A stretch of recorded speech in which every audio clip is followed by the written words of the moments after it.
And mainly we have invested, so another million. We had an exit 2 weeks ago. Unary sold themselves to a company in Canada, insurance based on blockchain. As in the US, but obviously think about the people that are living there and the people that are living here, right? We cannot have the same way of doing. But things are happening, and this is what is really interesting for us. Next slide, please. I say we because QRC is Qatar-based, even though that we are market leader in the region, together with the Qatar ecosystem to do even more.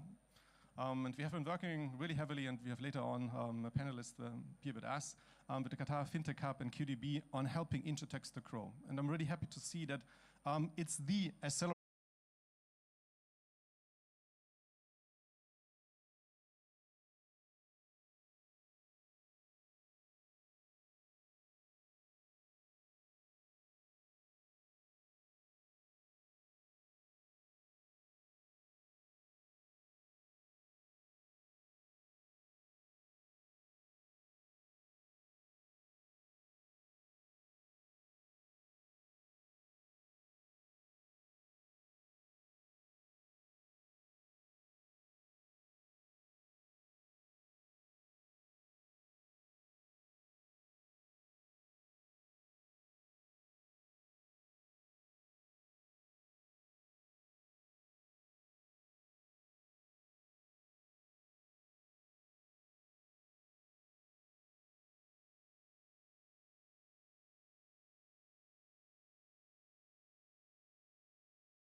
of initiatives through the MENA Insurtech Association. Yeah, and insurance companies are partners of this.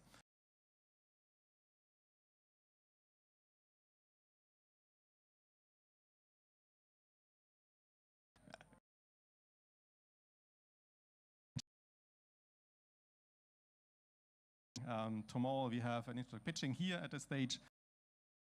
And this in last week. The MENA Insurtech ecosystem, that's the place to highlight and become part of it. Moving on to the next slide.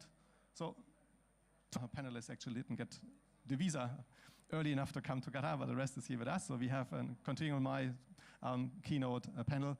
Then there's this afternoon a panel talking about AI and the impact of AI on the workspace. So it's a really interesting one on the stage 3. And tomorrow we have the Insurtech competition. So we have a couple of Insurtechs from the region that will pitch here. We have invited a couple of international Insurtechs that are presenting here at Web Summit. We see them Shark Tank style. And then we have, sorry, one slide back. And then on Thursday, we have a really interesting panel on investing into Insurtechs and what are the pros and cons and how to do it, what are the factors to take an investment decision. So this is the program. Thank you again, QRDI, for having us here. It's a great pleasure. And now I would like to ask our panel moderator, Khaled, on the stage and our panelist. Thank you, Lars. Thank you. Thank you very much.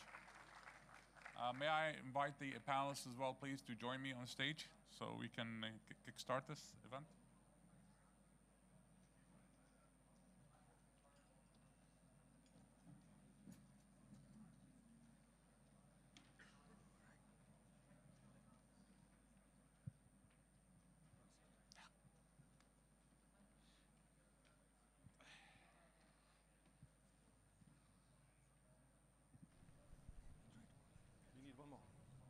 One more chair.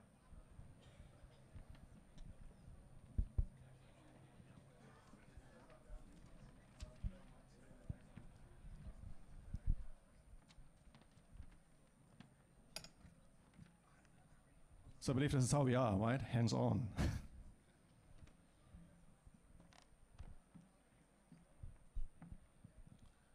So to start, I'm just going to invite the panelists to give us a 1-minute introduction of who they are and why they're here and why do we need to listen to them today, right? Show us the scars that they've actually accumulated over the years. So starting with you. Hello everyone, and thank you for having me here. My name is Dr. Ayham Rifat, and I am the founder of a company called Acumed. Acumed is an insurtech, fintech business which is focused on claims management, but on behalf of the provider side. So we don't work with insurance, actually, we do it the other way around. We were the first one when we started. We're currently the largest one. We've got also other spin-offs, other startups in the line of education, in the line of automation of claims and all of that. But again, our focus has been the healthcare provider from an insurance point of view. Thank you very much, Khalid. My name is Tim Matthews, and I'm the CEO and co-founder of FinSol.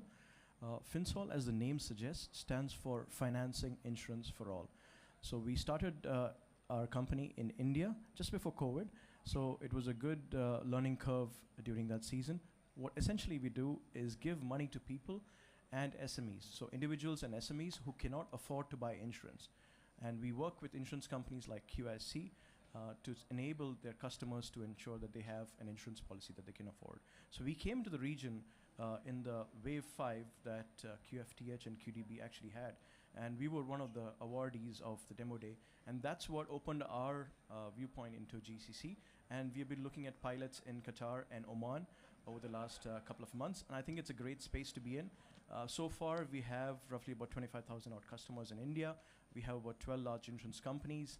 And we're looking to replicate the same sort of success in the region because we've been speaking to a lot of insurance companies and they see a similar need in the region. So that's what brings me here, and I'm excited to be here. Thank you so much, Lars and Salman, for having us.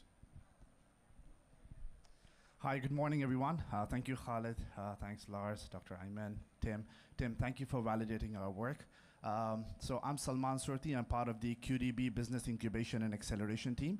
As part of the same, I lead the fintech arm of QDB, which is the Qatar Fintech Hub. We'll dive into the into the details on what we have done over the coming hour, inshallah. But just to give a quick nutshell, we work as a driver of the fintech strategy for the central bank. We work very closely with them as well as with other stakeholders such as Qatar Financial Center and the banks and the entrepreneurial ecosystem. We've done quite some work with QIC. Lars has been very cooperative, and yeah, looking forward to do more work. So thanks. Thank you, guys. So to Ayham, starting with you, we heard from Lars some of the challenges and opportunities in the insurtech across all of MENA region. What's your take on that from a startup builder as an entrepreneur and founder of an insurtech company? How do you see it? How do you relate to those challenges? Well, look, my first startup was maybe in 2009. So that was a little bit long time ago. And I think the biggest challenge at that time was maybe access to funding. So the whole ecosystem in the GCC region around access to funding is kind of, at that time, was non-existent. And maybe now I think it's still difficult. So if I go back in memory, and lots of memories there, when I started the business and I wanted, I did my business plan, I got it validated by one of the big four, so that was a big investment, and I'm like ready, and it's a space, it's completely new. There's nobody operating in the space of revenue cycle management. It's a multi-billion-dollar industry in the US at that time and still is. So you've got everything you need to get access to fund. Access to VCs, I couldn't even reach where VCs are. Banking, on the other side, was even worse. Like banking, I went, talked to banks, I saw the business plan. It's a true story. I shared it with the gentleman before. I went inside. We spent 2 hours talking about my business plan. Everything is fine. And then after, okay, so can we get access to fund? He said, look, everything looks great, wonderful. I think you're going to be very successful. But like, I cannot give you funding for you as a startup. I said, so what do you want me to do? He said, like, look, if you want me to help you, how about I give you a personal loan? You sign some checks for me. And then you go ahead and do whatever you want to do with it. I don't care about your startup. So you need to have that access, because if you want to talk about startups, you need to have that. Fast forward, 2021 was my last startup. So we've taken a spin-off out of the business. So Acumed does the business in terms of processing, so it does operations using systems. We wanted to build, let's say, a tech-only kind of a business based on the experience we had, which allowed us to automate claims and all of that and sell it to hospitals. It was successful. We had better access to funding, but then again, we have a private equity behind us now. So we're backed up. So I think if I was alone, I'm probably going to be facing maybe similar issues. But yeah, we got the funding, we raised the money, we did the business in 2021, we got it valued in 2023 at $30 million, which is great. So I don't want to sound like, pessimistic and there is no opportunities. There is opportunities, but I think we still need a little bit of more maturity when it comes to startup. That's from my side. What's your experience from that side of the world? So I think, Ian has hit most of the nails on the head. So there's a lot of pessimism when it comes to startups from the banking sector, so I completely agree with him. In fact, we never approached any bank because I'd already burnt enough bridges on that side. This is my 4th startup. No, I didn't say. So my dad is a banker, so he was from Central Bank of India. So he gave me all that advice before. So I did the right thing, approached VCs. So VCs in India have a much more long-term view in terms of how the market is. And the insurance market in India is about $125 billion. In Qatar, for example, it's about $1.18 billion. So there's a change in terms of size, perception, and we are growing at a very rapid pace, right, as a country. So I kind of face the same issues, but I think I'll boil it down to 3 aspects, right? Number 1 is, of course, capital. So I was in investment banking earlier, so I kind of knew that before we raise the seed round or the first round, we have to do a very, very strong pilot, which would help a lot of VCs see, actually, these guys are not flying kites, it's not a wishful, they're not building castles in the air, you sort of have. So we actually lent our own money to customers. We had about 100-odd customers. We dipped into our savings, we actually lent it, and we had almost 0% NPA. That gave the VCs and the early stage angels some confidence that we could do it. But this was way back in 2019, COVID came, and our business is not to give money to people, it's actually to collect money back from people, right? So when we did that, when we did that right, we were able to get our pre-Series A, Series A, and now we are entering into the 2 million round where we are looking at raising and closing that, right? The second aspect, which is apart from the financial backing, is the team that you have. Initially, as a startup, nobody wants to join you. They'd rather go join Google or Amazon. So I guess that sort of brand helps. And it takes time. So we've been 5 years in the making. And as per the graph that Lars showed, right, you grow slightly in this every year, right? And I think that's what investors want to see. So that comes to my third point, which is how fast can you grow? Everybody would like to see the hockey stick. Everybody would like us to grow 300% year on year. It doesn't happen. So on one side, I say we're dealing with the dinosaurs, and on one side, we are dealing with elephants. So dinosaurs being the insurance companies, where you have a lot of money, you're handling a lot of money, but yes, on behalf of clients.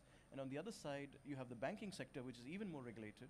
So, but they are a bit flexible, right? So we are in between both these industries.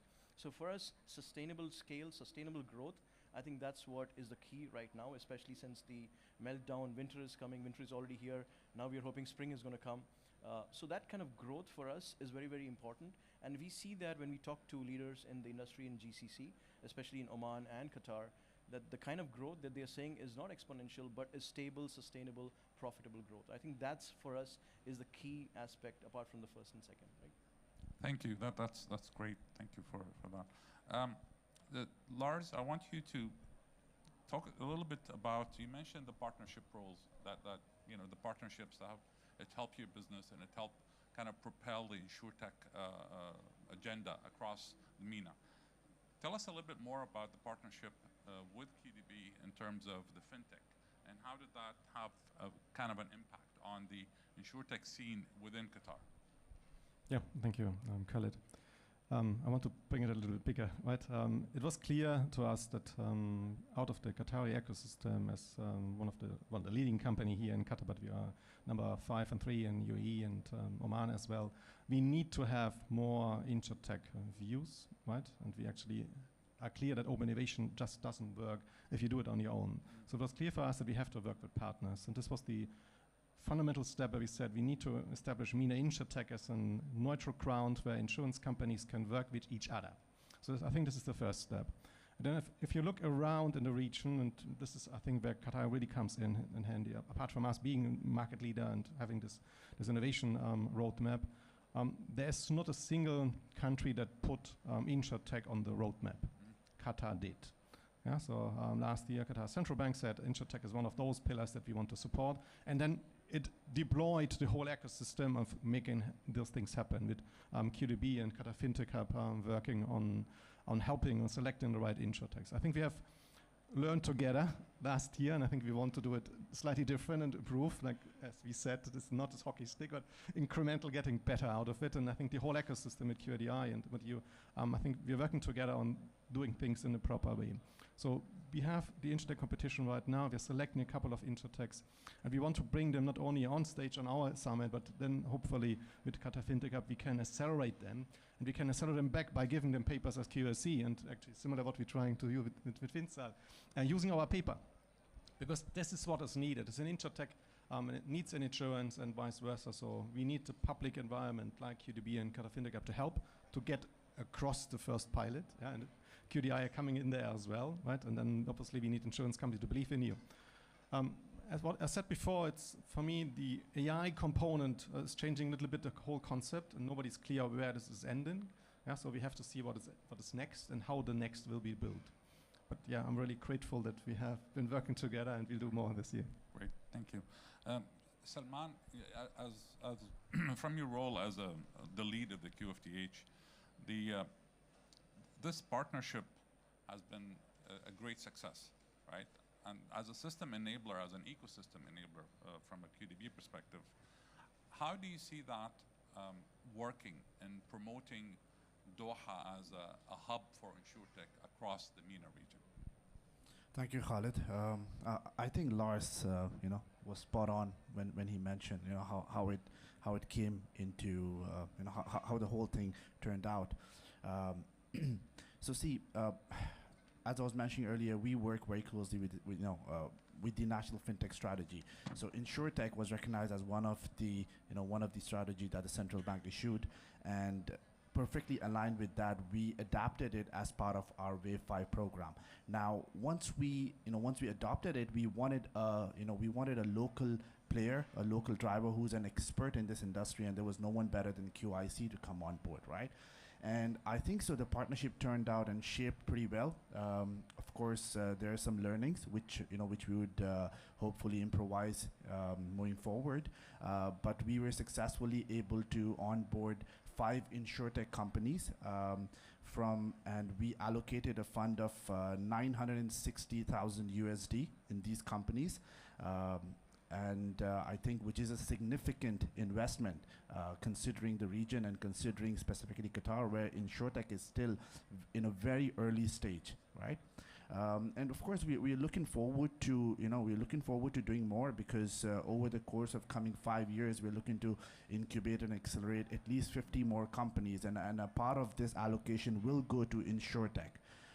So yeah, I guess so. Working hand in hand with QIC is the right way forward. Where they are leading the MENA InsurTech Summit and the MENA InsurTech brand at a wider scale, and we would come on board, as a partner, sort of them generating really good deal flow for us to able to scout not just locally, globally, and bring them over here to Qatar.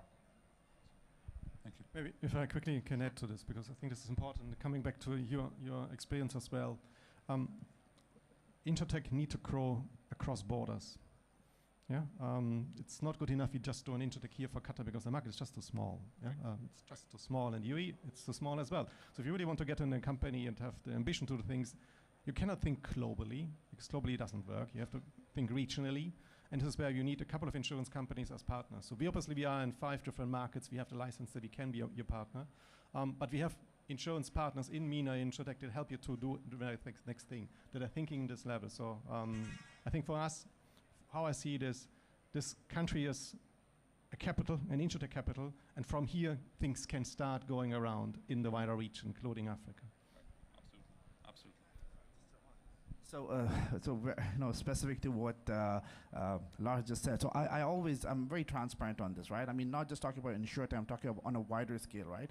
I always say that Qatar might not be as dense market as the other regions. However, it's one of the perfect launch pads, to come here to test your product, to test your solution, and then expand to the wider region, right? So, yeah, perfectly aligned. I personally know from experience that we have had great success with many startups starting here and then launching and landing in neighboring markets such as Saudi and the UAE, and of course the numbers are going to grow with time.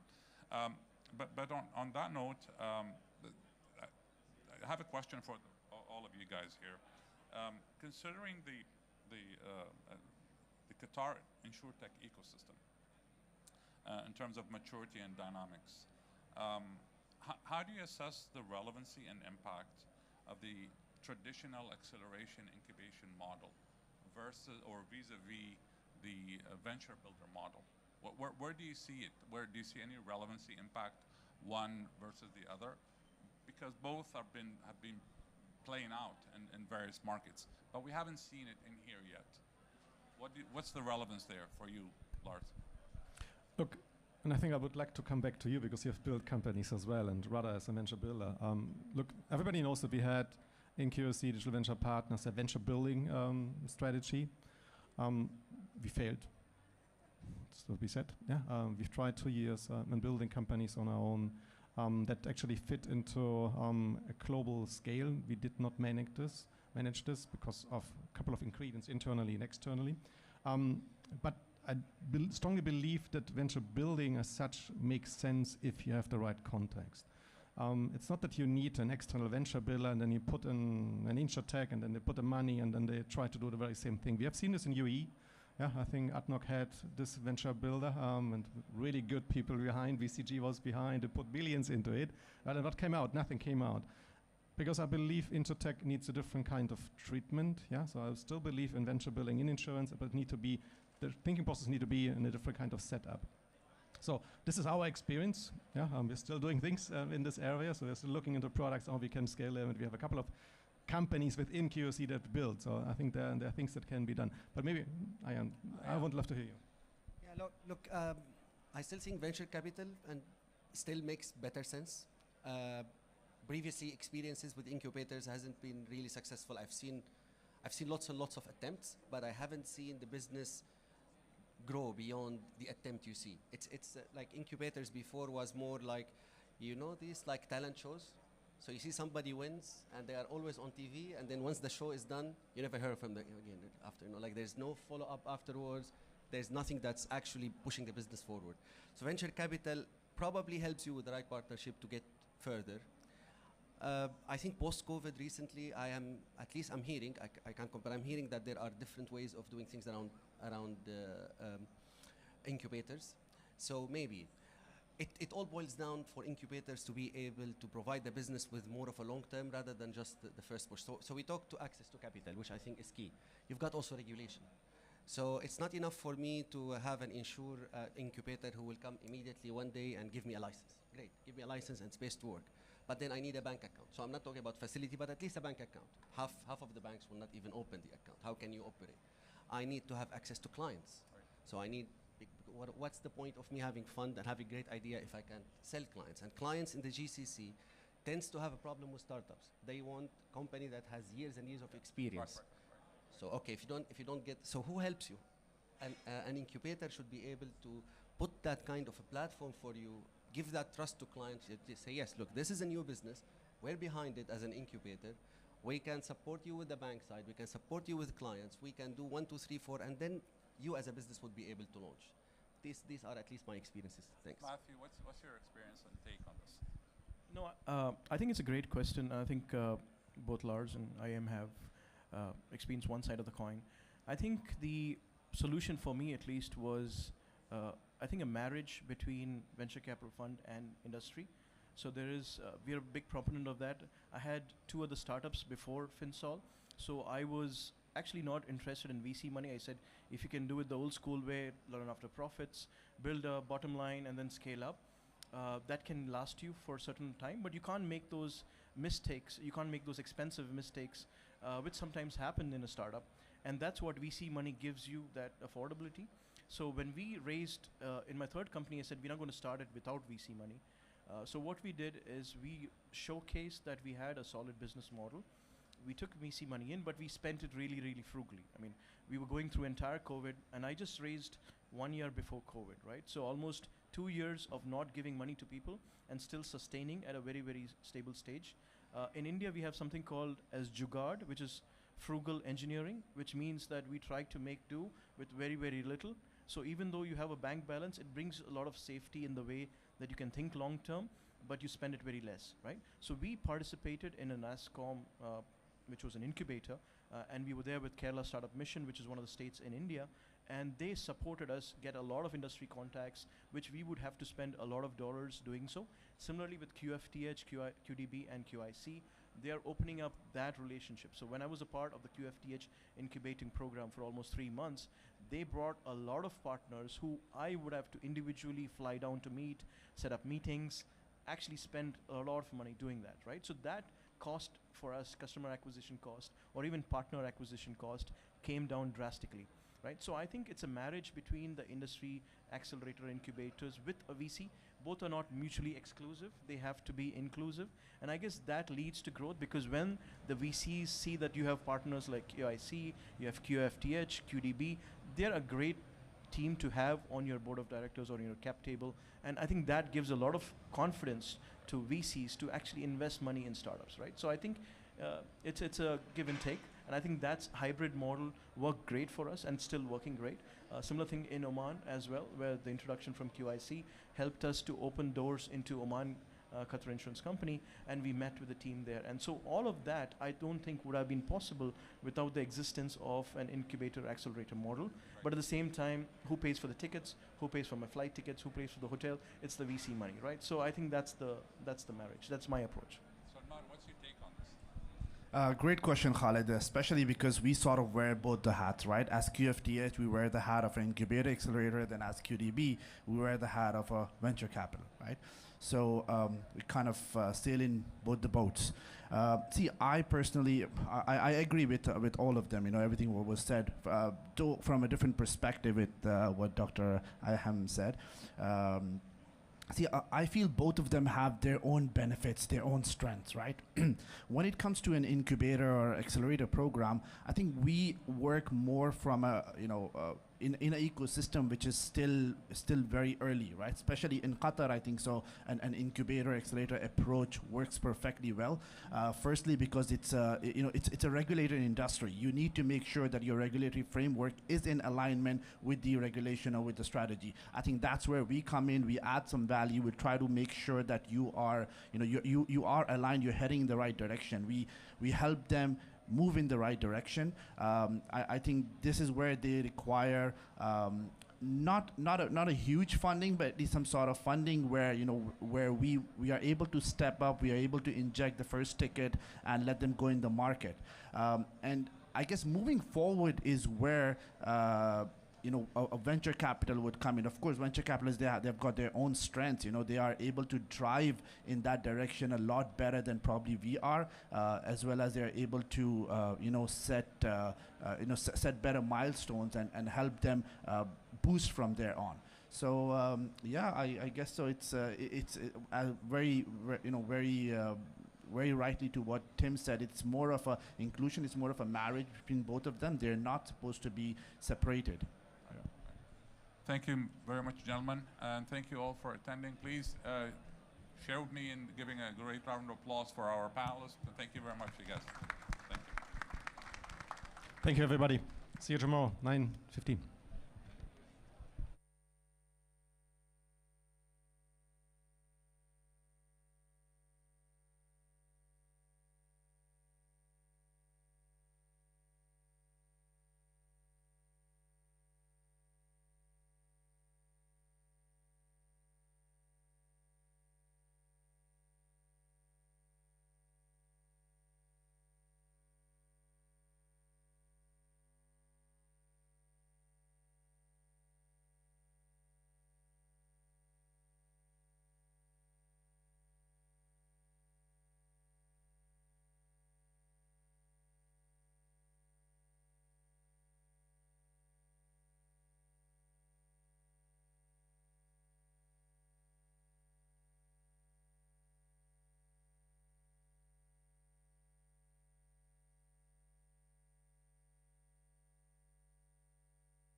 Ravi.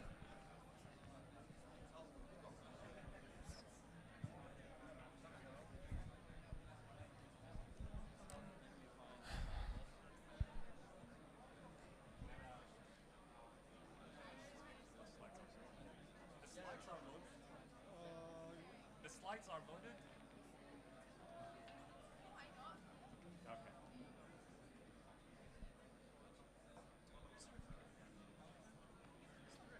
I guess we can get started. Good morning, everyone. How are you doing? Very good.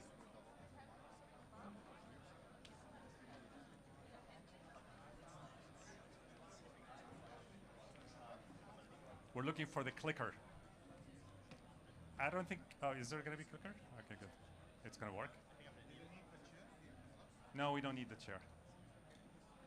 Okay, good morning, everyone. Hi, good to see some familiar faces around. My name is Maher Hakim, and I'm the Chief Advisor of Innovation at Qatar Research Development Innovation. We have a great session for you today.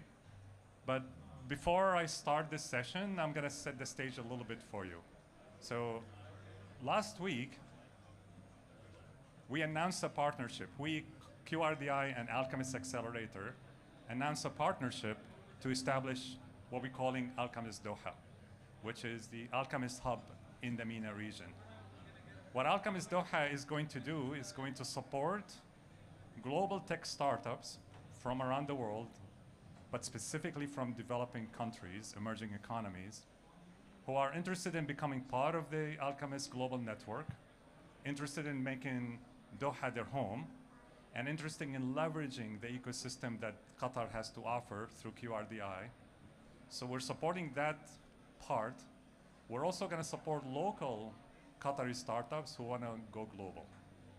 And we also do that by providing them access to the Alchemist network and resources, providing them access to QRDI's integration capabilities in Doha and in Qatar, and a little bit of funding. So we're very excited about this relationship, and I want to introduce today Ravi Balani, who is the founder and CEO of Alchemist Accelerator, who's going to walk us through a talk about building global unicorns from his perspective. If you want to learn more about Alchemist Doha, we have the barcode here, the QR code, so you can point your camera on it and then register your name. And when we actually launch the program, then we'll get back to you and then we'll start the conversation. So with that, I'm going to turn the table to Ravi Balani. Welcome to Doha, Ravi, and then you take it. It is terrific to be here. Thank you, Dr. Maher.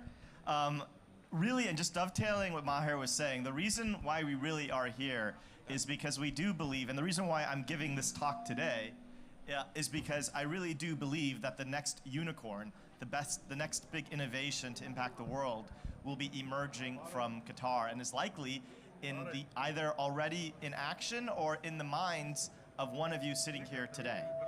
And so really the intention with this talk, and I apologize if there's echo, is to be a catalyst towards realizing that. Can you guys hear me okay? Is it okay? Okay. So before I kick off, how many people right now are in Qatar or just are resident in Qatar? Okay, terrific. And even if you're not, if you register, we'll also invite you into the Global Alchemist program. How many people are founders? Okay. Oh, terrific. You're all heroes. How many people are investors? Terrific. You're heroes if you give the founders money. Any corporate? Anybody from corporates? So you all want to be founders. That's great. No, terrific. Okay, terrific. So the intention here with this talk is that really this talk is going to be about some takeaways and learnings on building billion-dollar companies. So we're talking about elements that are going to be unique towards building companies that grow towards massive scale. We only have 20 minutes, I think, to do this. So originally this was, we were going to make this a lot more interactive. So I'm going to try to play it by ear in terms of what we got through. But the real intention with this talk is to be an invitation. And so if anybody wants to chat more one-on-one, we welcome you to come to the Alchemist booth which is right over there. And we have office hours, one-on-one office hours, from 10 to noon today, and then tomorrow from noon to 2. Come, bring your friends, tell your friends. We're right there, and we would love to talk one-on-one. Okay, so with that, we're going to kick off. And I have to, just in full disclosure, I put together a bunch of slides, and we're not going to go through all of them today. And the clicker doesn't work. So I have about 100 slides here, but I have to verbally sort of go through this. So please bear with me as I navigate this. But let's go to the next slide. And I'll get to hand signals too in terms of how much time I have left. So let me just first tell you who I am so you know who's talking to you. I've had 3 hats, but the bulk of the canonical work that I've done professionally has been in venture capital. So I worked at, I'm an Indian, but an ABCD. I was born and raised in the United States. And I spent 5 years at DFJ. DFJ was the VC fund behind SpaceX and Tesla. And at DFJ, I was the first and second investor in 2 unicorns. One was Twitch. I was the second investor. And the second was Pubmatic. DFJ then funded Alchemist, which is now an accelerator that I run with 4 other VCs who are the anchor LPs. And Alchemist has also launched unicorns like Launch Darkly and Rigetti. And then the other hat that I wear is that I teach at Stanford. I teach the largest entrepreneurship class in the engineering school. If we can go to the next slide. And the class has 400 students. And we have some great speakers. You're all invited. If you ever come to campus, it's on Wednesdays we have talks. And then we post the talks every week, a week later. So last week we had the founder of Anthropic. We're going to be having Sam Altman coming in from OpenAI. We actually had Ilya from OpenAI last quarter too. So just some great speakers. You're all invited to plug in. We can go to the next slide. Oh, this isn't going to work. Okay, so that's the class at Stanford. There's 400 students, and if you want to see the lineup of talks, that QR code will give you the lineup.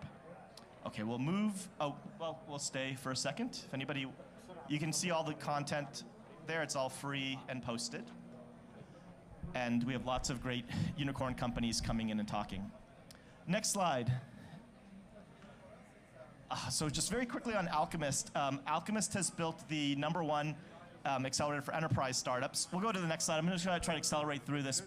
And we're famous for high funding rates. I say all this because it's just going to be context for the lessons we've learned on building companies that have raised lots of money. This is a rating from CB Insights in 2016. Alchemist was #1. Y Combinator was #2. Next slide. And these are some of our limited partners, and they're great people that really are shaping the ecosystem. Next slide. Next slide. Okay, and this is Alchemist just by the numbers. It's Alchemist by the numbers. We've had 555 startups that have graduated. They've raised $3.5 billion. So on average, they've raised $6 million each. Okay.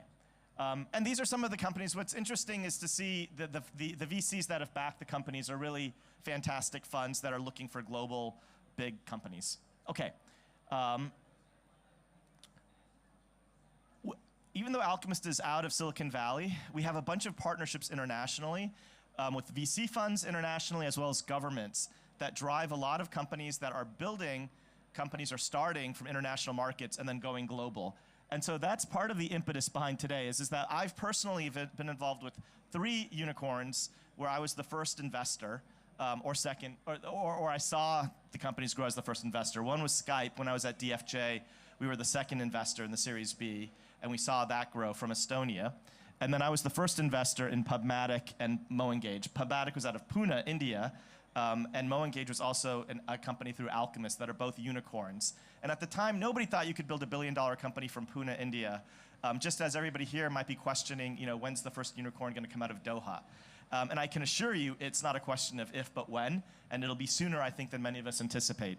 We also have a bunch of emerging unicorns from these different countries. M-Pharma from Ghana, Freightify in Singapore, Dioxical in France, Kite and Engflow in Germany, which have been funded by Sequoia and Andreessen and many great Silicon Valley funds that have led rounds in these companies that have emerged from different pockets around the world.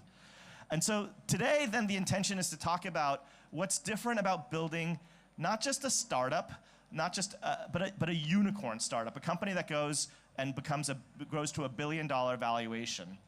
And part of the essence of this talk is going to be, the principle from Archimedes, which, where Archimedes once said that if you give me a lever long enough and a fulcrum on which to place it, I can move the earth. And the essence of that is that for the same effort, you can have a disproportionate outcome if you architect things correctly. Said another way, Ben Horowitz in his book, The Hard Thing About Hard Things, famously talked about how doing a startup is going to be hard regardless. If you try to do a laundry store and you talk to those founders who are entrepreneurs, they're not working less. In fact, it is harder to build a startup that is a small startup, and you're going to be working relentlessly regardless. So if you're going to take the red pill and go down the founder path, you might as well go big. And in Silicon Valley, the irony is that the bigger you go, the more resources that get thrown at you and the easier it gets. But the difference is oftentimes in a shift in how you're thinking about what's possible to garner those resources and architecting your company to succeed. So the first essence, or the first fundamental shift to understand is to go from, let's say, $1 million valuation today, if all of you are at $1 million today as a valuation, to a unicorn, $1 billion, within 7 to 10 years, which is the time frame that most venture capital funds have to return capital. You cannot grow linearly. You have to grow exponentially. Everybody understands the difference between linear and exponential growth. Linear is additive, so if I'm walking, it's 1, 2, 3, 4, whereas exponential is multiplicative. It's 2, 4, 8, 16. And thinking about the drivers in your business that create positive feedback loops where the outputs become the inputs so that you can engineer something to be multiplicative. If you do not, it is impossible to get to $1 billion outcome in 10 years.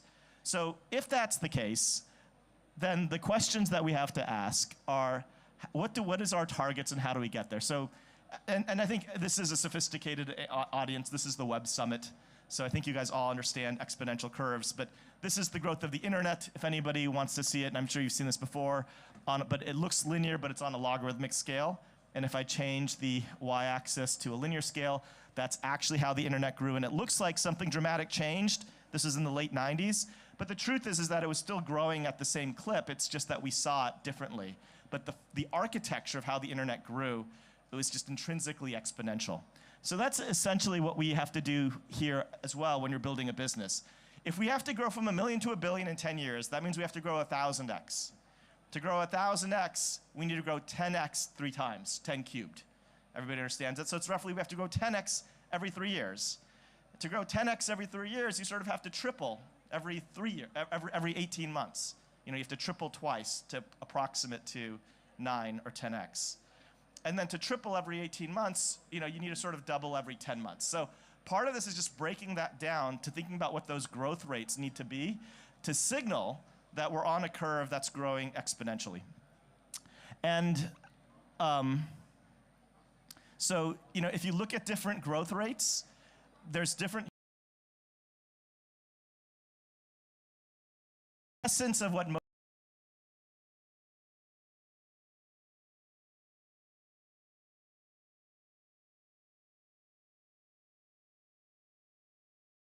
I'm just going to use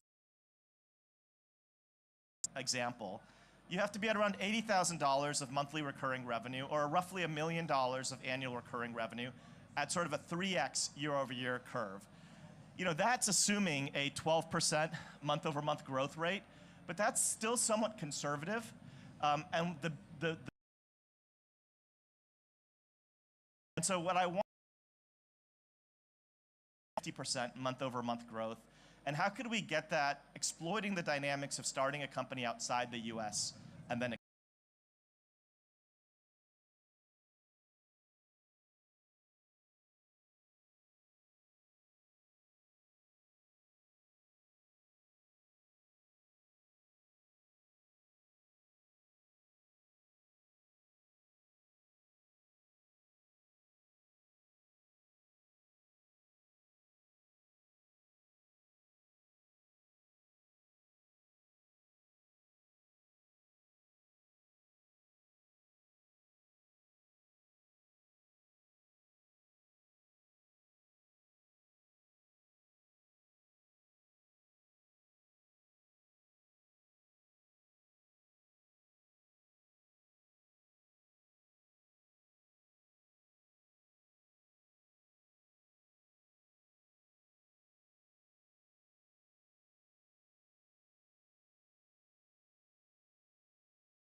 to just execute an implementation with that customer.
US. These are again founder driven, but a lot of the dynamics of those playbooks should be fleshed out.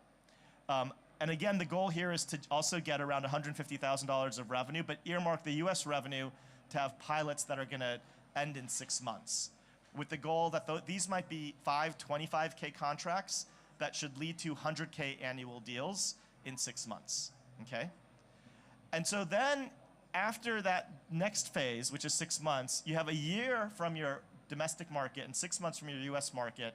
And the idea is that at that point in time, you want to catalyze all of your pilots to become annual contracts, or ideally multi-year contracts within a short time frame, to signal significant growth, to signal that you're on that nonlinear growth curve. And the idea here would be for the US contracts to try to get larger bookings, and ideally 750K of revenue bookings, and the domestic contracts may be lower, depending upon the market that you're in. But if you stage that correctly, you then can build towards a path where you're showing significant growth within those 3 months. You're signaling to the VCs that you're on this nonlinear curve, and the bulk of the revenue is coming from the US, so you're not going to be viewed as an international company, but as a US company with international operations or back end. And at the same time, if you've built out your engine appropriately, your product team can outcompete in your local market. Hopefully you have the top talent, and you also are able to streamline your sales process based on having the back end internationally and the front end in the US. I don't know if this is helpful. Okay, so this is the first time I'm doing this talk. I'm gonna try to make this more interactive. I have a bunch of playbooks. I'm not gonna, I don't know if we can keep, it's gonna be really difficult for me to go through this stuff, so I will not, let's just stop here. So the truth is as you build out a customer engine, you're gonna build out all these components. But in phase 0 and phase 1, the founders are doing the bulk of this. And then the way that you're gonna grow is by continually giving yourself stretch targets. So if you say, I got 1 customer this week, next week I wanna get another customer, we would say, no, next week you have to get 5 customers. And the process of trying to grow multiplicatively is gonna force you to build out a customer engine that will become a competitive advantage versus your competitors. And it'll eventually evolve towards this, where you'll have these different features and functions that will be done by different members of the team. But initially, it's all founder-led, and then over time, you're gonna use the local team that's doing some of these functions to give a competitive advantage to the US team over your competitors. That's the essence of it. I'm just gonna skip through these slides, but I wanna open it up for Q&A. I don't know how much time I have. So we'll, Maher, how much time do I have? Okay. So I'm just gonna streamline. So gang, I'm not gonna go through this stuff, but we can just flip through these slides and go towards the final slide, which will just be, this is, so just join Alchemist and we'll go through all this stuff in more detail. But there, we'll stop there. Oops, okay. So let me pause there. I know I've just been droning on. This is really just an invitation to have more of a conversation, so please register with us if this is of interest, and please come see us remotely. But let me open it up for any Q&A if we have time remaining. So thank you all. Would love to get questions.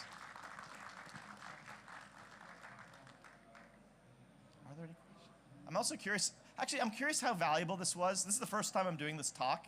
Just on a scale of 1 to 5, and you can't be a 3, be honest, although I know I'm up here. 1 means you hated it, 5 means you loved it, or 1 means your attention wasn't grabbed, 5 means your attention was fully grabbed, and you can't be a 3. So give me a number. Ready, set, go. Okay, maybe you guys are being nice. Okay, thank you. Okay, questions.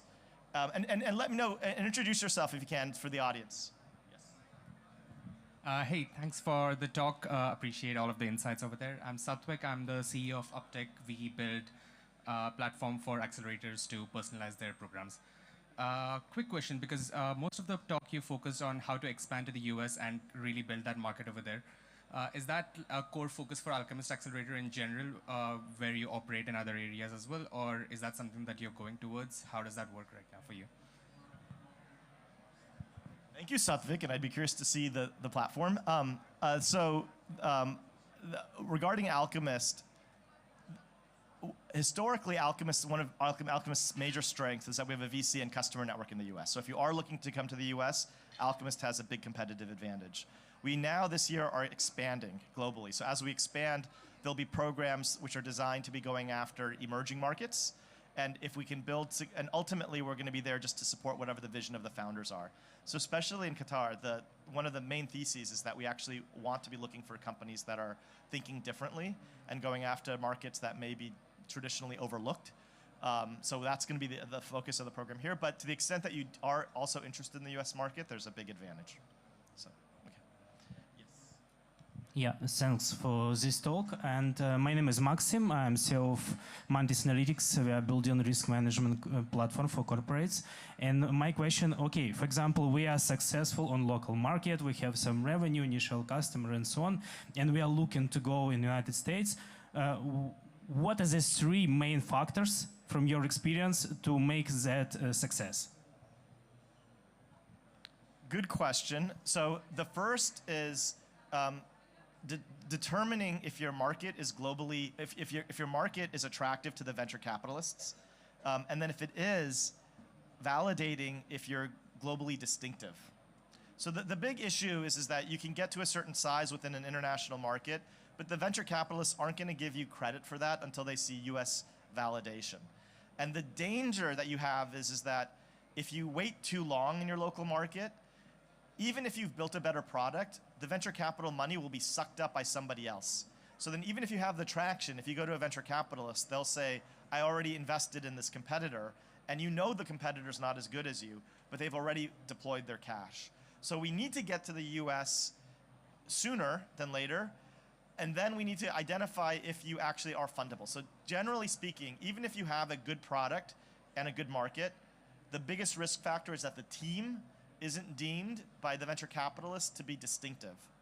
And if the team is not distinctive, then you need to augment the team with the US, with somebody that the venture capitalists recognize as distinctive, or you need to get to US-based revenue that's nonlinear. So I would say if I had to focus on those 2 things, it's those 2. It's the team and nonlinear US revenue growth. Hi, my name is Athena, and I'm the head of research at Mammocheck, where we're using thermography to examine the breast cancer at home. Well, basically, my question is, we've already done some proof of concept on our algorithm and everything, but I just wanted to ask how the exponential growth you're talking about, it's basically valid in the healthcare sector, because like in the US, I know the health tech and everything is like really, so just like how valid that is to the healthcare as well. I think it's incredibly valid. The healthcare sector is one of the most fun places to build in right now. And I think the key question is if you're building a product or a platform in the healthcare system. So there are VCs that are, and by that what I mean is, does something unlock at scale after you solve the first problem that you're trying to address? So there is deep interest from VCs in building companies in healthcare that unlock value at scale and change the way healthcare operates. Because those will have a network effect once they get to a scaling point. So some examples are like Livongo. Do you know Livongo? So Livongo is a diabetes treatment company that was funded by General Catalyst. But the essence of that company is there are a lot of digital health companies that are doing things either better, faster, or cheaper than existing alternatives. But then you want to think about not just making things more efficient, but actually fundamentally changing how the therapy works. So going for efficacy, not just efficiency. So Livongo solves for preventative diabetic treatment versus just a lot of the existing treatments which might be incrementally helping with the current symptoms. And that's why the venture capitalists all jumped onto that. Or if you look at 23andMe, you know 23andMe, that's another good example. So 23andMe, on the one hand, it has a first phase application, which is genetic profiling for consumers, right? So consumers can find out about their profiles. But really, 23andMe is a drug company. They're going to what they're doing. I don't know if this is already self-evident, but they're collecting all that data to get a proprietary advantage for choosing personalized therapeutic targets, and they're trying to become the next pharma. So it is a platform. Does that make sense? So it's not just if they were just saying all we're doing is doing genetic profiling, they may not have raised the funding that they're doing. But what they said was that the product is phase one, but then really there's a network effect that kicks in after that, because we will have a competitive advantage on having all the insights on personalized genomic data to build drugs. And then we'll be able to see the effectiveness of our drugs with the community. So that's the essence. It was what I would say is that let's say you succeed at scale. 5 years from now, what is your company going to be? Is it just going to be an at-home breast cancer? I forgot what it was, but a treatment, or does something else unlock once you get to that criticality? Can you use those data or those insights to go into other treatment therapies, or can you go deeper? If you think about all the things that happen before and after they use the application, can you take those elements of the value too? Yeah, thank you. Okay. Very interesting Yes. presentation. Irakli from Georgia, Future Lab.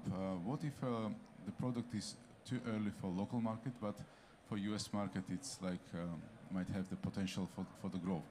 How you are checking these parameters, and are you using this behavioral analysis of customers or behavioral economics elements in your operation and working with startups?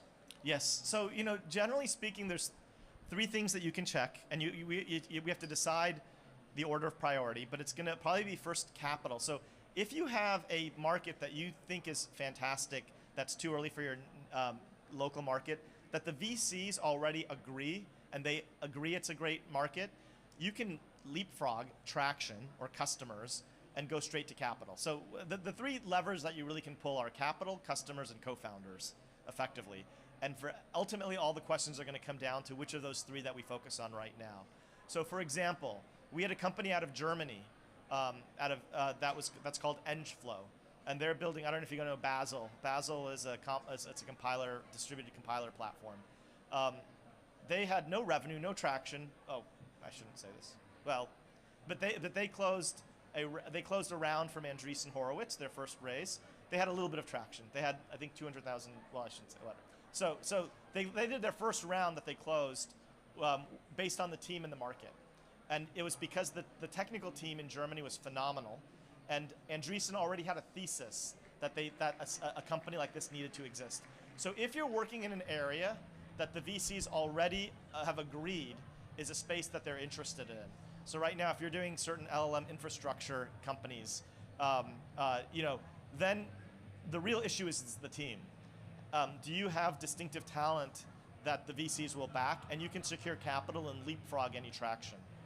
If the VCs don't agree, and the way that you're going to validate that is just ask for advice. Just find 12 investors, say, hey, I'm thinking about doing this. Can you give me feedback? I'm not planning on raising until next year, so you're not pitching them, and see if they invite you in for a second meeting. If you're not getting invited in for a second meeting, that's a signal that they don't find it compelling. Then you either need to make a decision on, do you focus on traction to validate it, or is it not compelling because of the team? And then you have to make a decision from there. But I would say then, leave the local market and come to the US. If you need capital, see if you're raising capital with VCs. If you're not getting that, join Alchemist or join an accelerator, and or think about augmenting the team and then go out and raise again. Sorry. That's okay. Yes. I think we should be done because we have another session. We're a little bit running out of time, so thank you, Ravi, very much. But a reminder, there is a Alchemist Doha Accelerator booth here, and there should be, Ian should be there, Ravi, so if you've got any other questions, you can follow up with them there. Thank you very much.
Yes.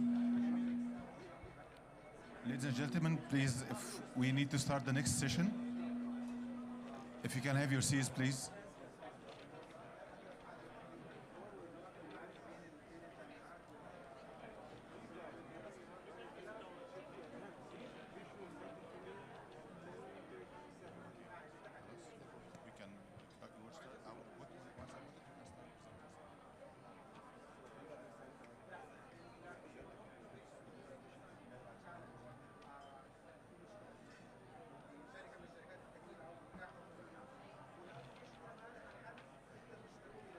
Hi, good morning, everyone.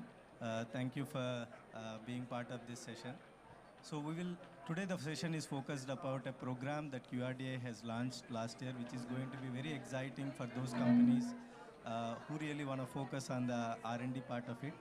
So this program is called as a Tech Development Grant. This is a program that has been launched last year, and we have some of those awardees who have actually received this grant. And we'll also, after this session, it follows up by the presentations of these companies. So let's start this. My name is Vishnu Narahari. I'm the RDI expert at QRDI. I have been part of in the process of designing this program. Let's start, first of all, explain what is actually a tech development program. Is it clear? Yeah. Can you increase the volume? Okay, yeah. So what is TDG? TDG is an acronym which is defined as a Tech Development Grant. It's a grant program that helps to incentivize, subsidize the funding for those organizations who has an intention to do the tech development. So it's a co-funding type of grant. It's like a majority of the fund comes from the QRDI, but it's also like a fund, we expect like a co-fund to come from the applicant. So that's a co-funding kind of a grant program. So what is the duration of this grant? As you see, we minimum expect it should be a minimum of year and a maximum of 3 years duration. So that's the type of a duration that we expect in the grant program. So the grant is only given to the tech development part of it. In case if you are developing a product, process, or any service, if any costs that include in sales, marketing, even the real estate, setting up office, that does not include as a part of the grant. The grant completely focusing on funding the resources, funding the infrastructure that includes the tech development piece of it. Next slide. So why this program? I mean, QRDA has a bouquet of multiple kind of programs that helps to encourage the R&D activities. This is one such kind of a unique program to support the R&D development of any product, new process, new service, new solution, which includes the nature of the tech development aspect. And why this helps is it helps us to build so many homegrown R&D projects here. We will become, in that way, we'll develop the knowledge based on capabilities in Qatar. And in future, doing so, we could expect sort of exporting the innovation from Qatar to outside rather than actually importing innovation to Qatar.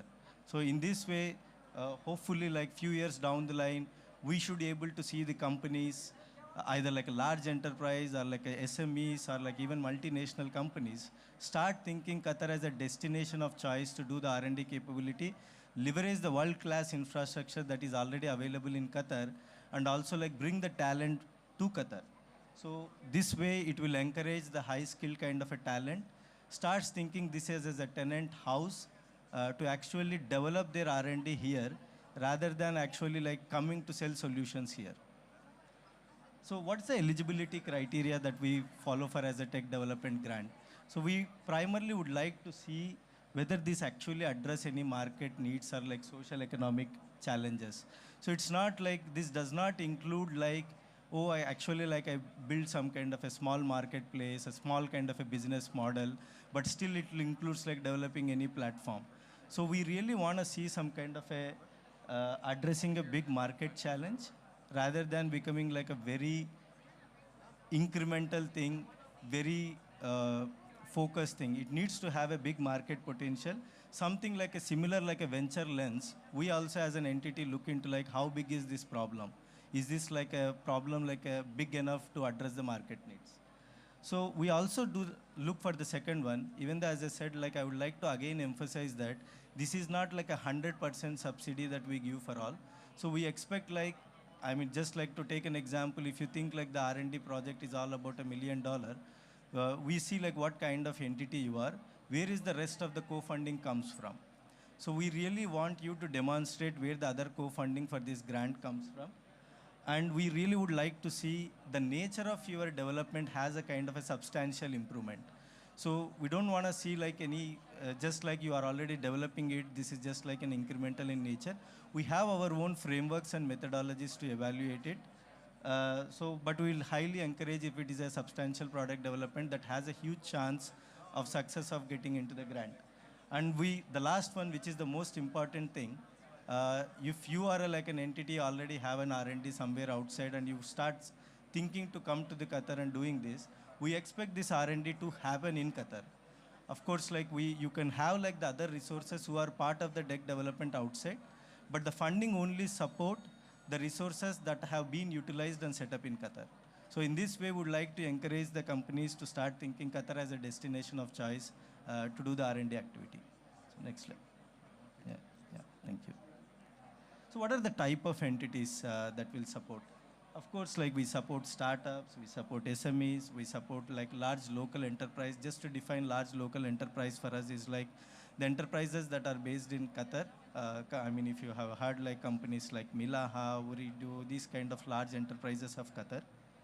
We even support like a lot on the international companies. This might be startups, this might be SMEs, this might be even multinational companies. In fact, we have like entire bouquet of all kind of an entities who are intended for commercial purposes, are interested to do this kind of a grant program. So with the more definitions of these kind of like what it actually mean by large local, what it means by an international company is on our website. I mean, if you go to our website of QRDI, it has a clear definition of each type of entity. So just coming to the numbers, what do we support? So depending upon the nature of the type of entity, as I said earlier, if it is a startup or if it is a large local enterprise or an international company, our subsidy in terms of the different types of cost categories vary. So we give more subsidy if it is a startup and less if it is an international company where they have a parent outside and they're just setting up a subsidiary in Qatar. So we subsidize up to 70 to 90% of the manpower cost. We subsidize 60% of your capital expenditure, 60% of your operating expenses. And also I like to just highlight what is supportable and what not supportable at a very high level. So the supportable, if I have to put like very clear, the supportable costs are in a way like are these kind of resources are really related to the tech development. I mean, to just like talk like, we don't support like your rental expense if you are setting up a company here. We don't support like your internet charges. We don't support like if you are like looking for like bonus, giving insurance to your employees. So we support like actually like the salaries of this. Even in the capital, as I said, like we don't support like you just setting up like some kind of an infrastructure here. So it has to be really related to the tech development. Of course, we support to the capital expenditure if you're really setting up a kind of a lab that is highly relevant for your tech development. Any hardware that you procure for tech development. More details of these, what is supportable and not supportable, are clearly mentioned in our website. And of course, like you can always reach out to us. We provide a clear explanation what is supportable and not supportable during the application stage.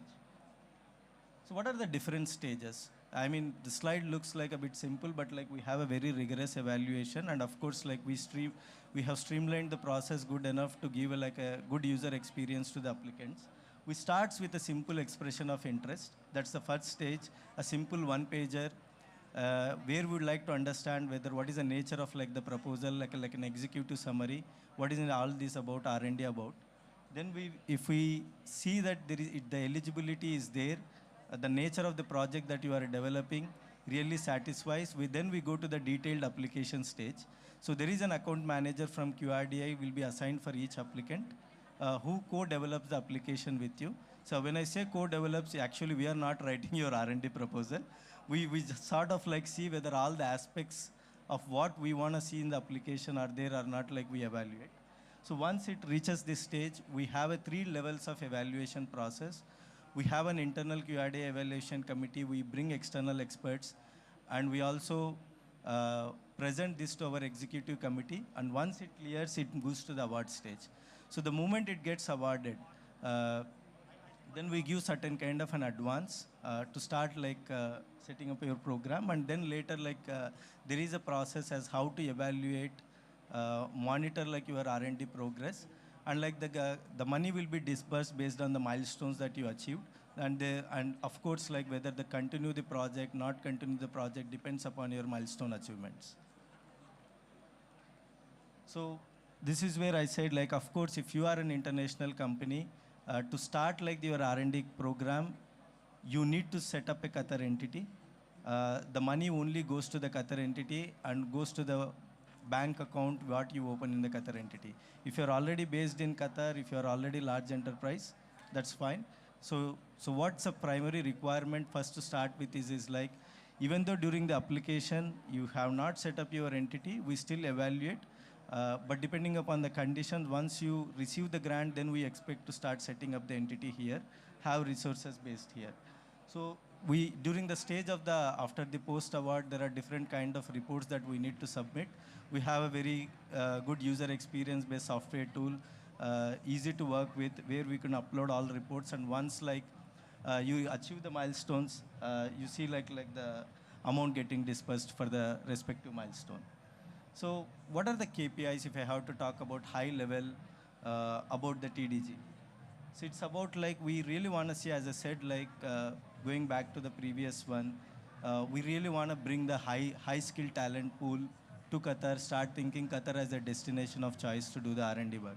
So some of those things we really see in your application, what kind of high skill talent workforce that you have put who actually want to avail this grant. And we would like to see whether you are also doing collaborations with the local research universities and partnerships as a part of this development, so that we are leveraging the local infrastructure that is already available. And of course we see as a part of this outcome, are you filing IP? Do you have a vision of commercializing this IP?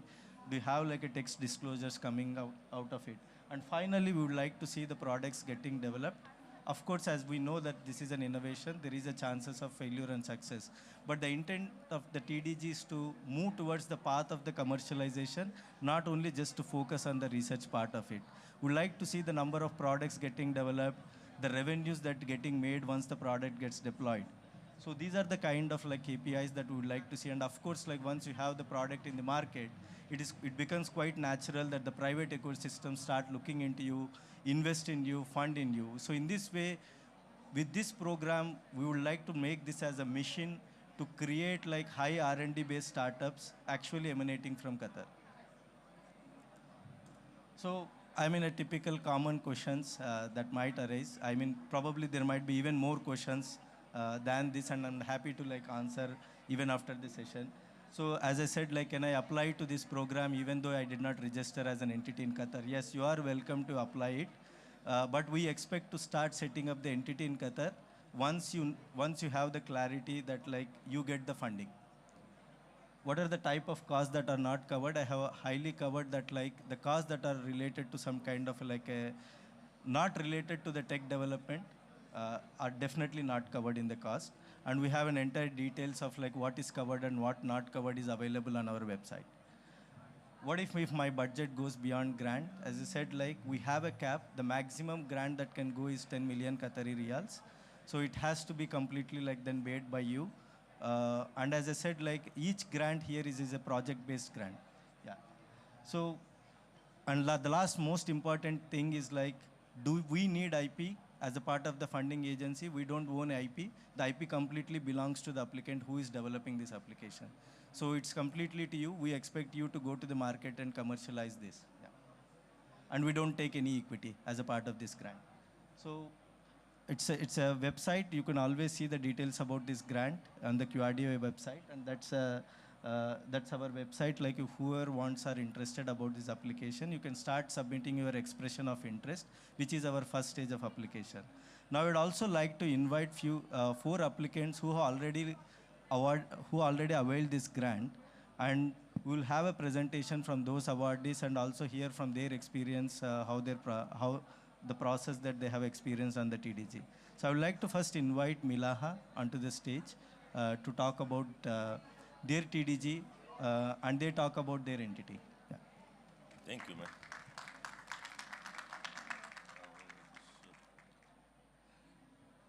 Okay, Assalamu alaikum, everyone. My name is Muhammad Al-Hafiz Abu Bakr. I'm representing Milaha today in this presentation. I'm not sure if the sound is okay for you. Okay. Let's start just giving you small briefing and understanding about Milaha. Can you go to the next slide?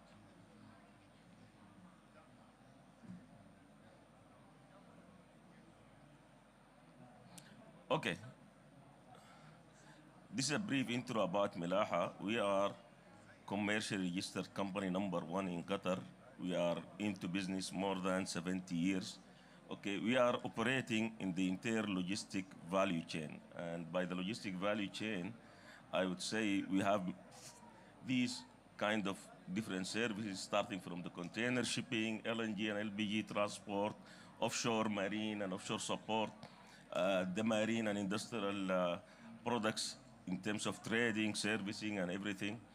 Okay, warehousing and distribution, industrial logistics.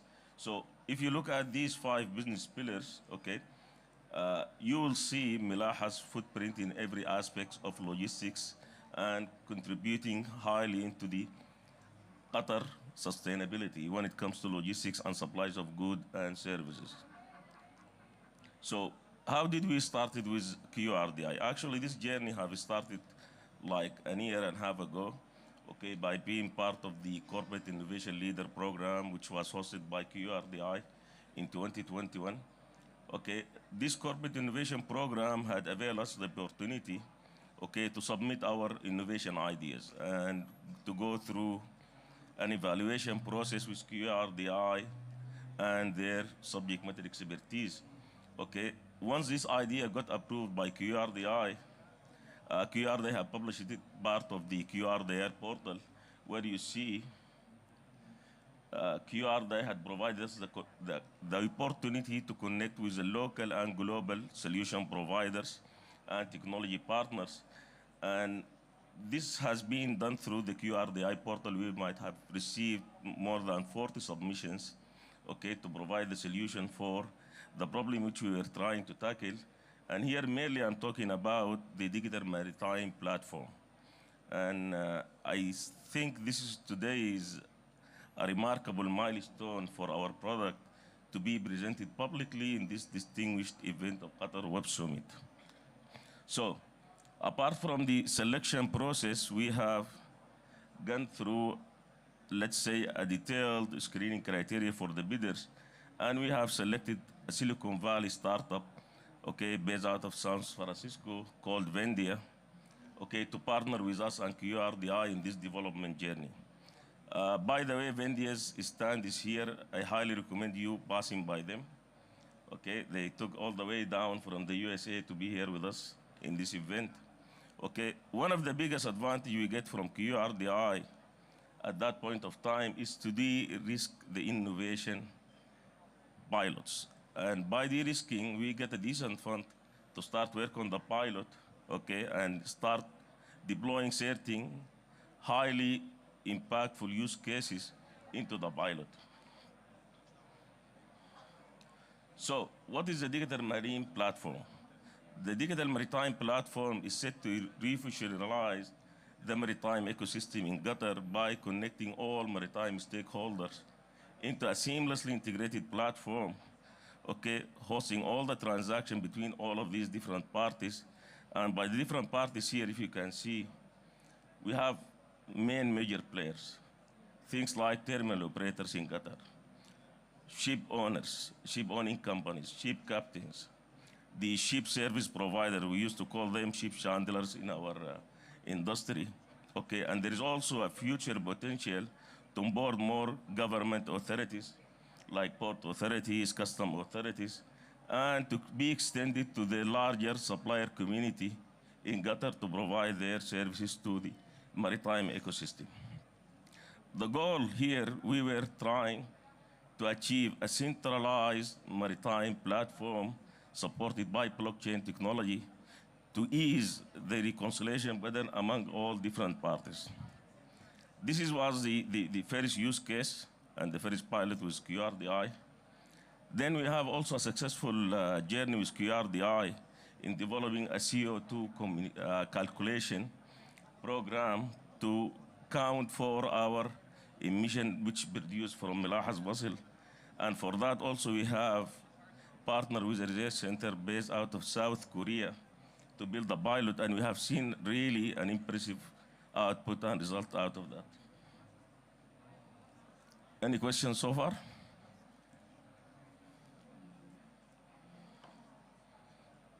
Okay, so what is it when we say ease the reconciliation burden, try to streamline and harmonize a lot of maritime ecosystem activities? I'm just listing here a very simple example for everyone's understanding. When a vessel arrives to enter any Qatari port, which we call the port calls, okay, vessel might be in need of any goods, supplies, services, anything. A simple example, what if the vessel is asking for a 500 cans of soup? Okay, they used to send this to their appointed ship agent in Qatar. It's gonna be executed in a very legacy manner where the ship agent go to the local market, bring quotes from different food suppliers, submit those quotes to the vessel, okay, select the awarded quote, then send the goods to the port. And later, there is a huge reconciliation happening between the supplier, the ship agent, the vessel, okay? And this is a very simple example, but all of these services can be extended to a larger portfolio of services, looking at the right side of the presentation. Okay, crew transfer, bunkering, waste removal, ship supplies, okay, port clearance, and so forth. So when we see here the problem identified, the extensive coordination among all of these parties, it is mostly paper-based or based on emails. Okay, there is a slow manual accounting for the reconciliation, and there is no transparency happening between the vessel manager, the owner, and the ship agent. So where did we go from here?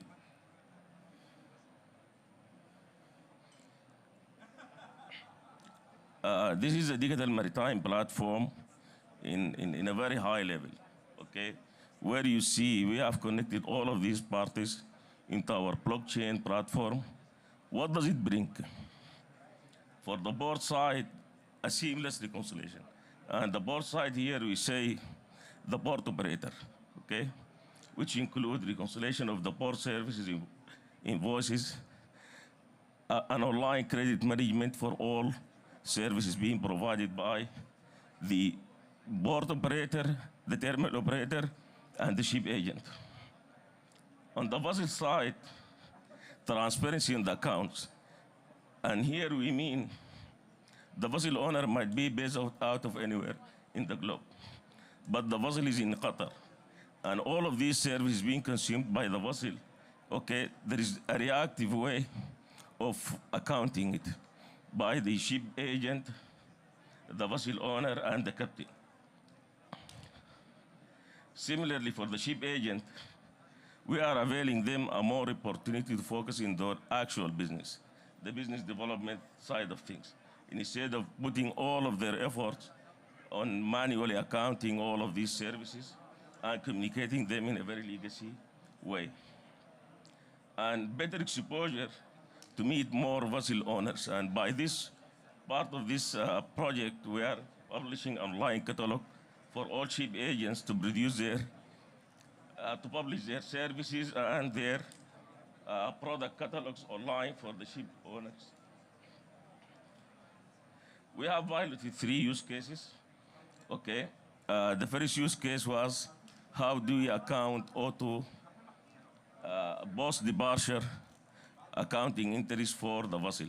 And here we mean, when the vessel get berthed in any Qatari port, it consumes 100 of services from their ship agents, from the port operators, okay, and from the other authorities. We had a great advantage as Milaha. We are a ship owner, we are a ship agent, and we are partially engaged into terminal operating activities. So, on average, earlier, the post-departure reconciliation, it used to be 7 days. After the pilot, we were managing to get it reconciled in a 1-day time.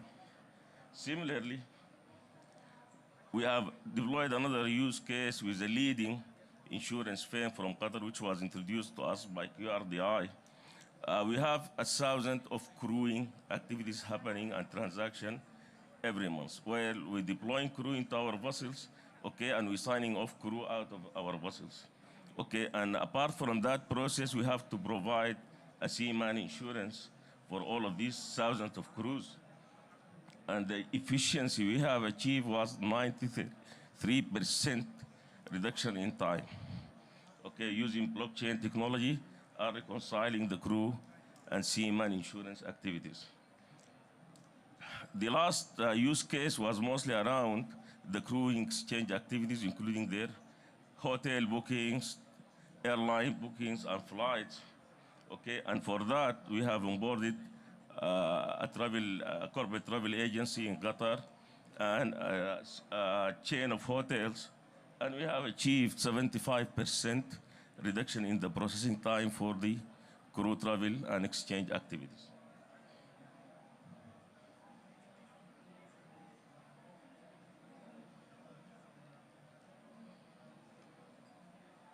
So, what's going to happen after the pilot? We have applied for another round of funding with QRDI to get this TDG award. Okay, it involved putting a future roadmap for the digital maritime platform. Okay, with QRDI support, we have seen incredible acceleration on our innovation journey, being partnered with them for the last 1.5 years. Okay, we have awarded the TDG grant based on the business case we have submitted earlier. Okay, and how are we going to utilize this? We are in the process now to build an in-house team who can partner with our technology provider, Vendia, okay, to take this product to the next level. Okay, we are also involving more business parties from Qatar, okay, especially ship agents or people who are involved in the maritime ecosystem. It's a joint collaboration between QRDI and Milaha to get them on board into building the actual product. So, where do we go from here? And why we are presenting this today as well? We are welcoming the opportunity in this public distinguished event for anyone who's coming from the maritime industry, being a vessel service provider or financial service, people who are in the online marketplace and trading, people who are involved in the crewing activities to come forward and partner with us on this. Similarly, we are inviting tech entrepreneurs and tech startups who are into the blockchain domain, tokenization, smart contracts, digital trust to come forward and partner with us in this journey. We are very much welcoming and open for such opportunities.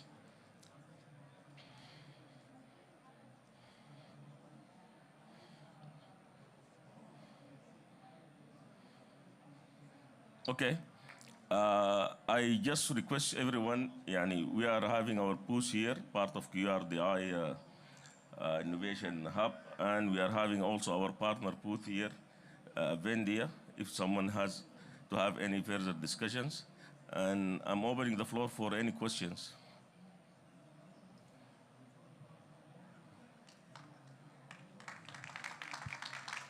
Thank you. Yeah, now you see the pitch session from Cytomate. All right, brilliant. She's clicking here. Hi. All right, see if this works. Okay, brilliant. So my name is Bilal. I'm the Chief Operating Officer of a company called Cytomate. Cytomate is the first offensive cybersecurity company in the entire MENA region that develops its own proprietary tech when it comes to offensive cybersecurity. So we have Uber, Yahoo, Equifax, Home Depot, all despite having multi-million-dollar cybersecurity infrastructures in place, they still fell victims to cyber attacks and loss of a brand disposition and damages in their environment. The cost of a global cybercrime is amounted to $8 trillion a year and projected to go to $10 trillion a year. That's $22 billion a day of cybercrime costs on the world digital infrastructure. So this is a true manifestation why offensive cybersecurity is important to maintain your viability of your infrastructures. So why does Cytomate exist? What kind of problems are we trying to solve here? So we believe that even if you're having defensive cybersecurity infrastructures in place, the way you design them can be inefficient and may not deliver the proprietary defenses that these are promising. The second is that there's no mechanism in place today to assess the effectiveness of the security controls that you operate in your environment. If I sell you any firewall, environments are taking it for granted and they just implement it with absence of complete mechanisms how to assess these firewalls in the first place. Again, there's a sophistication in AI cyber attacks, so there's a big gap on the technology that's being available for attackers, and there's a big gap on the defensive side as well. So we're trying to bridge the gap between the attacks that have been happening on the defensive environments as well. And lastly is the lack of threat intelligence, limited capacity of organizations to anticipate threat and act proactively. The way the threat intelligence is being fed to environments and companies today, it's not very robust. So Cytomate, in the light of these pressing challenges, developed 3 interconnected products that are catered for the IT infrastructure, and one is catered for the OT infrastructure. So these products operate to serve 2 main purposes, without going too technically. So one is the development of sophisticated threat intelligence, and the second is security posture management. And they all operate together on the back end to deliver what we call the threat active approach. So everything looks good on a concept, but how do these products operate on a use cases, on a real life, on real metrics? So a breach and attack simulation product that we do have, which is called Breach Plus. The essence of it is to emulate attack scenarios on certain environment to assess the security posture of organizations and assess vulnerabilities. In addition to that, we assess the security posture of the security controls that you implement them to see if your design of your environment is actually up to date and is being upgraded or not. RASID is a next generation attack service management. What does that do is a giant monitoring tool that monitors your digital landscape, the threat landscape of your organizations on the dark web, on external sides, and it helps you proactively patch that environment as we go. Sarab, as the name states, is a deception environment. So what we do is that we create a deceptive environment on top of yours. What does that happen is that we hire the attackers for your own services. So we benefit from how the attackers are using tactics, techniques, and procedures. And then we feed them to your organization as a threat intelligence to understand what are the benefits of such product down the way, and how this threat intelligence can feed it all the way through as well. It serves another purpose as well, which lure attackers away from actual digital assets, since it's an entirely deceptive environment as well. The Battle Twin, it's a product catered to the OT environment, which we got funded from Qatar Research and Development Institute. It saves as we create a digital replica of your OT environment in order for us to assess the security posture of your OT infrastructures with zero impact on your actual production environments per se, which is something very crucial when it comes to energy plants, hospitals, utilities environments, which is something we don't see every day. So this is what we created here. We created something called the threat active approach. What does that specifically mean in a more of a business terms? So threat active approach, today the world react to attacks. So what does that mean? They react to the attacks that are being happening, post the attack, they hire incident responders, and so on and so forth. And then there's a one step forward with being proactive. Proactive means is that you're one step ahead of the attackers by offering them the ways of mitigation. You try to predict it. But when we're talking about the threat active approach, is that you install an entire ecosystem in your environment. You anticipate the attack in the first hand. You understand what kind of digital landscape that you do have. So therefore, you always stay ahead in front of your attackers, especially when you're what we call thematic industry. So there are certain attacks are being portrayed for certain environments, financial services. We're talking about the energy sector, which all of it has to be profiled rather than offered more on a generic terms. So the market size is inherently large for two main reasons. One is that there is a large investment on the IT infrastructures all over the region and all over the world as well. And it has to be met with parallel investments in cybersecurity. This is why the market is substantially large as well. Qatar market is valued as $1.4 billion in 2024 and expected to grow until $2 billion in the next couple of years to come. The landscape, the cybercrimes landscape in the entire world is amounted to $10 trillion in 2024. In addition to that, as the national cybersecurity agencies all over the region are pushing companies to adopt more acceptable thresholds for the cyber environments that they have in place, which increases the usability of cybersecurity products all over the region. So of course, Cytomate does not operate alone. So Cytomate today competes with the world-leading organizations when it comes to cybersecurity. On the breach and attack simulation the products, we compete with SafeBreach, Simulate, Mandiant, AttackIQ. As you will see in the Battle Twin as well, we compete with a few of them, but mainly on the industry leaders and industry incumbents, which we try to do so. Well, since Cytomate operates in a very crowded space, what does that really set us away from the crowd? So one, we believe that there is a product superiority when it comes to building such products in the first place. Cytomate did not reinvent the wheel, but Cytomate reinvented how the wheel works. We introduced a new methodology of how cybersecurity should operate. As well, the company has a philosophy of full autonomicity. We adopted the way that the human element is still the weakest element in the entire cybersecurity chain. So we try to minimize the human element as much as we can. Third is that it's a patentable technology. All technologies that we built is fully in-house, it's fully proprietary, it's fully under the positions of Cytomate, which is something that does not really happen very much in the region. And lastly, it's a local company with a first mover advantage. We are a local Qatari company. We understand the landscape of the Qatari environment better than anyone else. Today, the international companies, international cybersecurity operators that work in Qatar, that has no guarantees whatsoever how to cheat your data, how to dispose your data after they've been exposed to your environment. So that creates another layer of complexity which we have to deal with as a nation. Cytomate's go-to-market strategy. So today, Cytomate learned how to market their products with the trial and error. We understood that door-to-door sales does not really scale your operations any further. So we tried to rely on partners down the way. So we took system integrators and distributors to market our products offline, capitalizing on existing networks, since they do offer them a wide services, wide products, and they can push Cytomate products down the way as well. Today as well, we managed to shorter the long sales cycles that cybersecurity industry faces, that up to 10 months to sell a product, to up to 50% thanks to the cloud providers, which we push our products to Azure, to the Azure market, or through AWS market as well.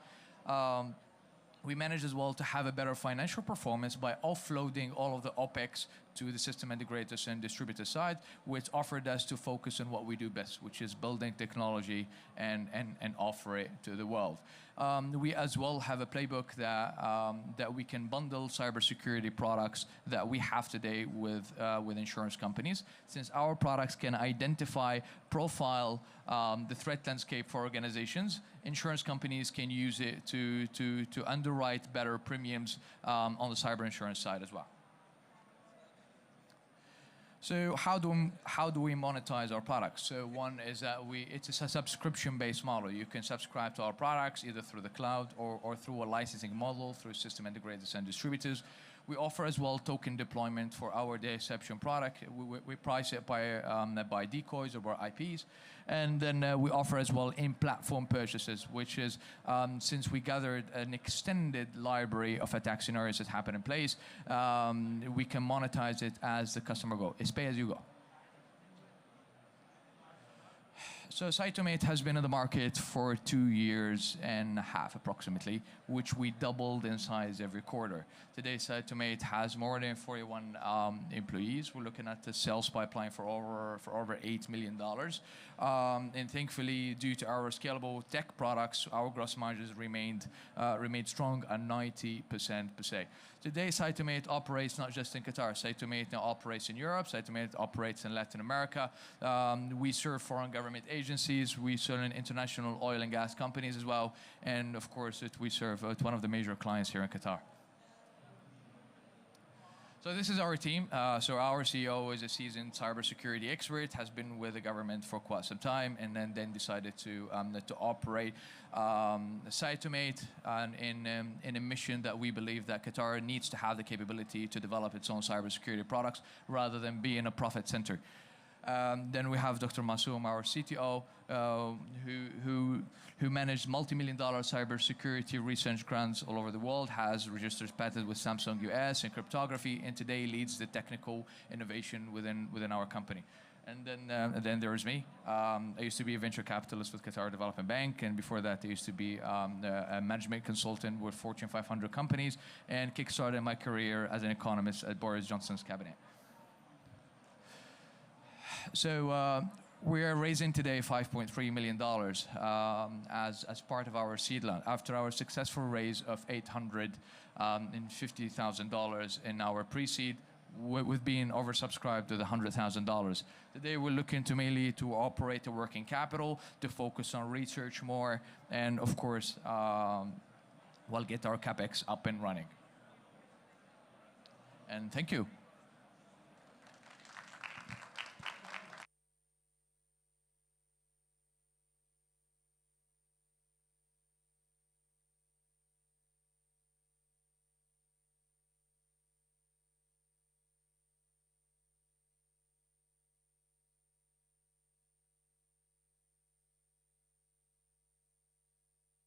More. So next is Syuk. This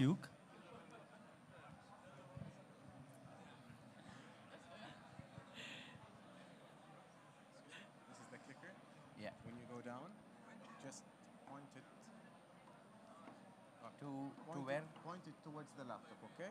Okay. Because the USB is there, sensor is there. Okay. Hey, good morning, everyone. My name is Arjun. I'm the co-founder and CEO at Syuk. I'd like to start by thanking QRDI for their wonderful support and giving us this wonderful opportunity to be here as a part of Web Summit. By qualification, I'm a civil engineer, right? So I'm probably not supposed to talk about technology and IoT in Web Summit, but again, here we are. After civil engineering, we worked in the upstream oil and gas sector for quite some time. And this was in India, in the Middle East, in the US. This was the entire founding team of Syuk, actually. And what we learned is there is a lot of learning that can be taken from the energy sector and digitized, right? So when we were looking to move out of India, the first logical stop was Qatar, because I personally had worked in Qatar for about 5 years. There was a lot of history here and amazing place. So we decided that we will start by moving to Qatar, and it aligned very well with the national vision of Qatar. His Highness the Emir wants to transform Qatar into a knowledge-based economy by 2030, and we would like to align totally with that. And it is with that intention that we started discussing, we started setting up a team in Qatar, and we have our chairman Sheikh Mansoor Al Thani, we have Mansoor Esreb, our local partner and managing director of SEUC Qatar, and we are all working together again in promoting digital technologies in the region. So what exactly were we doing in the energy sector? What exactly were we doing in oil and gas, upstream oil and gas sector, right? We were basically managing operations, managing people and equipment across different areas, across different regions to make sure that operations run safely and efficiently. And the way we always used to do it was on the phone, right? So in running operations, there are a lot of challenges. If you look at operations, there is safety. Safety is a major challenge if we are running, say, a factory with 500, 600 workers, if we are running a refinery, an offshore oil rig. Safety is a major challenge because you would like to know where people are, and God forbid there is an emergency, you would like to know where all the missing people are. You would like to improve sustainability because sustainability is, again, a key metric by which companies are being governed these days. And of course, compliance, right? There is a lot of compliance related to safety and regulatory rules that you would like to monitor. So how do we do this? What we do is we make a real-time map of a facility, plot positions of people and assets in real time. We digitize processes, configure compliances, and make sure everything is available in real time. The advantage of doing all of this in real time is that we are able to proactively intervene, right? Like if something is about to go wrong, we are able to intervene instead of making it a reactive measure and doing it using a business system and deriving metrics at the end of the week or end of the month and so on. Right? So what this does to an organization, this entire real-time monitoring of people and assets on a digital platform, is enhances safety, improves sustainability, ensures compliance, and overall it elevates the efficiency of any organization that is working. Right? So we have various modules. We have rules and alerts that are generated in real time. For example, a trainee enters an engine room, an alert gets generated in real time, and people are able to know what is going on in real time, so that they can intervene in a proactive manner. It's divided into a number of modules because the same technology, the same base technology can have a number of different applications, right? And the applications include connected worker, where we talk about people safety, connected assets, where we talk about asset safety, where we improve the utilization of assets. There is an interesting module called truck in, truck out, which is used to optimize fuel savings. And for one of our customers, we are actually saving them about $8,000 in fuel costs every day. And of course, we monitor the environment, make sure that emissions are monitored, and all of this is available on a single platform. Ours is a modular, configurable, no-code platform, and it's cloud agnostic, integrates with other business systems to give a holistic picture of being able to run operations efficiently. We partner with a lot of large enterprise companies, and that has been the way that we fit in the operations piece of the overall puzzle. And again, we are specialists at operations, right? That's what we do. So we bring that to the overall picture. We deal with large enterprise customers because large enterprise customers have a larger footprint, have a bigger problem to solve, and that is whom we, these are some of the large companies that we work with, and we are working with many more in the pipeline. So let's talk a little bit about what we are doing in our R&D and how we are working with QRDI. The reason we are doing R&D is because we use a lot of off-the-shelf hardware. And this has a lot of limitations when it comes to off-the-shelf hardware, the options that they have, and so on. So we are jointly building an R&D center here with QRDI support, where we are working on worker safety first, then we are working on worker health, and then we are working on area safety. So these are, the three pillars that we are working on for a complete solution for safety and compliance, and that's what we aim to build in Qatar. What it means for us as a company is that we have a technological leadership, and most important in all of this is we have customer trust and loyalty, right? We don't want to be a company that just sells in Qatar. We want to be a company that actually builds in Qatar, and this ties into the Tawteen and the Vision 2030 of transforming Qatar into a knowledge-based economy, and that's what we are working towards. Finally, I would like to leave you with one note. The success of the company, the financial success will come, but overall, our success is measured in terms of how many incidents or injuries we have prevented, how we have improved the sustainability of the organization, and as we always say in the oil field, we can sleep in peace if everybody goes home safe. Thank you so much. Thank you, sir. So Muhammad Suleiman from Kati.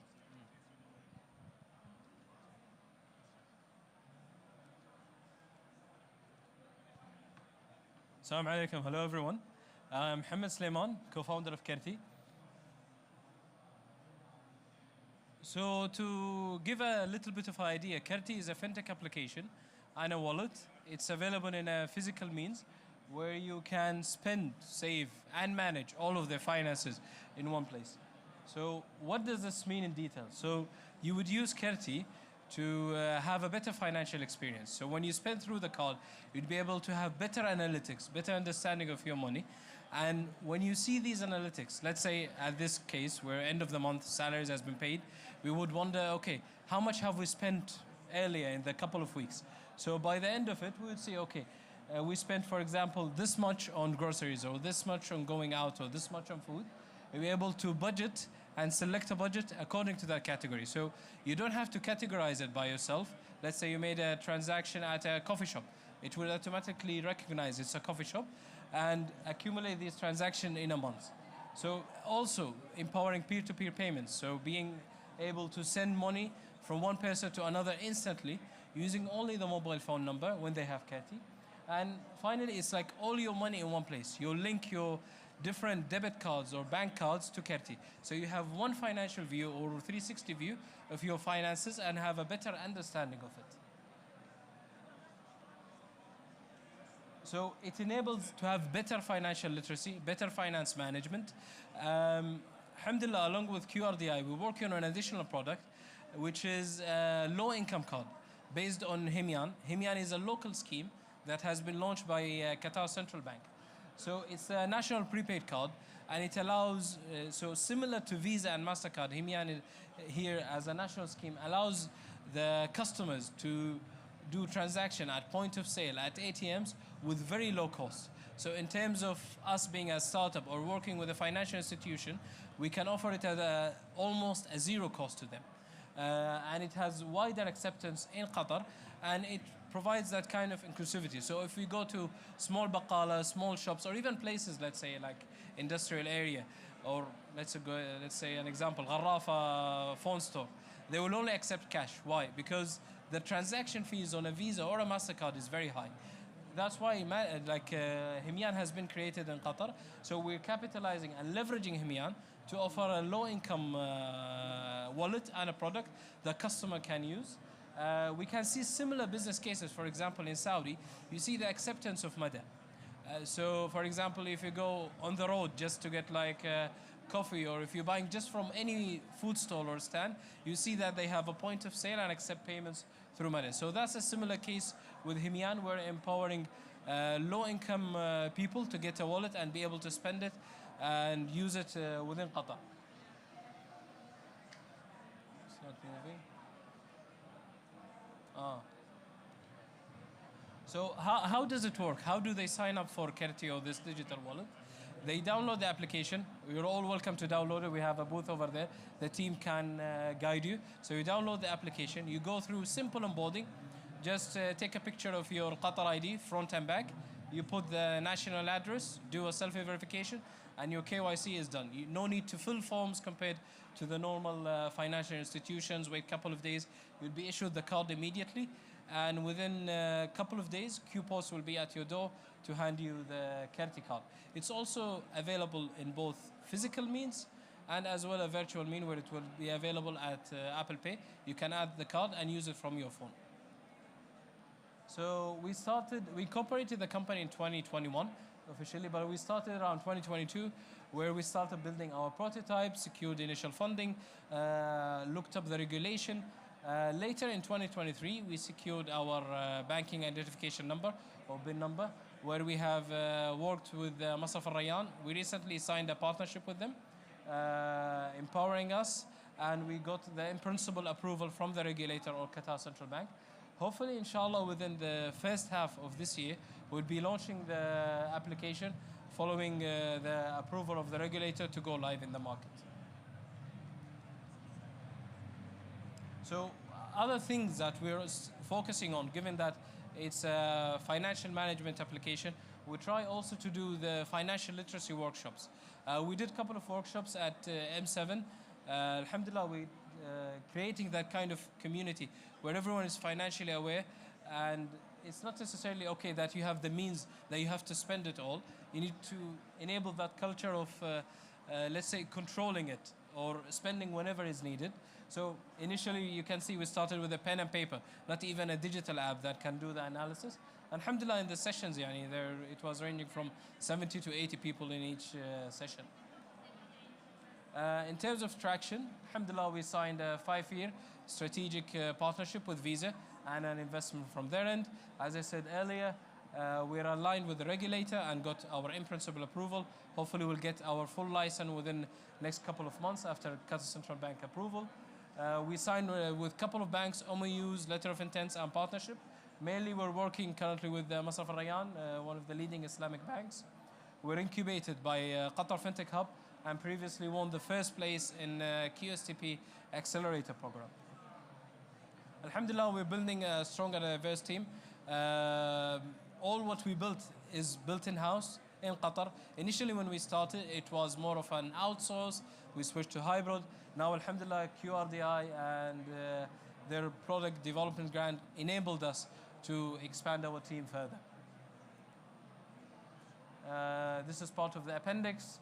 You can see that QRDI and Ooredoo, those are the non-financial institutions, which are non-banks who have the ability to issue cards and wallets in Qatar. You can see Ooredoo Financial Services or Ooredoo Money, and as well you can see QRDI over there. Given that it's a micro company or a micro startup, it's a big thing to have the issuing capability from Visa or MasterCard. Here is our partnership earlier with Masraf Al Rayyan, signed in June 2023. And that's it all regarding QRDI, spend management and low-income wallet for both segments. Thank you. Shukran. Thank you so much. We'll be having a break until 12:50, and then we'll continue our sessions. See you in 1 hour. Thank you.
check 1, 2.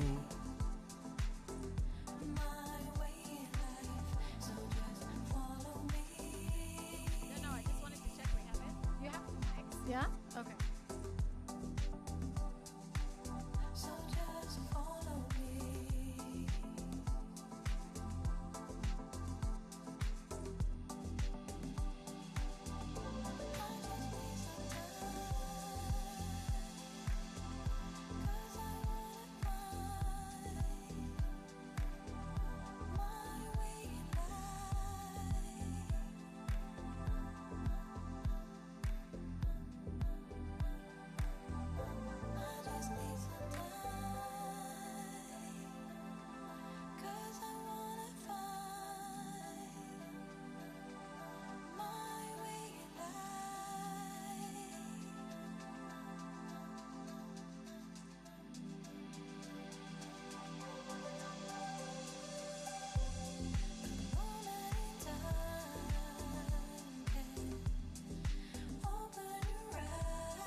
Just follow me.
Hello. We're starting our session in a minute, so please, if you can have your seats.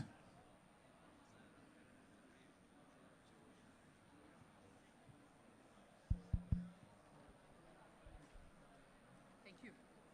Do I have to, you give us 5 minutes warning before? Where will you be, here or there? But talk as much as you can. We have, when do we finish? Oh, you're amazing. Thank you. It should be one part.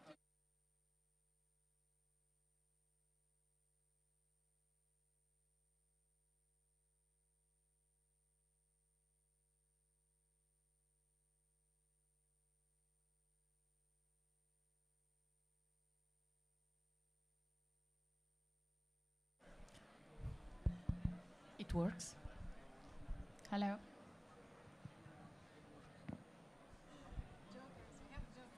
Jokers.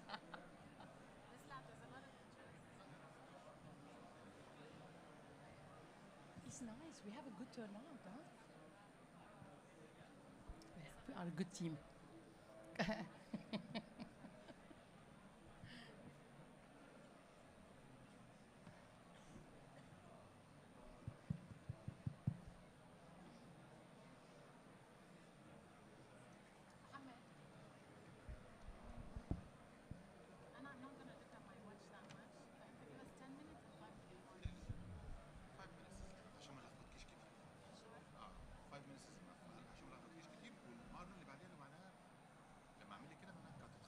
يعني dead.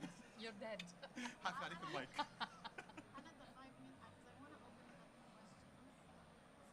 So the 5 minutes will be enough for questions. Yes. So you give us 5 minutes warning before the 25 minutes. Yes, So 10 minutes. at 25 exactly. No, give I us will a 10-minute warning and then a 5-minute. 10 minutes to go to finish. And then 5 minutes, then we'll open up the question. Then I'll بديك 5 minutes بعدين 10 minutes بعدين 5 minutes بعدين we know that's it lethal question time. وبعدين لا 10 minutes عشان نفتح questions. 30 minutes. 10 minutes. طب افرضي ما فيش questions كتير. This is the point. Leave the question for the last 5 minutes. تمام؟ حتى لو احنا اخذنا 5 minutes more that's fine. بس لو انا نهينا الكلام بدري 10 minutes earlier ما فيش questions then you will have to end the session. فهمتني؟ خلاص يبقى 5 minutes. 5 minutes معناتها فينا نكون عم نحكي 5 minutes. لأنه من بعدها لازم يكون we لا need هو بيقول 5 minutes warning. Okay خلص يعني وقتك only 5 minutes عندنا بس 5 minutes to talk. Yes. Okay. Hello and welcome, everyone. My name is Hind Ashraf Zaki, and I lead international partnerships at the Qatar Research, Development and Innovation Council. I'm very excited to welcome a special person today. We have the privilege of delving into insights of someone who is at the forefront of health technologies, working at the intersection of science, technology, and healthcare, the remarkable Rana Lonen. Rana is currently leading strategic investments at Novartis, but is not just a healthcare technology investor. She has a background in as a molecular biologist and a track record that spans from the lab to commercialization, working at the center of transforming healthcare ecosystems. In today's very short session, we'll have the pleasure of exploring Rana's career journey, from her early days in the lab to her being a key player in the health tech investment landscape. We'll also talk a bit about the challenges of taking research from the bench to the market, her thoughts on the challenges there, but also diving into the dynamic world of investing in health technology companies and touching on what is transforming pharma today. And we'll have 5 minutes for Q&A at the end of this session, which I'll open up, so prepare your questions from now. So without further ado, let's get started. Rana, tell me a bit about yourself and your career journey from bench scientist to VC. Okay, well, thank you. Thanks everybody for coming today. I'm actually very overwhelmed with the turnout. Thanks to Hind for inviting me and also for QRDI for asking me to come to this session. It's my first time in Doha. I'm super excited and the place is buzzing really with feelings for innovation. So as Hind mentioned, my name is Rana Lonen. I am currently based in Switzerland. I am an investor. I invest in healthcare technologies across the value chain of pharma. I've been doing investments in biotech and in tech for the last 9 to 10 years. My journey didn't start as an investor. So I started at the bench. I'm a PhD molecular biologist by training. I worked on applied science. So I was working on understanding the mechanism of action of a toxin that causes pores in the membrane of a cell, and this is how it kills the cells. So my focus in the PhD was to really try to understand how this works and to try to find small molecule inhibitors to block the activity of this toxin. This really led to quite a long time in academia, around 8 years. I stayed around because I was very curious to really find these molecules, but also I spent time raising money from the EU and the Wellcome Trust to advance the science from the bench all the way to discovering, okay, now I understand how the toxin works. Let's find molecule to block the activity of this toxin, so raising money for that, to now how can we take these molecules further and make them suitable for drug discovery. So this is the reason why I stayed in academia for some time. Following that, I raised money again. Sounds like I spent my whole life raising money to really spin out from the lab. So I was leading a research group in the lab, and I decided to spin out to a biotech. So I was a chief scientific officer and founder of a biotech, also based in the UK. And with the biotech, we discovered novel molecules, and the patent was granted in the US for that. At that moment, I realized that how much money and capital is important for innovation, but also how it is important to be in the hands of people who actually understand science, understand entrepreneurs' drives to really build a better future.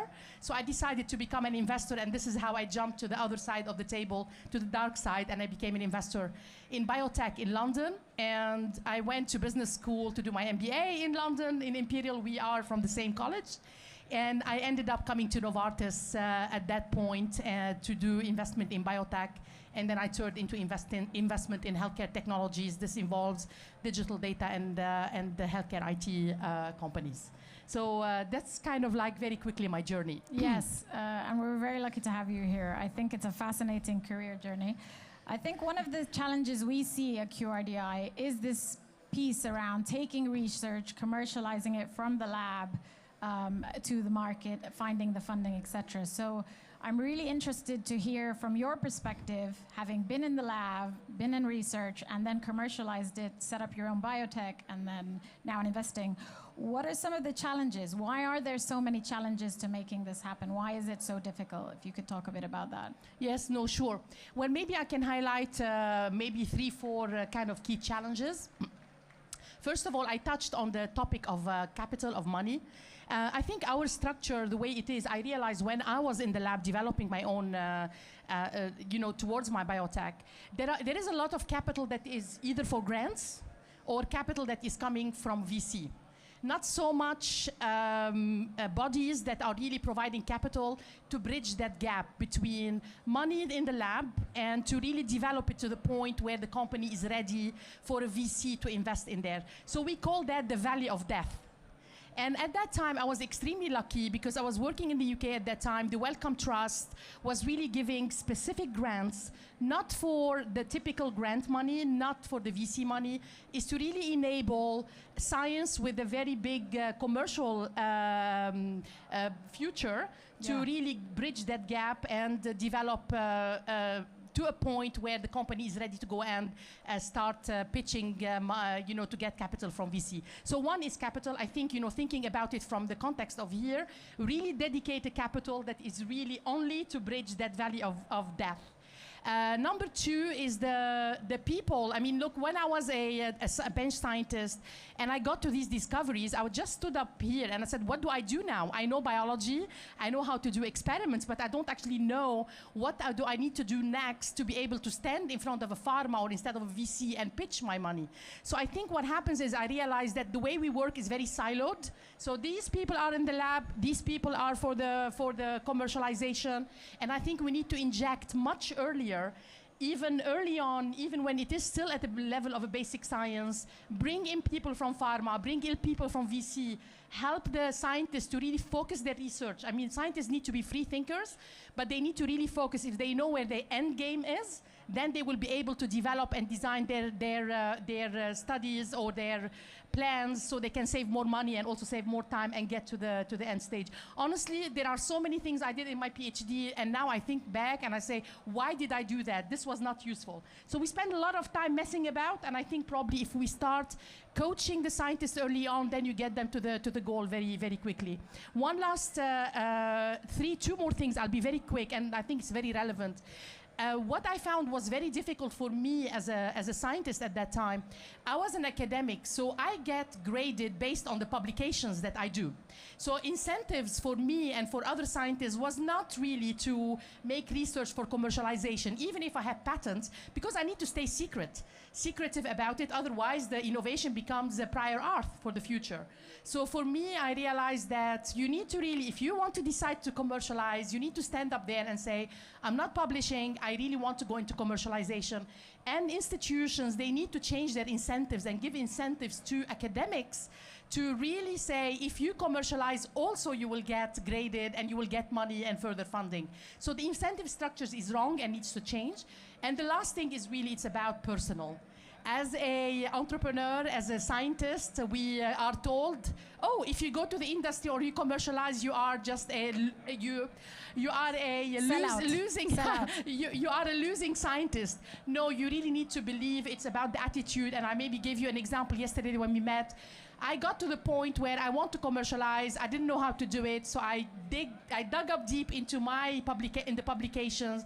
I found somebody who actually worked on my protein 30 years ago, but he worked in a pharma company again after that, then went to a venture firm after that. So I went to his LinkedIn, reached out to him, and I say, hey, I discovered molecules for what you worked on 30 years ago. Join me, you'll be the chairman, and we can do something together. And then this is how the change started. And I think you need to be a hustler as a scientist as well, and you can do it. Thank you very much for that. And I'm looking at the QRDI team members and hoping that we're all taking notes from all of these learnings, because I think there's a lot of work to be done, especially in the region on this. And also, you know, Hind, the hunger is very important for scientists. You need to be hungry to really do something different and take risks. And I think this is really the key. Yes, absolutely, absolutely. Okay, so you then moved from the lab, as we said. You set up your biotech. And then you went from investing in biotech to actually investing in health tech. So can you talk a bit about why you moved from biotech to health tech and a bit about these two experiences and what you gained from that? Yes, no, sure, thank you. So when I was in London, I joined a venture firm. I was investing in biotech. I mean, obviously, this is kind of related to my background. And when I moved over into Novartis to make investments, actually, it's everybody knows in every pharma, so this is not particular to my company. There is a lot of, you know, the business model on how to develop drug is actually quite, you know, it needs a lot of revamping. There is a lot of inefficiencies in the system. We spend a lot of money, pharma spends a lot of money on R&D, but there is a lot of high failure, high attrition, and the return on investment is quite low.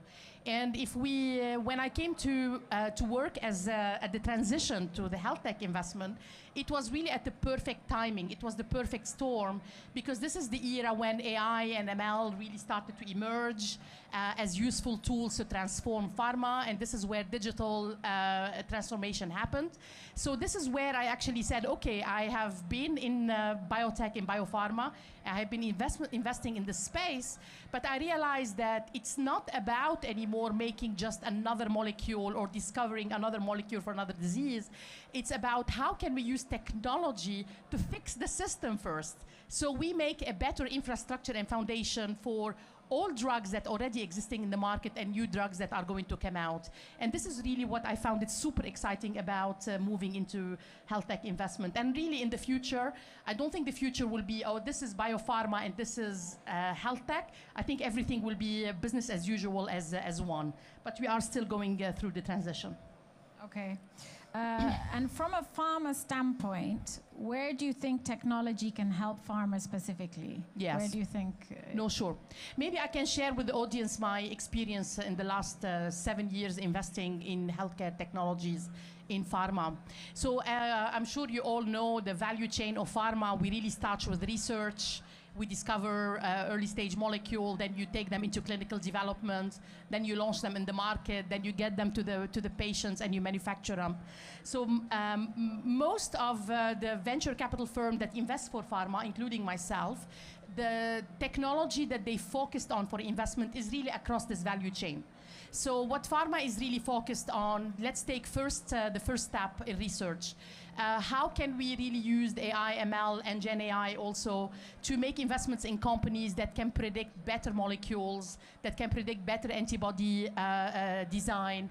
How can we make investment in software companies that can link different equipments in the lab and different data that are siloed into one place so you can apply analytics? So everything really that can serve research, and the ultimate aim for this to really reduce attrition and speed up time of getting to discovery of candidates. Then moving up, we made investment. The exciting thing for pharma is how can we apply technology in clinical development? As you know, I give you some example. I highlight maybe 4 or 5. Clinical trial recruitment until today remains a big problem. This is really what causes delays in finishing the trial or maybe failed trials. So how can we use technology to find people that are already on Facebook or on TikTok or on Instagram talking about the disease, so you can maybe send them a prompt to say, are you interested to invest in to take part in a clinical trial? So how can we use technology to really recruit patients? How can we use technologies to, when patients come into a clinical trial, let's say if they are due to do 7 visits to the trials, in between the visits, normally, you don't know anything about them. So how can we empower patients with wearables so we can actually, we are able to follow the patient, the sleep, the steps. They can fill out questionnaire on how they are feeling. So this is called more of a digital endpoint in between clinical visits. We are interested a lot in data. So as you know, there is an explosion of real-world data in the pharma space. We call it is the currency of healthcare at the moment. So if we are able, traditionally, you run clinical trials, you have a treatment arm, you have a control arm. How can we use data to understand how patients could potentially behave during clinical trials so you can reduce the sample size in the clinical trial? How can we do synthetic control arms? So we call them digital twins. So these are the type of, but also there is one non-clinical things that we are interested in clinical development. How can you use Gen AI to automate document production, to really automate the process? It's not really to replace people, but to augment what people are actually doing so you can really increase efficiency, reduce time to market and cost. And one example also I will give, now the drug is out in the market. Imagine if somebody has a multiple sclerosis condition and they get diagnosed in the clinic, then they go home. You don't know anything about them. So this is really investing in coordinated care. So you can really empower them with nurses who can call them, telemedicine. You can connect them to wearables also. If you see that there is an infection or there is a relapse, you send them back to the clinic. And this is really very important, not only for pharma, but for payers. So funders, let's say maybe here in Qatar, if the government pays for the healthcare system for people, I think they will be very incentivized to really use such technologies so they are able to improve outcome, which means in return better health for society and less cost, for example, for the payers. So these are the type of things that we have been super interested in. Cell and gene therapy, these are new era of modalities in medicine. How can we make manufacturing of cell and gene more affordable, more high throughput? So we invest also in manufacturing there. So these are kind of the examples, Hind. Very good, very good. Okay, so let's talk a bit about investing. Yes. Now, the investments, not necessarily the investments you've made, but more generally, what are some of the criteria you look for in some of your health tech investments specifically? And what are the watch-outs that you would say? If there's anyone sitting in the audience working in health tech or thinking about investing in health tech, what's your advice there? Yes, sure. So a number of things. I will highlight the key things. I would probably say, I would call them maybe showstoppers. First of all is the team, especially when you go early to invest in companies that are early stage. It's a high potential of innovation, but high risk. So good people make good companies. Bad people, if it's a good technology, they will destroy the company. So first of all is the team, and also it needs to be multidisciplinary, especially now bringing technology and pharma expertise, and from depending on what the technology is. So it's not only a one discipline kind of outfit. So I look at diversity in teams, very important, on all level diversity. And I look also at the hunger and the mission and why the team is doing what they are doing. Secondly, I look at many companies develop solutions and they try to find a problem.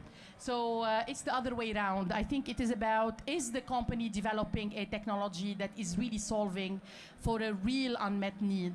The reason why I'm saying that, because a company is successful when they are able to find somebody to pay for their service.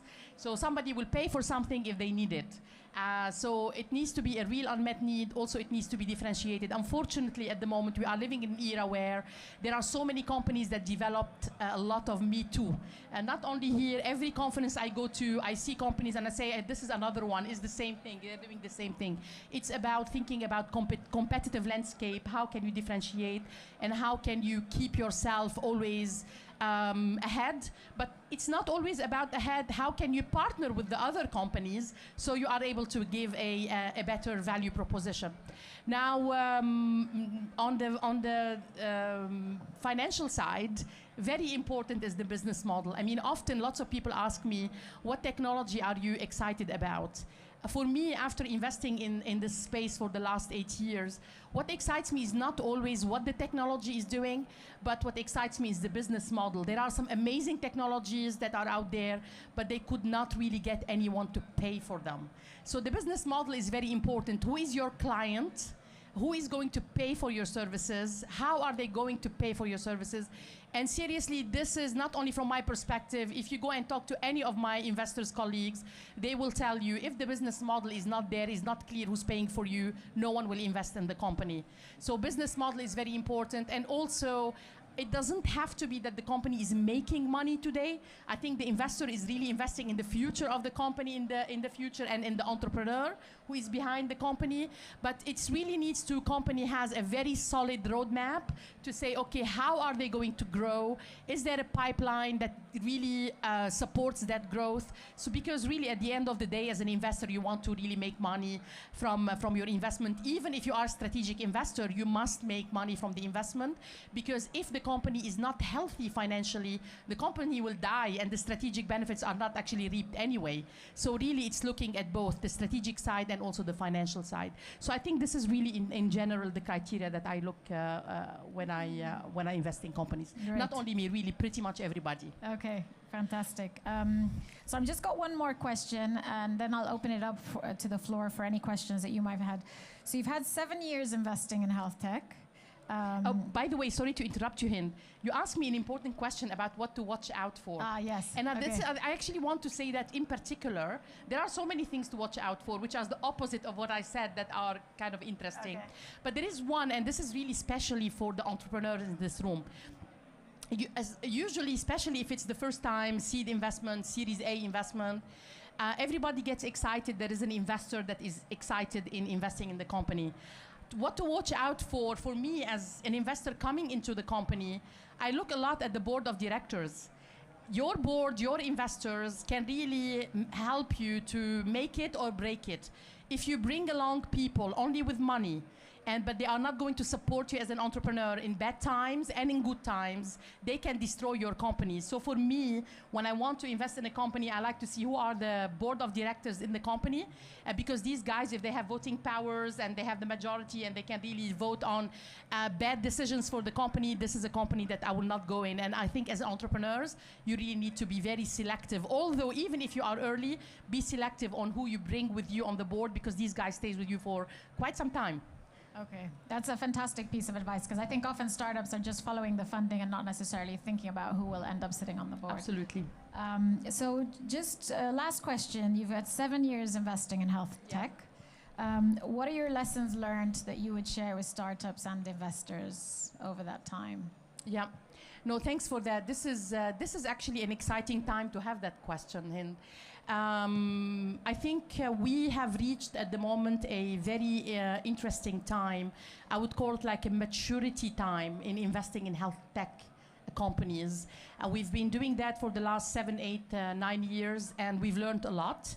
One of the things that lesson number one, it's about health tech investment is not a sprint, it is a marathon. So lots of investors thought that, oh, if I go into health tech investment, I can do things fast, it doesn't cost me a lot of money, and I can really exit very quickly. It is not the case. Health tech investments take just as much. It could take you 5 to 10 years. So really it's about, for the investors and for the companies in this room, I think you really need to build, and to build for durability, build for sustainability, and not build something because you want to make a quick cash. We have seen a lot in the last period, a lot of tourist investors coming in and thinking that I'm going to make a quick cash by investing in a company, and they actually did not contribute, but they actually contributed negatively because they have excited the entrepreneurs by term sheets with very high valuations. And entrepreneurs took this valuation, and then we saw in the last 2 years when the market downturn happened, all of these valuation flopped. So we were living in a bubble. So really what I would say for the next period, it is the survival of the fittest. And these are about companies who are here for, we hear a lot about the word unicorn. I'm actually a big advocate of a camel, because be the camel, take your time, be very resistant, and you can weather the storm. And this is how you can really build yourself for the long term. And I think this is really very important for us as investors to know, and also for entrepreneurs to know in the room.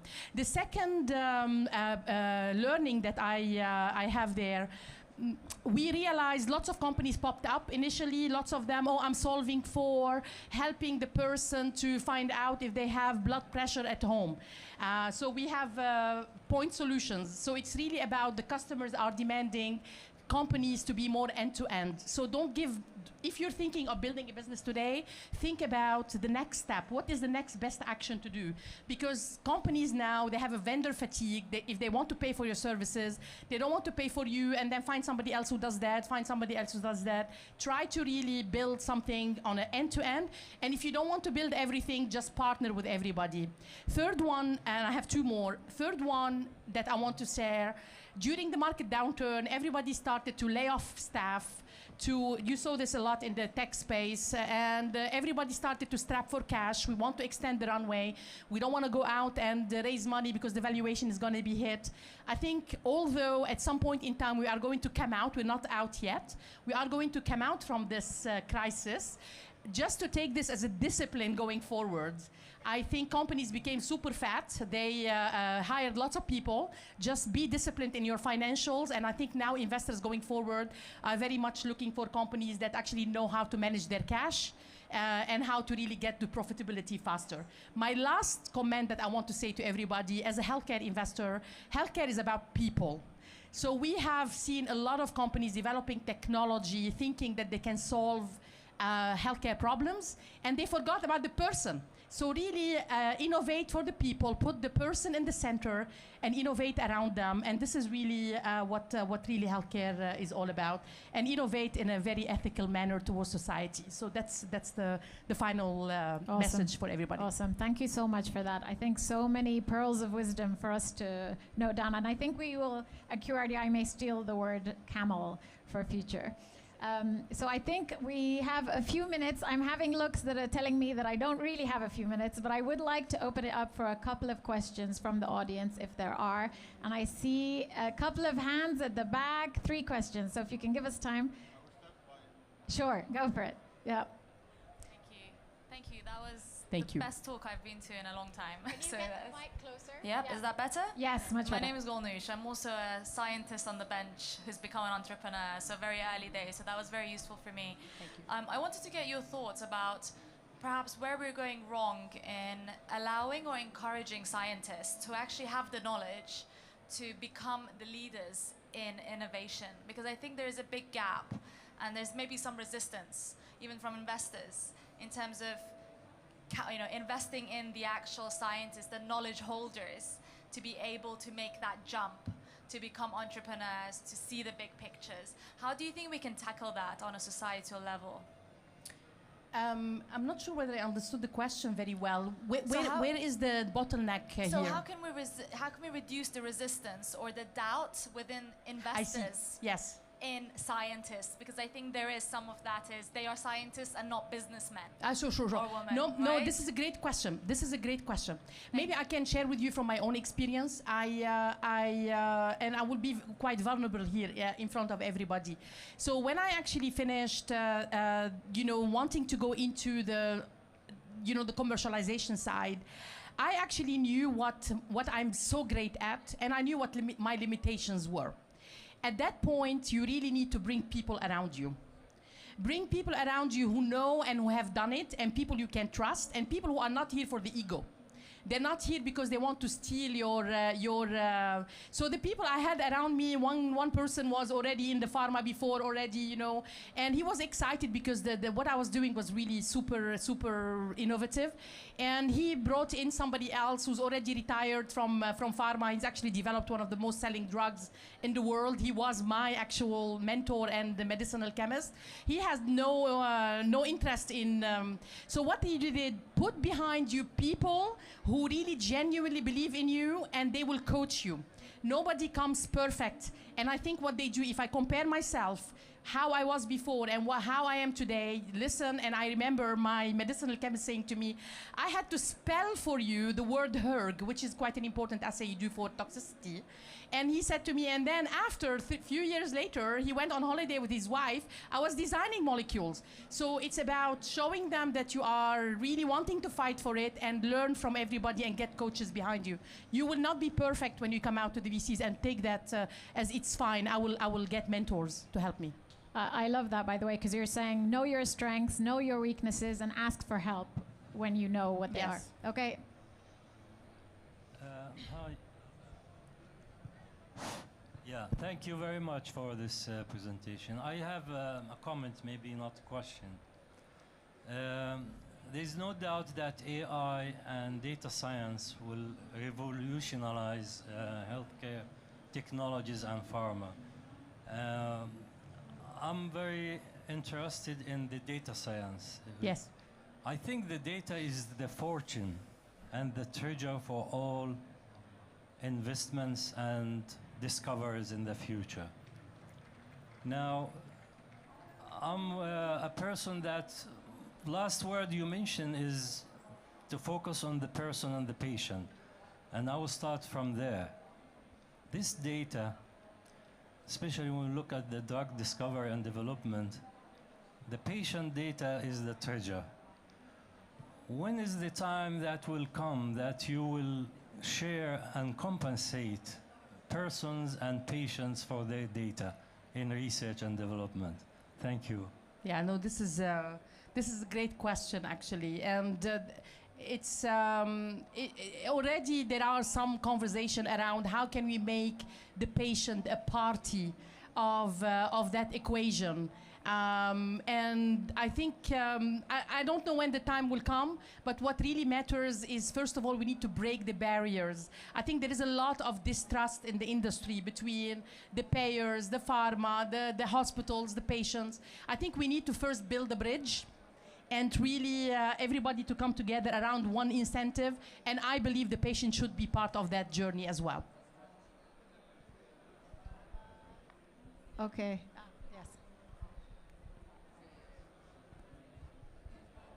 Which one? Yeah. Okay, so thank you. If I understand correctly, you prefer to invest in Series A, or in which stages? No, I actually pretty much invest in anything between seed to Series C, because I'm a strategic investor. So depending on the strategic case, then I can go in and make investments. Typically A and B, but I can go early if the company is super relevant and there is not so much competition out there around the topic, or I can go to Series C if the company also is very strategic and relevant. But typically A and B is the sweet spot. Thank you very much. Okay, I think we have time for one more question, and then feel free to approach Rana after the session, I think, if you have more specific questions. First of all, thank you so much for this brilliant talk. I am a scholar, so I'm a research associate, so starting with academics right now. And my question is, apart from the health tech sector, do you also look at the med tech part of the industry where it's more medical devices and medical imaging? Do you also look into that when you are investing as a pharmaceutical company, or is that really not your interest? So like medical imaging technologies or medical devices or surgical robotics, that kind of field. No, that's now. So my talk is really more general about the pharma. But if I want to answer about my field particularly, we tend to stay away from medical devices, but we do medical imaging. Very important. AI-based imaging is super important for us. But there are other pharma who actually do medical devices. So if I want to answer generally to your question, pharma would typically invest in health tech, but also will invest in med tech, will invest in biotech, and also in AI imaging. For me, the med tech is a little bit out of scope. Okay. Okay, I think we're out of time. Thank you for the questions, and a very big thank you to Rana for coming all the way from Switzerland to be with us here today. My pleasure. Thank you for inviting me. Thank you, and you'll be available around the pavilion for the next half an hour if people have questions. I will stay here definitely for the next hour. Okay, awesome. Yeah, thank you very much. Thank you.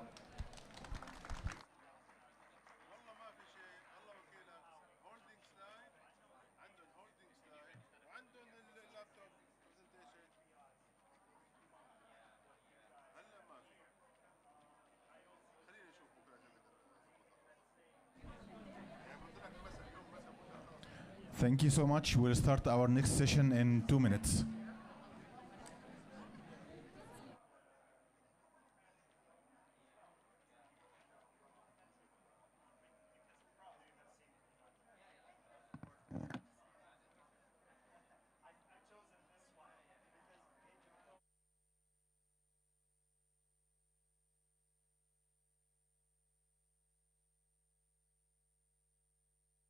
muted now. هتفتح كمان دقيقتين لما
Assalamu alaikum. Good afternoon, everyone. My name is Amin Bendris. I'm head of strategy and value creation at Hassad Food Company. Thank you for coming to this session. I know there is a lot of other interesting sessions, and this one is about agriculture. Everyone is talking about AI. So I hope there is some data. There will be some AI, but mostly about agriculture. So I'll walk you through what we think is a unique digitization journey in multiple aspects. The first aspect is it's a digitization of an entire sector. So it's not a company trying to evolve, improve internally, which is easier. It's about a whole agricultural sector. And second, it's unique because it's led by a company that is mostly, this is an investment fund. It's not an IT company. So, so Hassad Food Company is an investment clicker. I have to activate it, sorry. So Hazard Food Company is part of Qatar Investment Fund, and also a member of the National Food Security Committee. We have multiple investments locally and globally, and they span the value chain from production to processing and distribution. And we are in a unique position to understand the challenges of the Qatari agricultural sector through those investments. And this is why we have to make a lot of decisions related to that. For example, we need to establish or identify what commodities to stock, how much to stock out of that, when to stock it. And for this, we need a lot of information about local demand, expected demand. We design and manage subsidy programs for agriculture to boost self-sufficiency in local production. And these require getting data, at least to measure the outcomes of those subsidies. We have to react swiftly to supply chain shocks. Recently, the onion ban from India, which is lifted now. And finally, we have to also monitor and boost our local production. So all of these decisions require intensive data. And through our work, we've faced multiple challenges. I will summarize them in 4 aspects. The first one is basically the ability to travel in time, both in history, in order to establish for example, go to last 5 years, last 10 years indicators to establish a pattern, or the ability to drill deep into the monthly level to see seasonality patterns, and also to the daily level for some data like pricing data, which is moving on a quicker pace. And also we need live data. There are a lot of data that is only published 1 year after the end of the season, which renders it like a lot less useful. Second challenge is in a lot of what we do, we get data from multiple sources. We may end up comparing apples with pears. So taxonomy is a big challenge which we are facing. The third one is accuracy. The basic thing is a lot of the published data in the sector doesn't have any underlying assumption, doesn't explain how this data is collected, so it's hard to use it confidently. And finally, is comprehensiveness. Does the data we are getting covering all the aspects we need from all the dimensions, weights, variety, etc. And we think that the root causes, in our context at least, are due to a lot of manual processing, the absence of a data governance. So data is just managed in silos. Every entity, sometimes every team, has their own way of collecting and publishing data. There are no clear methods by which the data is collected, processed, analyzed.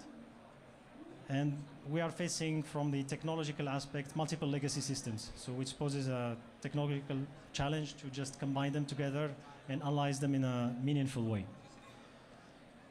So Hassad having an overview of the sector, and also we were quite blessed with our management team who all have a tech background, so we all moved either from telcos, IT industries to agriculture. So we said, okay, let's tackle this challenge. Let's go to the ministry and propose a solution that we are able actually to execute. So this solution, and I think I'm trying to make it general so that it's useful not only for agriculture but any context which is similar. When you are trying to digitize an entire sector, is basically the first principle should be having an ecosystem overview. A lot of the pitfalls are related to companies handling only part of the problem and evolving in separation, which doesn't build. So at least in the design phase, there should be an overview. There should be a comprehensive analysis of the ecosystem. In our case, it has been covering all the production points, farms, ports, large producers, even and government entities that generate meaningful data like customs, etc. And following that through the distribution points, the major ones, at least in the beginning, like central markets, auctions, retailers, and horecas. The second principle is also a pitfall when it's led by technology, is the focusing only on the technological part. We think that an end-to-end approach is very important and primordial in terms of building a sustainable data infrastructure.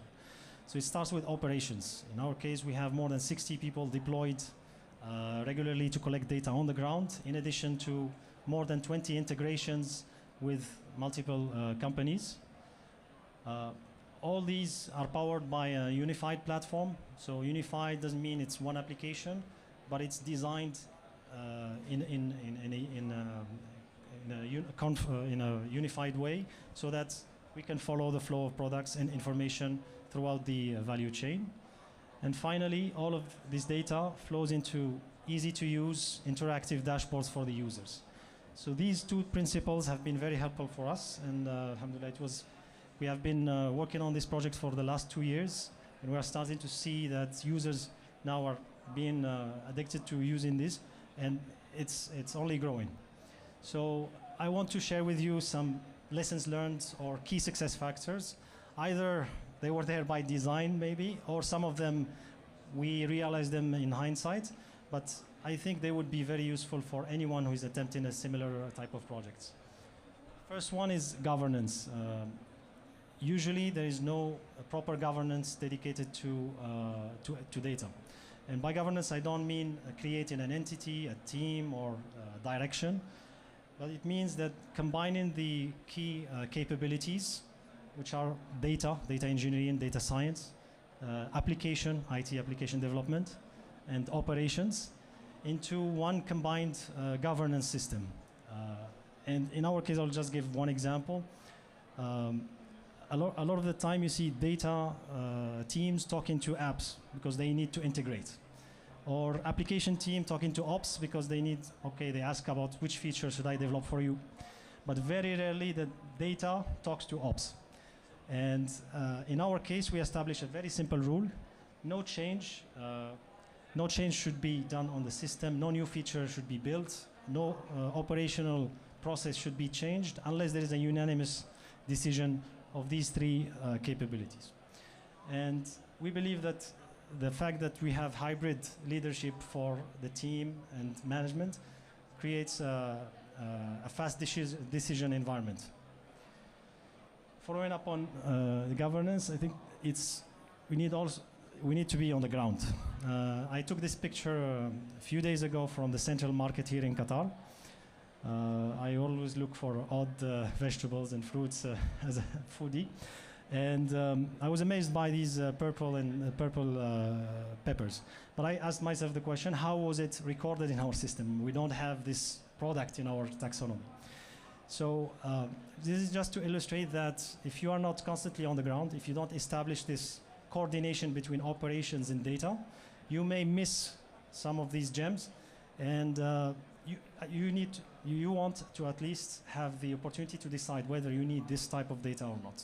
In our context, we do need that because there is a lot of focus to create value for the local farmers, and this kind of, let's say, less common products have a higher value, so they can bring, if they are developed, they can be very helpful for the local ecosystem. The second part is incentives. I also try to abstract it in general. We have three categories of stakeholders. There's always the data users, the data collectors, and the data providers. For the data users, they need information at the tips of their fingers. This is an example of a dashboard where all the information needed by the agricultural department team is let's say in multiple charts, but this chart is very important for them. They can filter on a certain product group, like vegetables. They can also filter on a certain product, in this case tomato. They can even go to the farm level and check an individual farm production data, which took them, let's say, hours and hours, or if not days, just to compile this data and make a very simple analysis that took me 4 clicks. Same for time travel, going from data from combined or summarized at the yearly level. With 1 click, you can drill down, if the information is available, of course, to monthly, weekly, and multiple levels. for data collectors, it's very simple. Just make their lives easier. Eliminate any paperwork, eliminate any... Think about the process so that it's easy. For data providers, this is the hard part. We are dealing most of the time with private users. Regulation allows us as a government to ask them to provide this information. But you don't just want to use the stick because people always will revert to their nature, and they will privilege basically not providing information about their businesses, basically. So I'll just give an example of the fishing sector. We understood there was an issue for boat owners who have the license and associate themselves with a crew. And those boat owners are not there all the time when the catch is being offloaded to the port. So they have no way to double check if that quantity that is reported to them is the right one. So what we did here is, through our teams present there, we capture this information and then we display it on this app so they can see basically live, like within a few minutes, the catch of their certified by a third party. And this is a very high value that will push the owners themselves to push their collaborators or their crew to collaborate with us.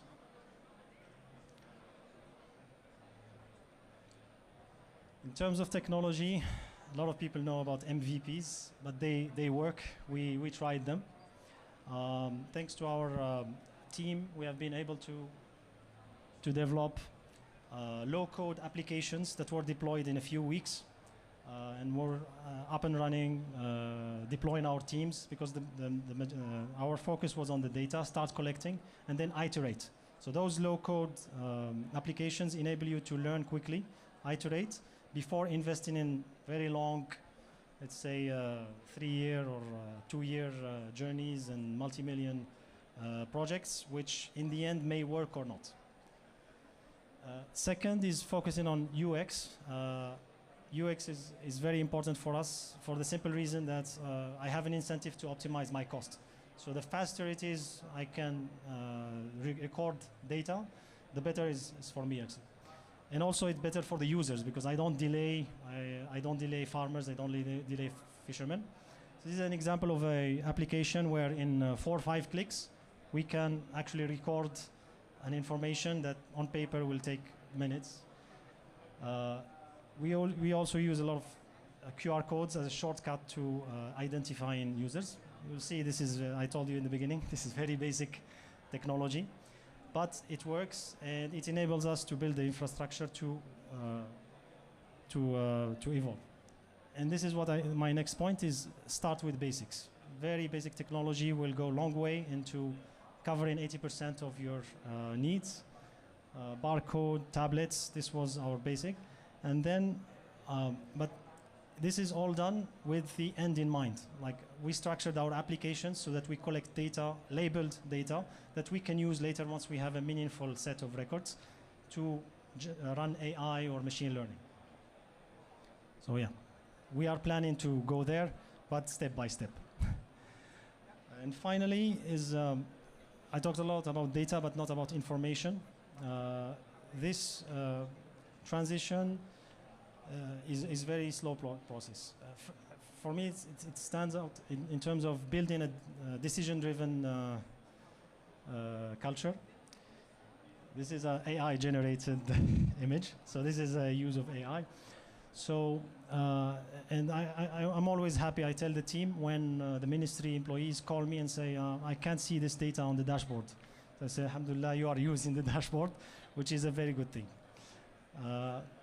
Second is basically we are building a lot of double checks. For the data to be information, there needs to be a lot of, it has to be accurate. And the way for us to achieve this and even monitor ourselves is to take data from multiple sources. For example, we have our teams 24/7 covering the ports. But in case they miss something, I have also access to boat movement system from a government entity. So I can also detect any discrepancies. And this is one example of how we use multi-sources to just increase the accuracy of the data. And finally, it's a technical point. I will not be able to expand on that much. But according to our data team, if you don't build the right infrastructure from the beginning, it's very hard to maintain. And maintenance has been also a very, like, a lot of companies build a data structure, but once it's given to the client, they discover that they are left with high OPEX to just run it, to just change anything. In our case, we are able to respond very flexibly and very swiftly to new dashboard creations by our users. So that we can actually transform chaotic data into structured and information data. This is a cheat sheet. This is something I learned from one of my teachers, Sir Andrew Lee Kerman.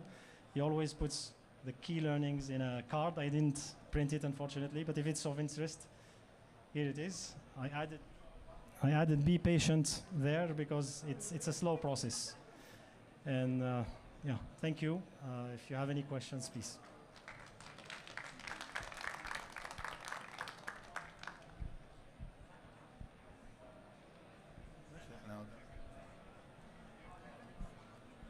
Any questions? Yes.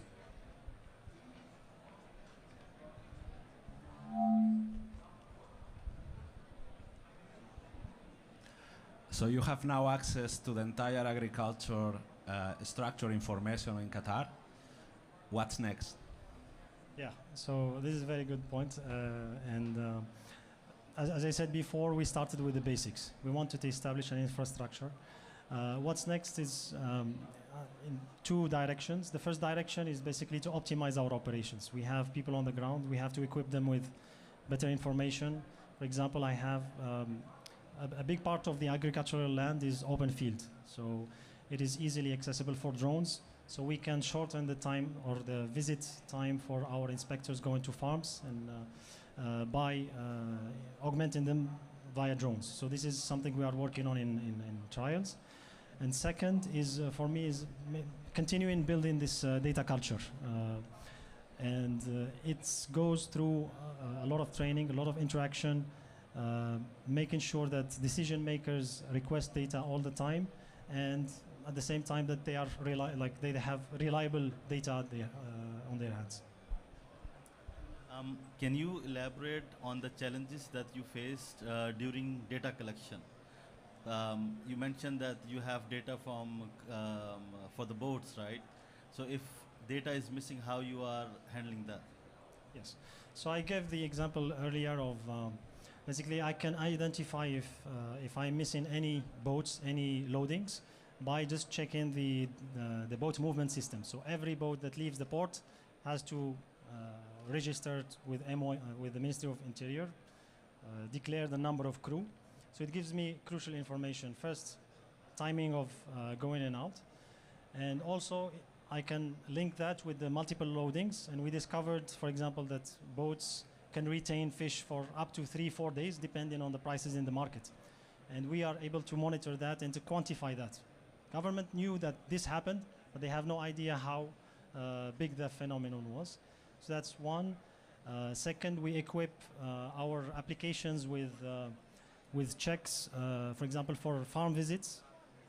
We have geotagging. So the application only works in the area where the farm is located. And we are working on a solution to identify greenhouses and plots via RFID. So I can check that RFID has been scanned.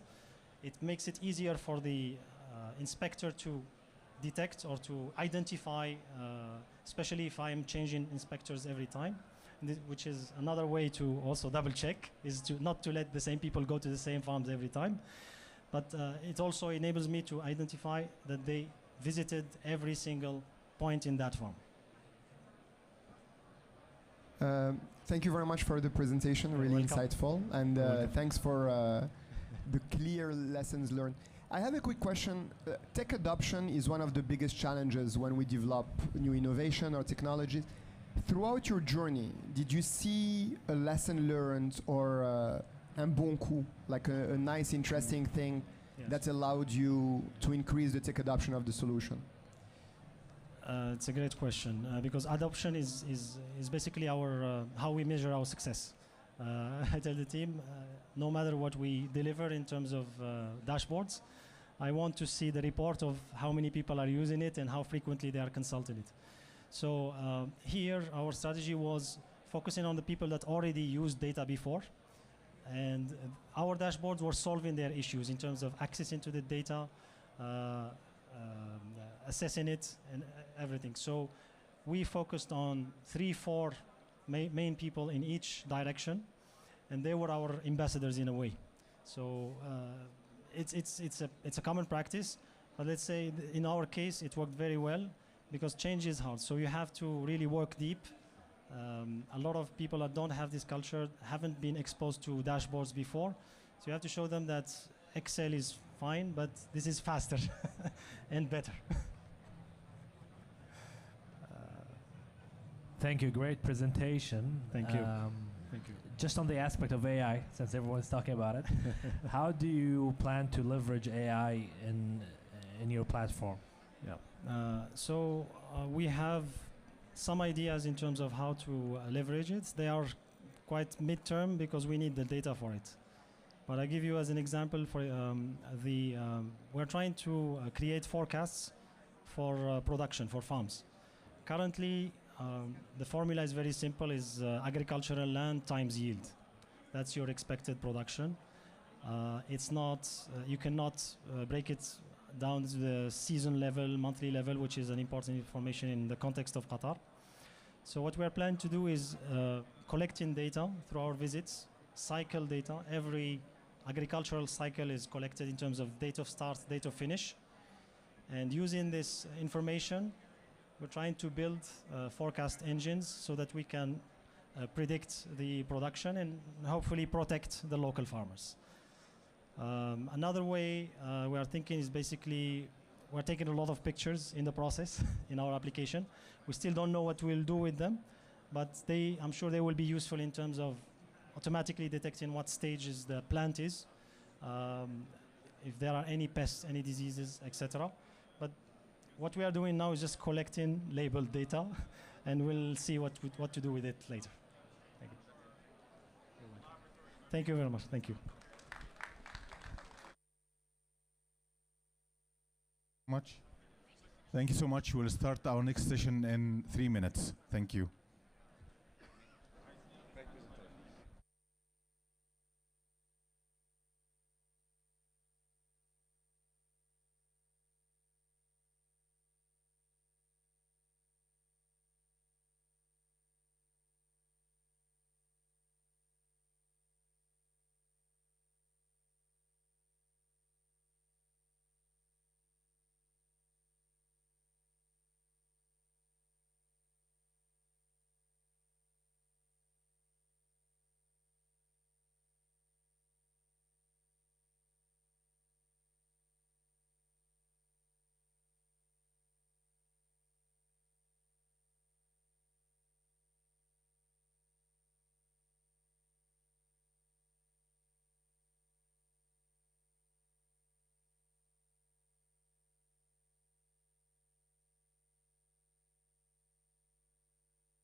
Hey, hey. Hey.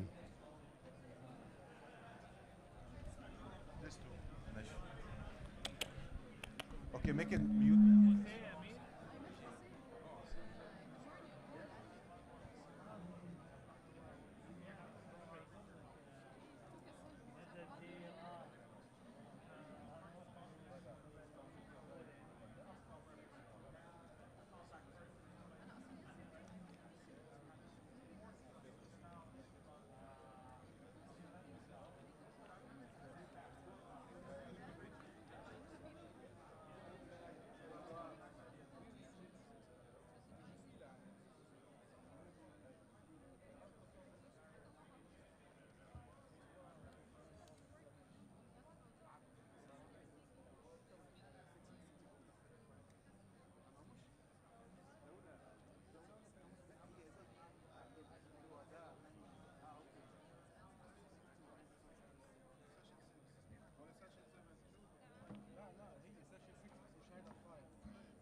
Okay, we'll start our next session in 1 minute exactly. Thank you.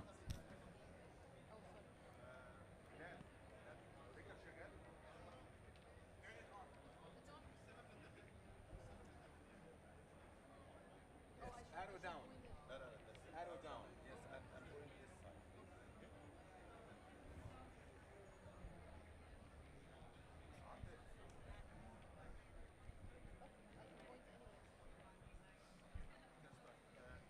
Mic's on, please. Hello, everybody. Welcome to our session. My name is Sarah Daniel. I manage Doha Tech Angels. We're an angel investment club here out of Qatar, and we invest in early stage technology businesses. And one of our investments is actually Drubi Health, which is a health tech business, and which very recently announced a very exciting merge with an Indian counterpart called Smithfit. So today with me, we're going to be talking about what was the rationale behind this merge, what was the workings behind it, and why did they do this merge. Today we have Rahma Saad, who will be talking about this. Rahma, please introduce yourself and Drubi Smith. Thank you so much, everyone. Hi, my name is Rahma Saad. As Sarah introduced me, I'm the medical executive at Drubi Health.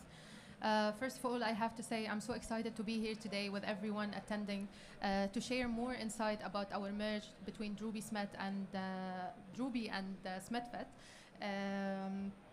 So just to give you a little background about myself, you know, as a startup company, you always wear different hats. So although I work as the medical executive, I do other things on the side, like sales, marketing, and the more you do it, the more you become more passionate about it, that you don't want to leave anything behind.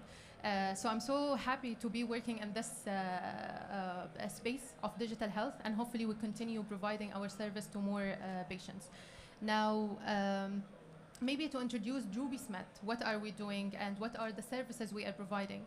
So Drubi Smith simply is a digital health solution where we provide our services in different regions, which is in Qatar and India as well.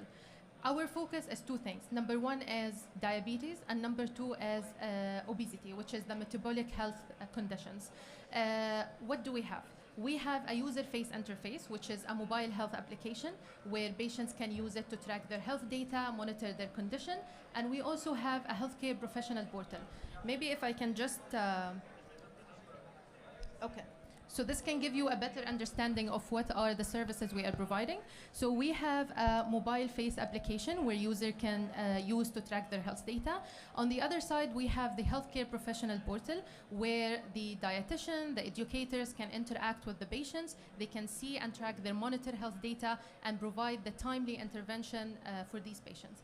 Now, we do have connected devices as well. So anyone who have wearable devices, they can easily connect it to the app in which we can collect more data and later on we can act on it.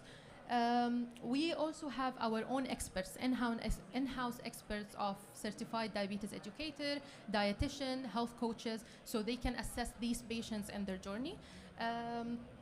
As you can see here, we also have data-driven insight. One thing I would like to mention is we have been serving around 40,000 patients across Qatar and India, which is a huge number. So this allows us to collect more data, more driven data, which we can later use it to develop our own patterns and projections of the input that we get from the patients. We also have to make sure that patients are engaged with us in the platform. Since this is a digital health solution, we have community groups where patients can interact with each other, they can share their success, and so on. Right, so thank you for describing more about Drubi Health and now Drubi Smith. I think the real essence of this conversation is to understand what led to this merge and what were the key factors that made you decide to merge these two entities. I think that's a very great question, and maybe if I would summarize this in, let's say, 3 points, I would say the main reason or the main 3 primary reasons for it is the market. Number 2 is our client, the globalizing of our clients. Number 3 is the data and AI. Maybe we can do it more points. We can have the talents. So 4 points. The 4 reasons of merging is 4 points. So if I discuss more about the market, interestingly, and I'm not sure if everyone here know about this, Qatar have the highest prevalence of diabetes. So it's around 15 to 20% of prevalence of diabetes, which is a huge number. On the other side, in India, out of 260 million people who were diagnosed with diabetes and pre-diabetes, 160 million of them were confirmed as diabetic cases. And this is a huge, significant number. It's very huge. So what we thought of, we have the high prevalence in these two regions. We can work together collaboratively, leveraging all the capabilities that we have to work on a more global level. So this was the part of the market size. The other point is regarding globalizing our clients. You know, we have a clinical chain here in Qatar that operate globally. One of them is Kim's Health. We have also Aster Clinic chain where they operate internationally. So having this merged together allow us to serve our clients in a much better way because we have different teams who can operate like on the two regions. The third, just back to the market, and then we'll get to the third point. When you say that the markets were very big, two big markets on this, like you're both addressing two big markets. Someone would say maybe that if you have a big market to address, why don't you focus on the market you should address? Now you're thinking about putting them together. How is that how did you come to the conclusion that serving them together will be better? Okay. Actually, that's a very good question. So the case here in Qatar, we are focused more on the private and public sectors. The public sector, governmental sector. In India, their focus were more on private sectors, insurance company. So we thought by having these different capabilities, we can merge together and have a better outcome dealing, serving our clients more better. And I think the last point I would like to mention is regarding the talent. We know very well in India, we have more tech talent that we can leverage more. Here in Qatar, it's more on sales, business development, and so on. So it was just the best way to do it, merging the two companies. Okay, great. You mentioned just earlier a little bit some of the synergies. So also, what are the synergies that you're seeing between those two businesses that will enable you to perform better together? So basically, we had different synergy. Number one, in terms of our application, the platform. You know, after the merger happened, we decided to keep our application both separately, like Druby Smet and Druby Health app and SmetFit separately. And I think one of the synergy that we found is we have the AI capability, which we can implement on both platforms. The other thing is the synergy of the teams, right? We can have the different capabilities of different teams on the both platform. So, yeah. Okay, now I have a question more about, because you mentioned AI, you mentioned about the data that you're gathering. What are you doing with this data set, and what's so unique about the data set that you're gathering together now? Okay, so I have mentioned in the beginning that we are dealing with around 40,000 patients. 40,000 patients who have diabetic or they are planning to lead a healthier lifestyle.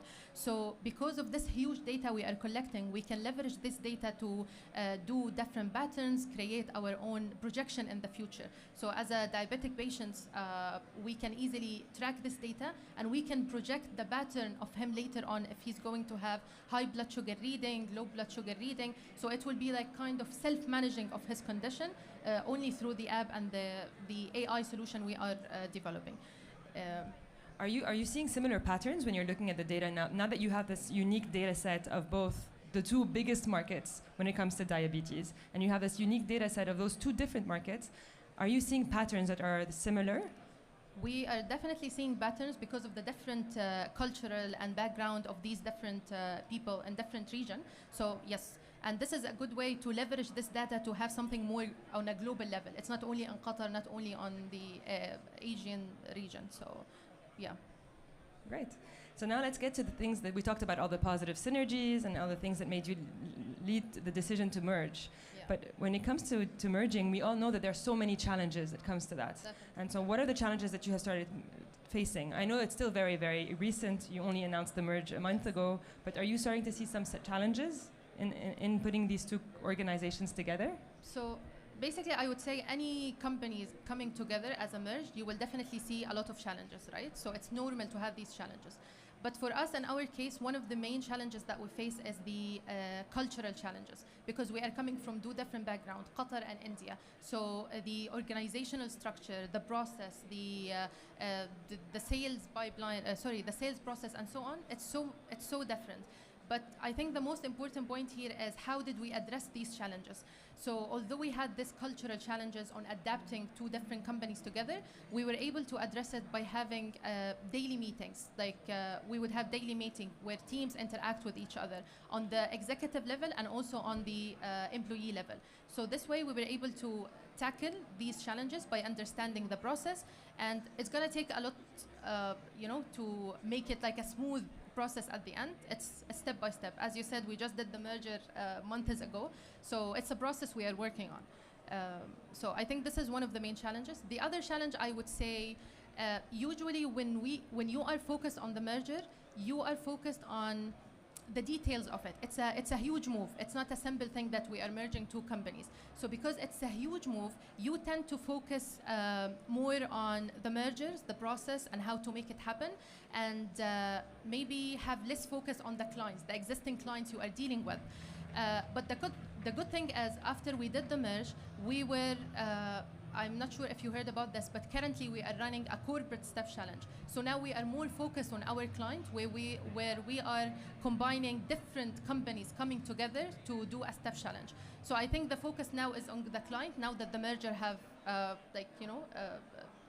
happened, so things are going more smoothly now. Yeah, so I think that actually what happens a lot in mergers is that, as you said, when you're thinking about a merger, everyone is focusing on internal, how to get the processes together, how to get the team to work in a way that's complementary, how to get rid of redundancies and things like that. And so the focus becomes internal, and you start of losing sight on your customers. So it's great to see that you are focusing on your customers and transitioning smoothly when it comes to that. Exactly. And maybe one more point to mention about redundancy. This was a good point. You will definitely face this as you go on. Maybe currently we are not facing this issue just because of the size of the companies. Here in Qatar, we are a little bit of a smaller group compared to India, which is at certain point it's good because we are leveraging all the capabilities that we have from both teams. But definitely on the long term, we are going to face this. Hopefully we can work around it, inshallah.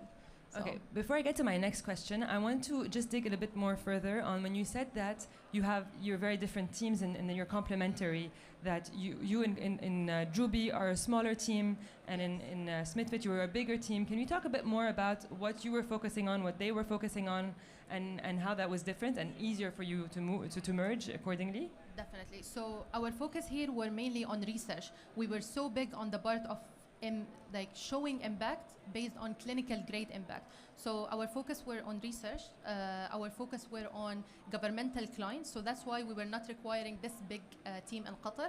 Whereas in India, the focus were more in insurance companies, going for sales and developing their tech interface. So that's why the team there were bigger and more diverse than our team here.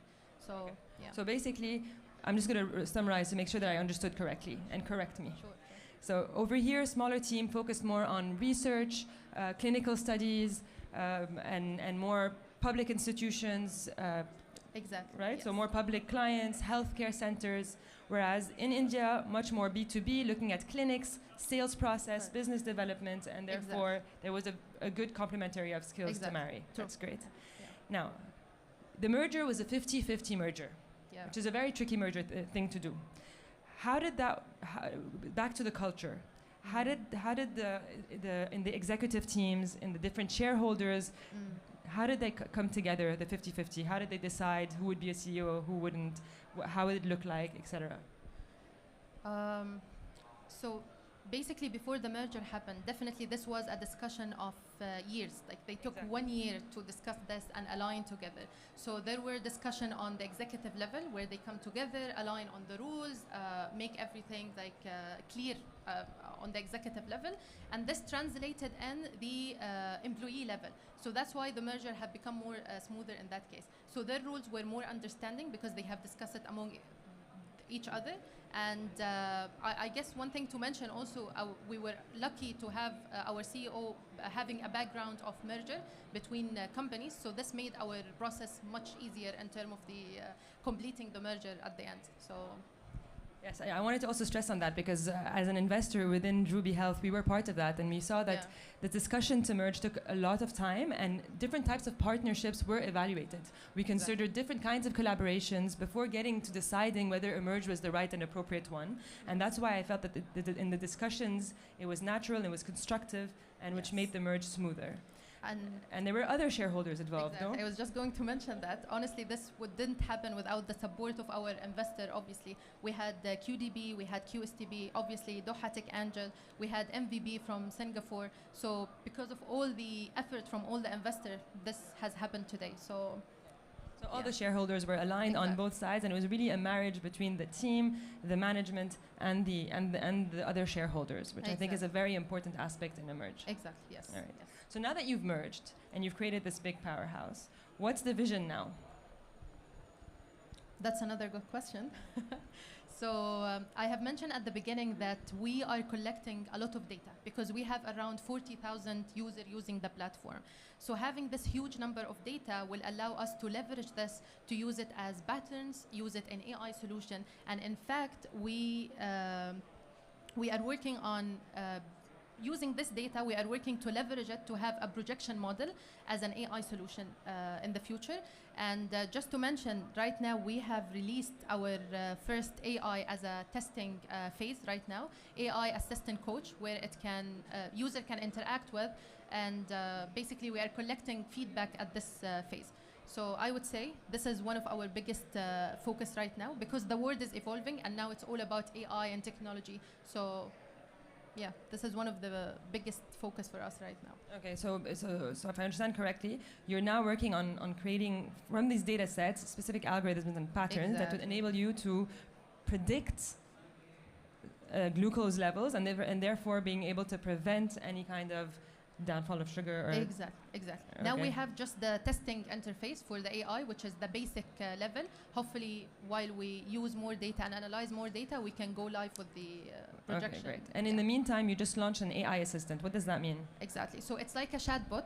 Anyone who's using the application, they can chat with the chatbot, send their inquiries, and it will just respond to them. So it's like an integration with ChatGPT as well.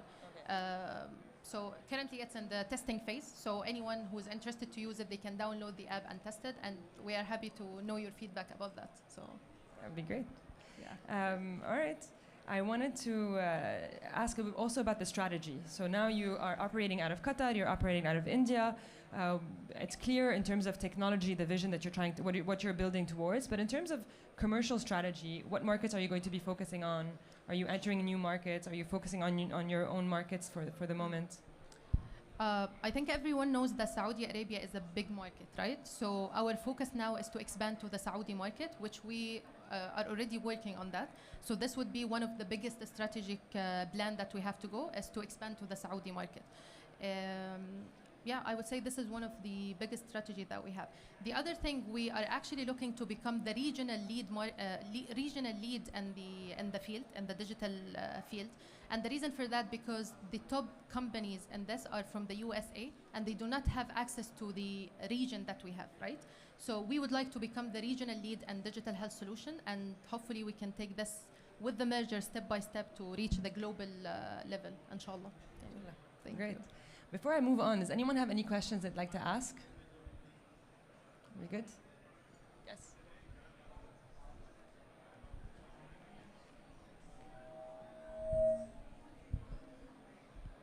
Hello, I'm Sardar, co-founder of Albertat. And we know from the market, digital health companies also started to open physical clinics to support their, software systems. Do you have also a plan like this, especially maybe in obesity area? We have seen many examples by collaborating with GLP-1 drugs, Just to make sure that I understood your question, you're talking about digital clinics, or you're talking about digitizing, are you talking about physical clinics, opening physical clinics? I think that's a very good question. Our focus right now is on digital solution, right? Because this is where the world is moving toward. It's also more scalable, if I would say that, right? You can reach any user anywhere. They can use the application in Qatar, worldwide. So I would say our current focus more on digitalizing, but maybe we might have the thought of opening a physical clinic. So I wouldn't give a final answer on that, but just our focus on digitalization. Yeah.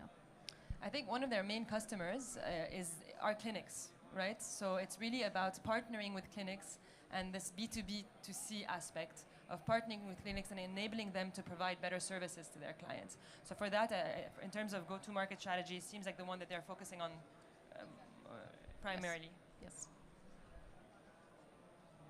Okay, I'm going to ask you, I'm going to go back to the factors of the merger, because you mentioned four, and then we spoke about them, but we spoke about them a bit sporadically. Yeah. I want us to go back to what were the main rationales again, and I think there was a market element. Maybe we can talk about a bit more about that, and then just kind of recapping those four levers that made you merge. Okay. I think maybe I can just summarize this in a very simple sentence. Just because of the capabilities that we had, and we thought if we merge, we will just create this synergetic powerhouse of digital health space, right? So I would say this is the summary of it. Because of the capabilities and the ability to leverage all kind of talent here in Qatar and in India, we were just able to have this as a smooth merge. So, yeah. Great. I think I'm good on my end. If anyone else have any questions about this? That's great. Okay. Just as a final word, I think which is why we wanted to talk about this merger. I've been in the venture space for the past 10 to 12 years, and we are seeing more and more consolidations between different startups in different regions. It started maybe 2 years ago. We were starting to see what they call in the venture space cross-pollinization. So you're seeing those startups merging, and I think it's really right. We're in a market where it's becoming more and more ripe to see consolidations. And so I'm very happy to see it because it shows maturity in the market. And I'm also very happy to see that it's between two markets which has a very interesting axis. This MENA, specifically GCC, South Asia market, is a very interesting axis which is starting to show and to bear fruits. At DTA, we invest in those two markets very, very actively. So it's the first time that we see a portfolio company merging with another entity in South Asia. So I think it's a very good trend, and we're going to see more and more of those. Thank you so much. And hopefully we dominate the market very soon. Yes. So thank you, everyone.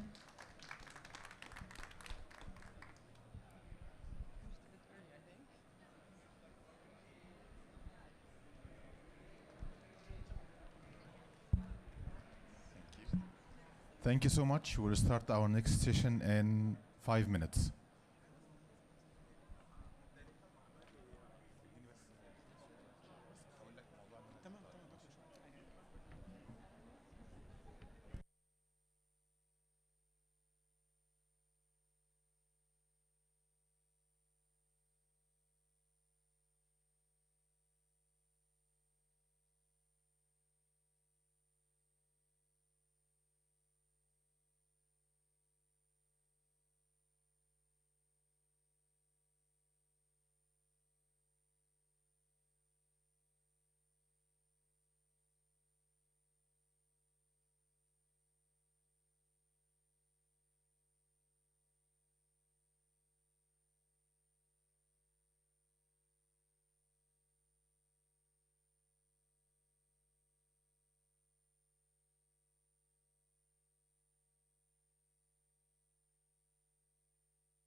Test, test.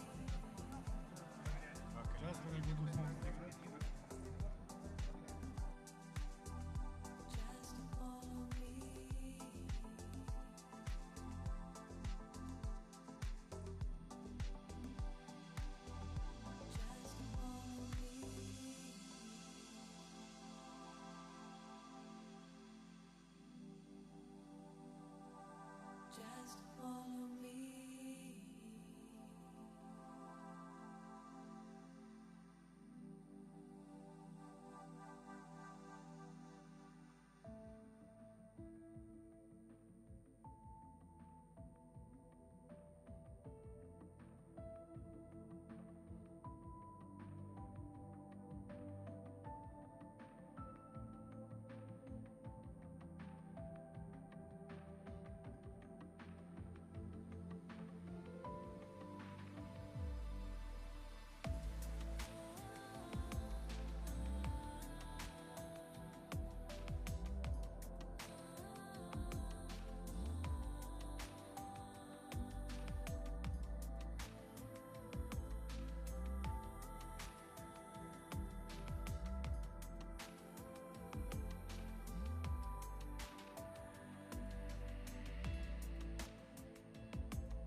Bismillah ar-Rahman ar-Rahim. Assalamu alaikum wa rahmatullahi wa barakatuh. Good afternoon, ladies and gentlemen, and welcome to our panel discussion, Navigating Access to Qatar Research RDI Infrastructure.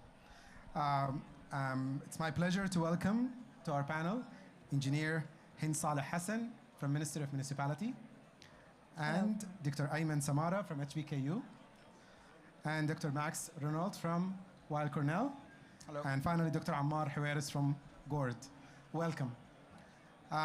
First, I would like to start by introducing you to our QRDI portal, And this is basically the reason why we're all here today. The journey started a few years back where we wanted to collect all the infrastructure and information related to the research, development, innovation services and infrastructure in Qatar in one portal. So we started the journey and we collected the entities, we surveyed the entities who have infrastructure that could be leveraged for research and innovation activities in Qatar. And at the time, I believe we had about 18 of those institutions. We collected the equipments, the labs that they have, and the workshops. And we've discovered interesting things during this journey. So not only labs that are used for research, but there is also farms in one of the entities that is used for agricultural purposes.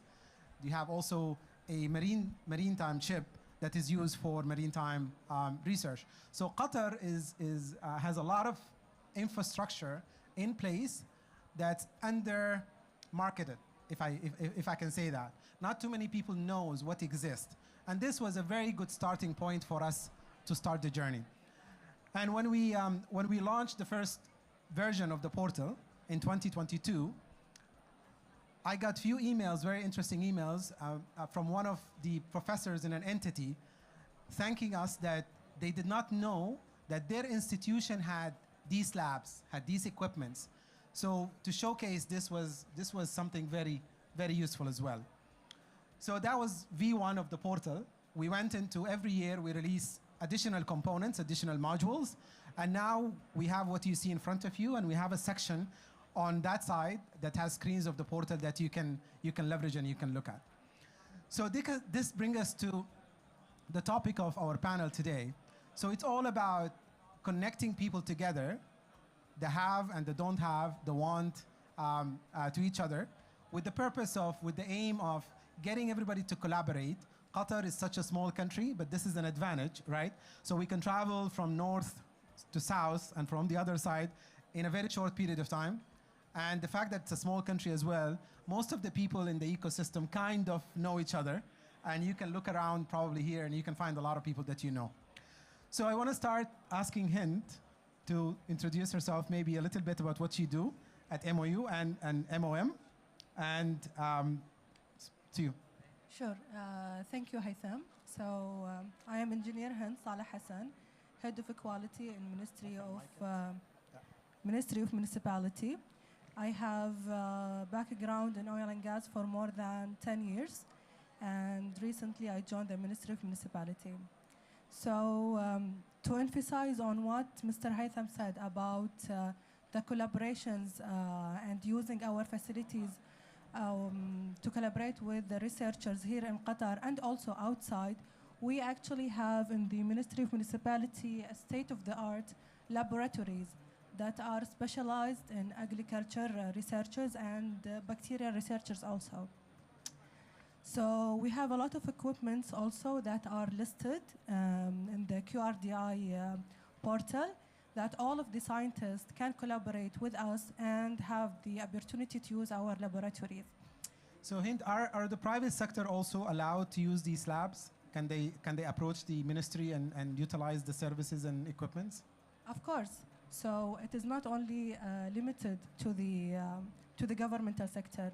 So we are receiving any inquiry to use our labs, to use our data. We have certain policy to use the data, the private data that we can even give to the investors. Excellent. So some of the investors want to invest in, let's say, a farm. So they will need some information related to the data, related to the production. So this can be done also via us.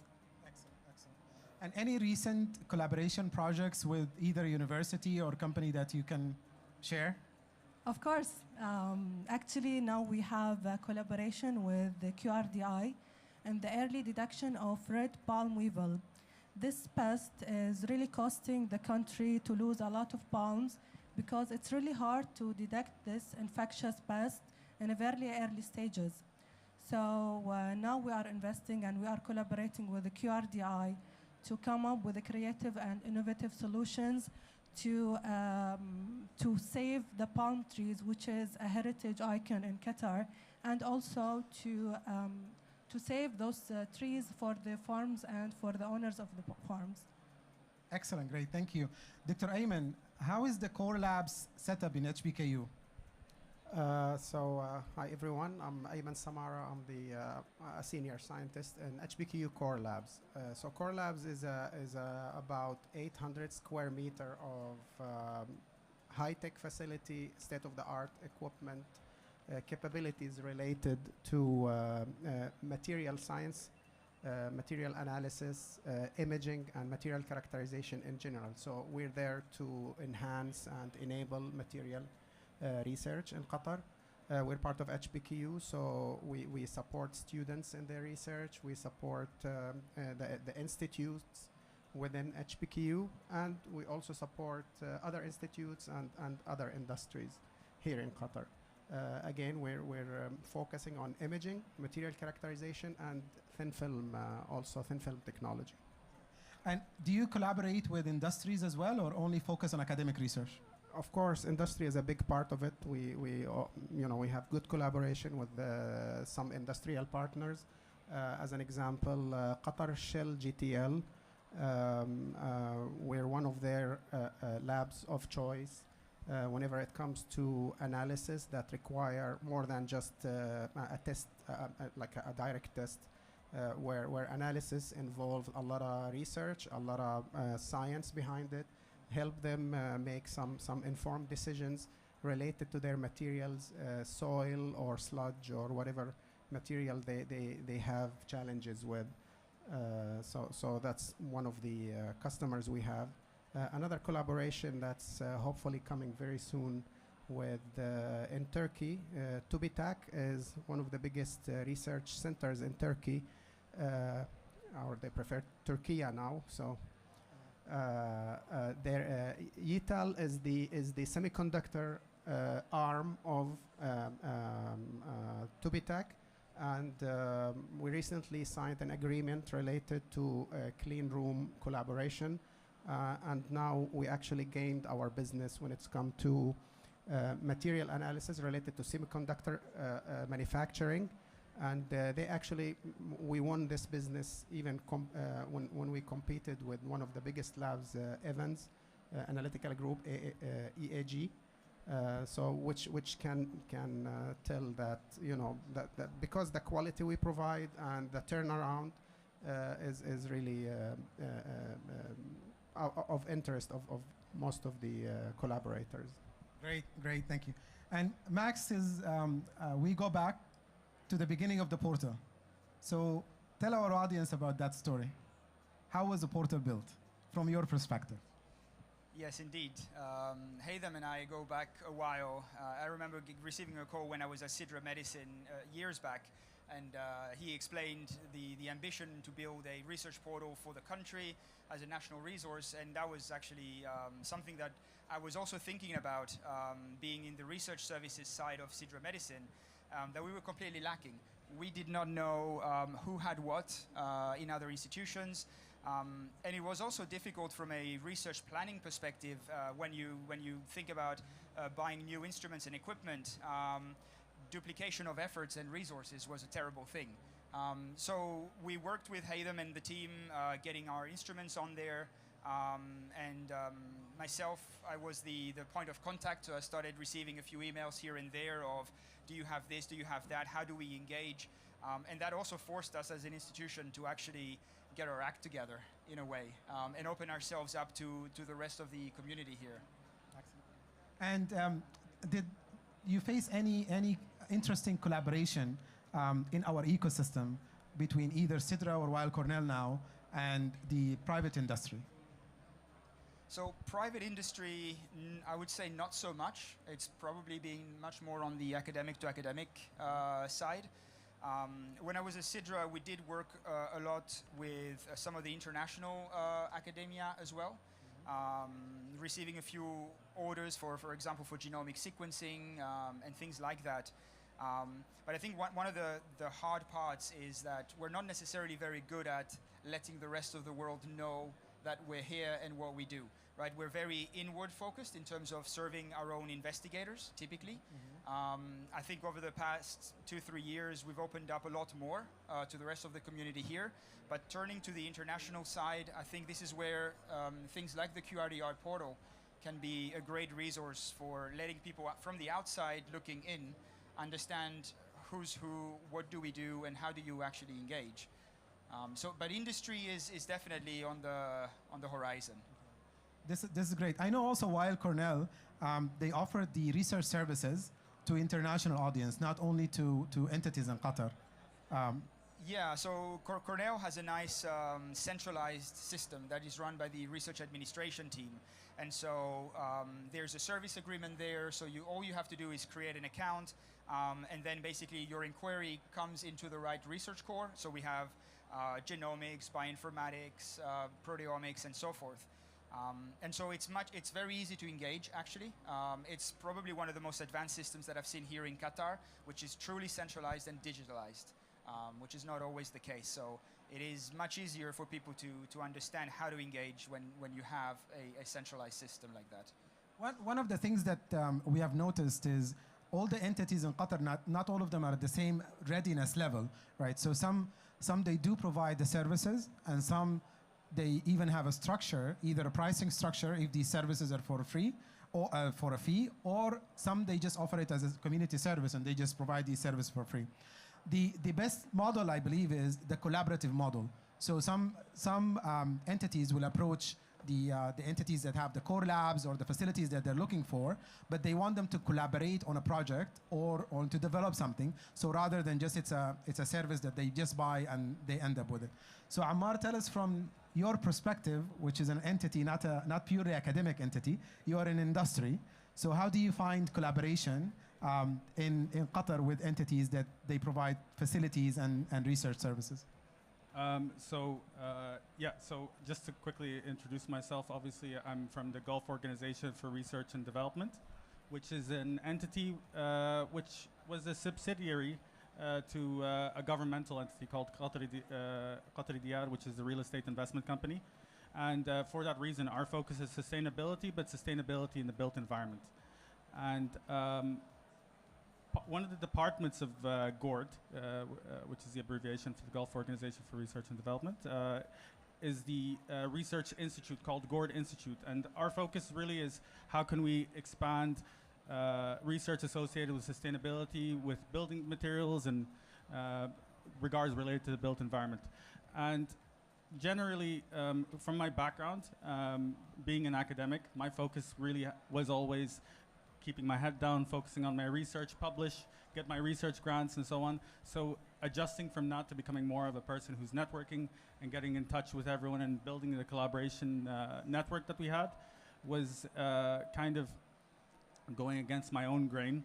And generally, a lot of the research that we did and the researchers in GORD did was in expanding on network only adjacent to our own network.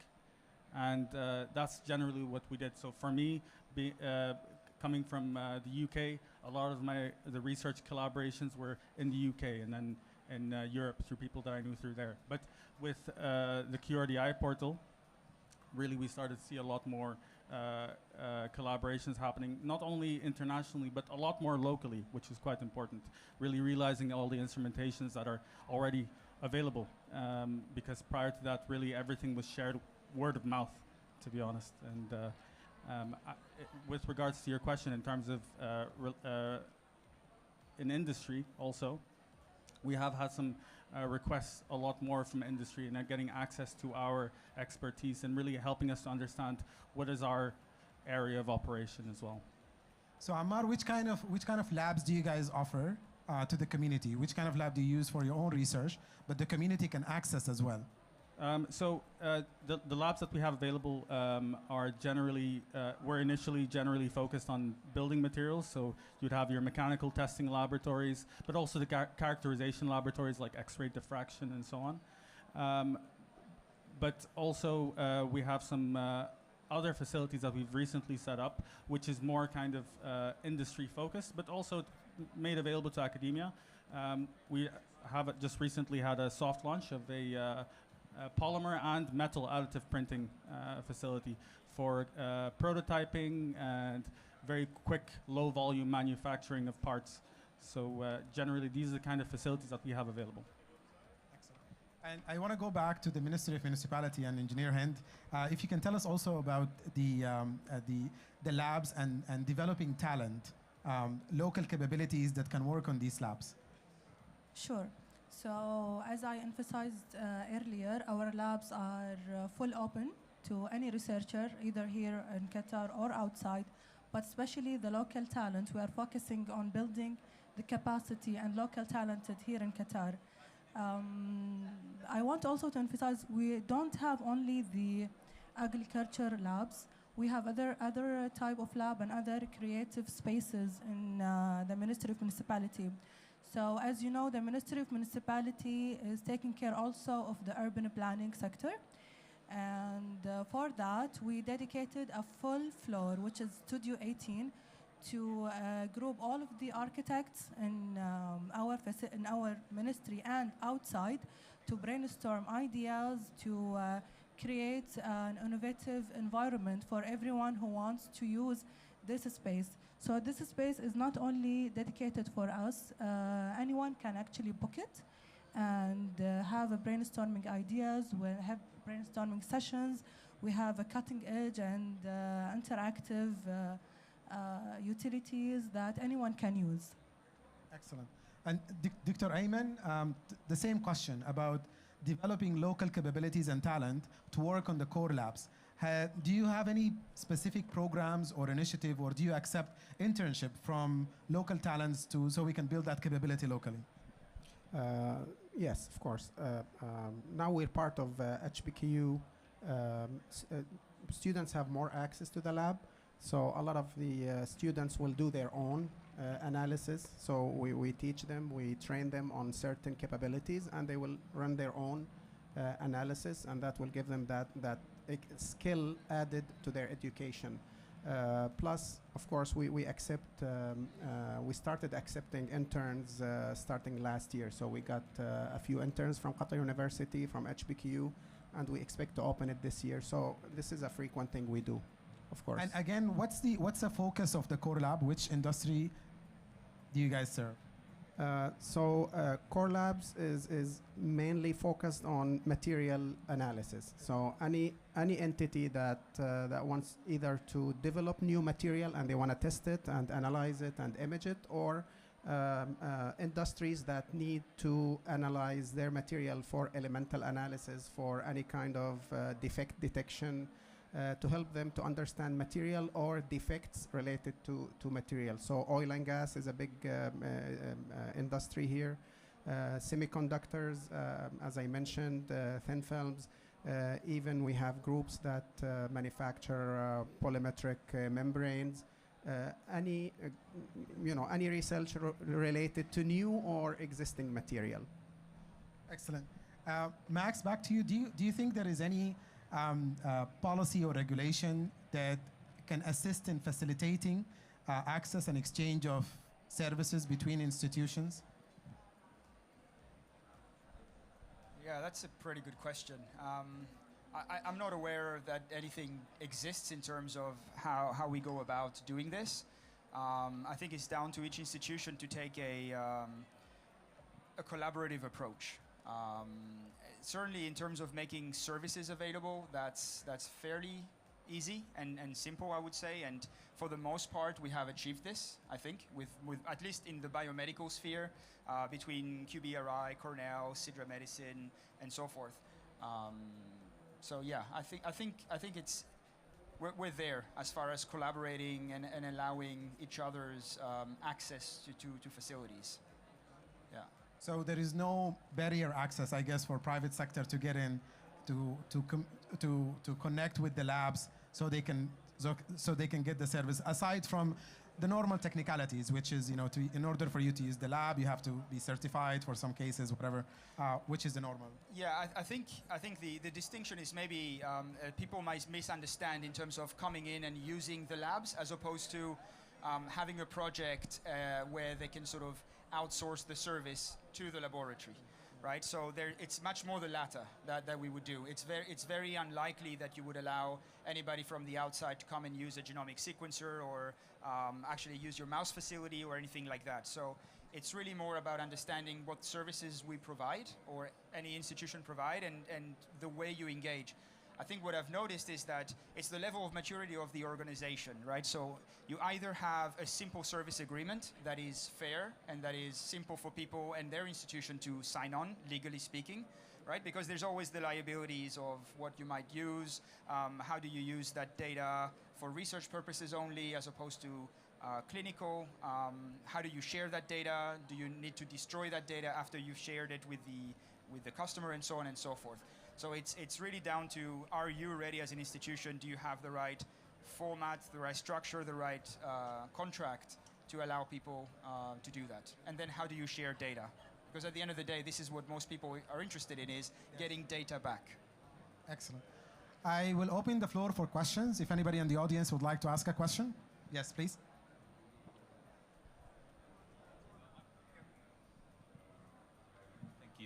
Thank you so much for the entire panel. My question should be, I don't know if it's really on topic, but it's for everyone. So I come from a biomedical engineering background, and I'm just curious to see if there is any research and development activity within Qatar, within Doha, for medical devices, surgical robotics, or for example medical imaging and that sort. Is it present in Doha yet for research and development? So I guess that's what for everyone. Yeah. No. So that's a good question, and I think the local ecosystem is quite mature when it comes to the technologies that we have. So you'll have Hamad Medical Corporation, for example. They have a robotic surgery system and access. I think Dr. Julian there, Abi Nahed, is one of the lead. He used to be in QSTP in the Robotic Surgery Center. Then, of course, with other things like genomics, proteomics, and so forth, most of our institutes have that capability and pretty much the latest equipment. I think as far as biomedical readiness, I think most of the institutes are there and they offer the services one way or another. But happy to connect afterwards if you have any more specific questions. And all the way including to sort of preclinical. Sidra, for example, has a zebrafish facility. We at Cornell have a mouse facility, so we sort of cover the entire spectrum pretty much. I highly encourage you to look at the portal and search. If you go through the entities, the lab maybe will give you an idea. Another venue is you can look at the projects. Will tell you the awarded projects, whether it's completed or active. So again, you can search in health, in biomedical, and this way you will get to see the team who are working on this research, and you'll be able to connect with them. So the main thing in the portal is we're trying to connect people so they can collaborate and then create, right? So if you did not already, please visit the portal. You might find what you're looking for. Any other question? Okay, any last word, Dr. Ayman?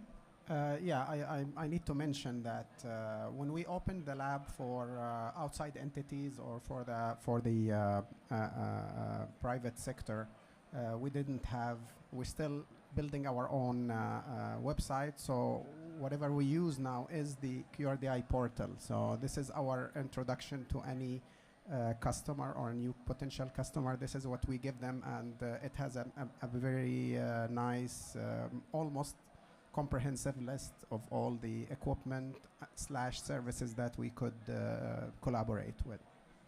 Excellent.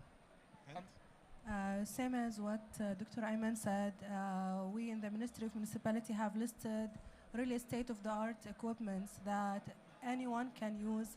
Just connect with us. We are more than happy to connect with you, doing your research with us, and make sure that we connect and collaborate. Thank you. Max. Yeah, I definitely echo that from the Cornell Medicine side. Get in touch with us. There's an online portal for the various biomedical core services that we provide. But one thing that I'd like to mention is the importance of international collaborations, because the nature of research is collaborative, and if we want to have high impact research, we need to collaborate with the best people and institutions around the world. One thing that I've noticed in Qatar is that we make it difficult in general for international institutions to collaborate with us. We place a lot of restrictions in terms of our intellectual property, subject to Qatar law, and so on and so forth. I know a lot about this because for 9 years at Sidra, that's kind of what I did. So if there's any administrators or service providers in the room, just be flexible, I would say. You know, we as Qatar benefit a lot more usually from top institutions around the world working with us than it is the other way around. So we have to remember that. And just to Max's point, I think at QRDI Council last year we have changed the IP policy, and we have a panel in 2 days. My colleague Rosina will talk about that in detail and how to leverage those IP policies. Yeah, Ammar? Yeah, I think what I would say is just genuinely in line with what everyone else is saying. We're happy to share our facilities with everyone, happy to allow everyone in our doors and run some projects, run some of our instrumentations. But I would like to say that definitely things are looking more and more positive, especially with the QRDI portal, being able to see more opportunity owners sharing their problem statements and helping us to tackle them. And we're seeing a lot more wide-ranging opportunities where we are collaborating with local collaborators as well as international collaborators. So I'm feeling very optimistic about the future. Great.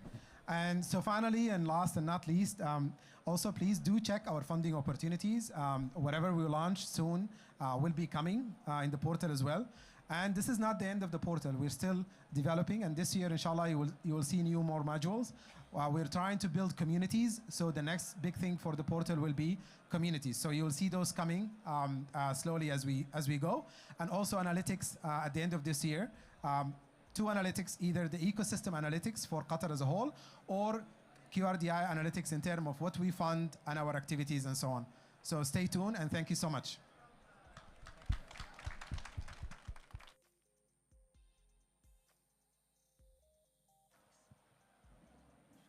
Thank you so much. Our next session will be about innovation in education. It will start at 3:40 exactly. Hope to see you in 35 minutes. Thank you.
on standby. So this is lit up, right? Yep. Check. Hello.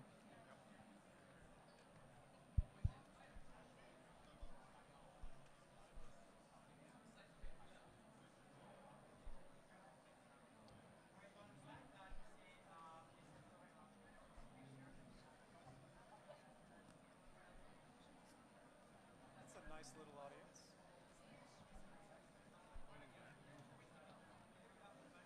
They've all come to see you.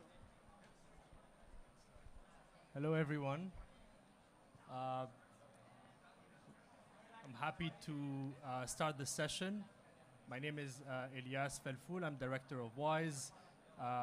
It's a pleasure to moderate this panel conversation with two of my colleagues.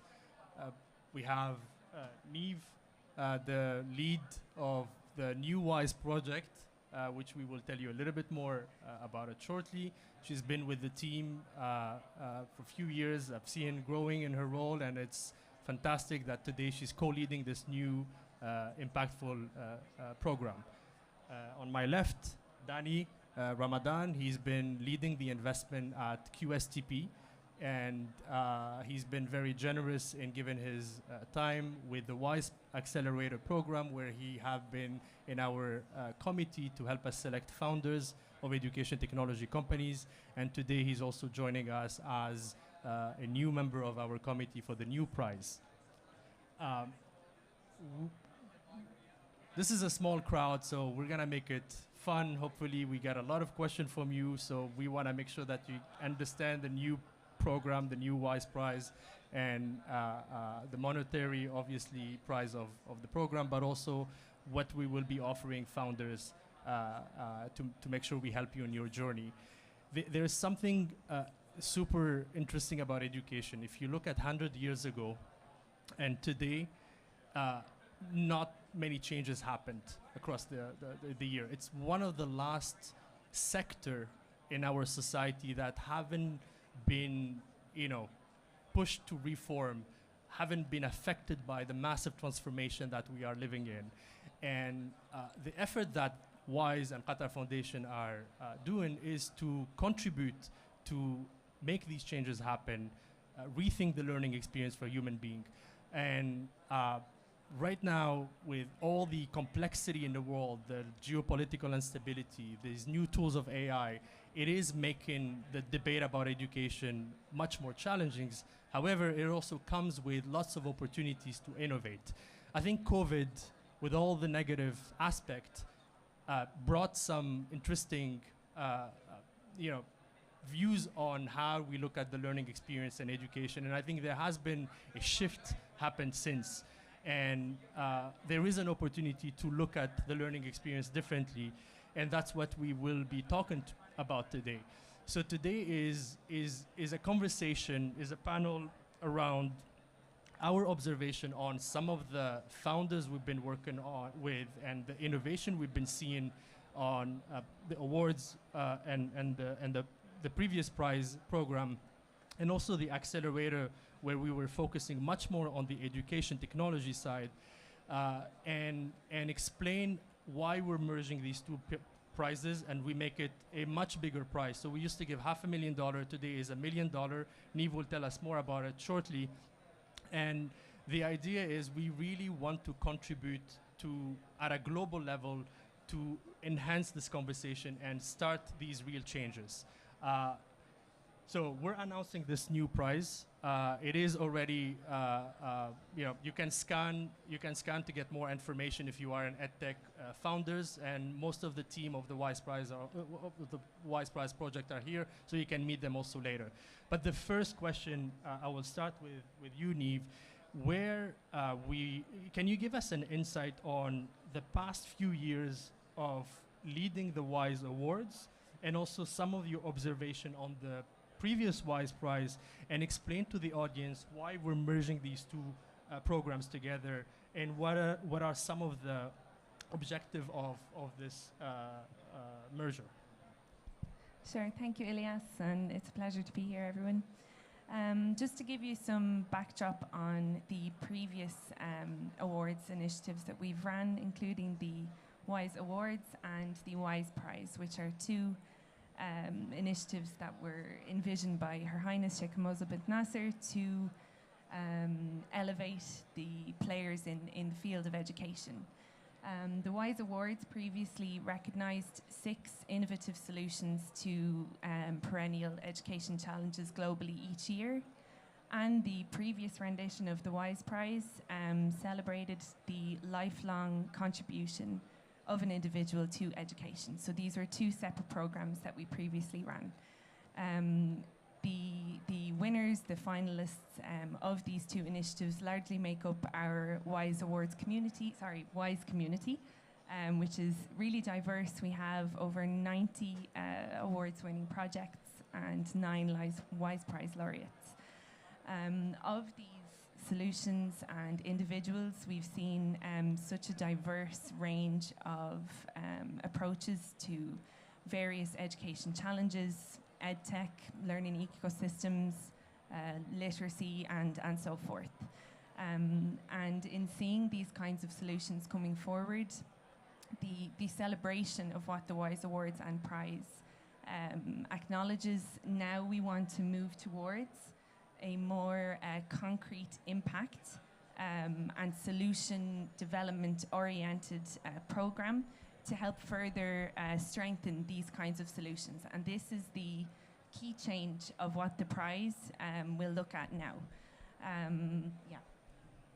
I'll stay with you, Neve, on can you highlight the 3 main, so we work on a cycle of 2 years. And we decided that we would want to focus on 3 key areas. Can you highlight the areas and maybe tell a little bit more about the importance of the selection of these 3 specific areas? Sure, thank you. So for the prize, which is a biennial cycle, the focus will be on 3 education challenges. And these challenges are something that will change through each iteration of the new prize. So every 2 years, these challenges will change. The challenges that we have selected for these next 2 years largely stem from both strategic objectives of Qatar Foundation and what we want to support in terms of education innovation, but also largely coming from the discussions that we had as part of the WISE 11 Summit, which took place at the end of last year. So the 3 challenges that we're inviting applications to submit and to propose solutions for are improving the teaching of Arabic language, accelerating foundational literacies, and addressing challenges in AI. So they're all quite different, also broad enough that we hope that we can get a range, a diverse range of applicants to produce solutions to answer to these problems. Maybe just to give a little bit more detail on specifically the Arabic language component, as it is something that's very important to Qatar Foundation.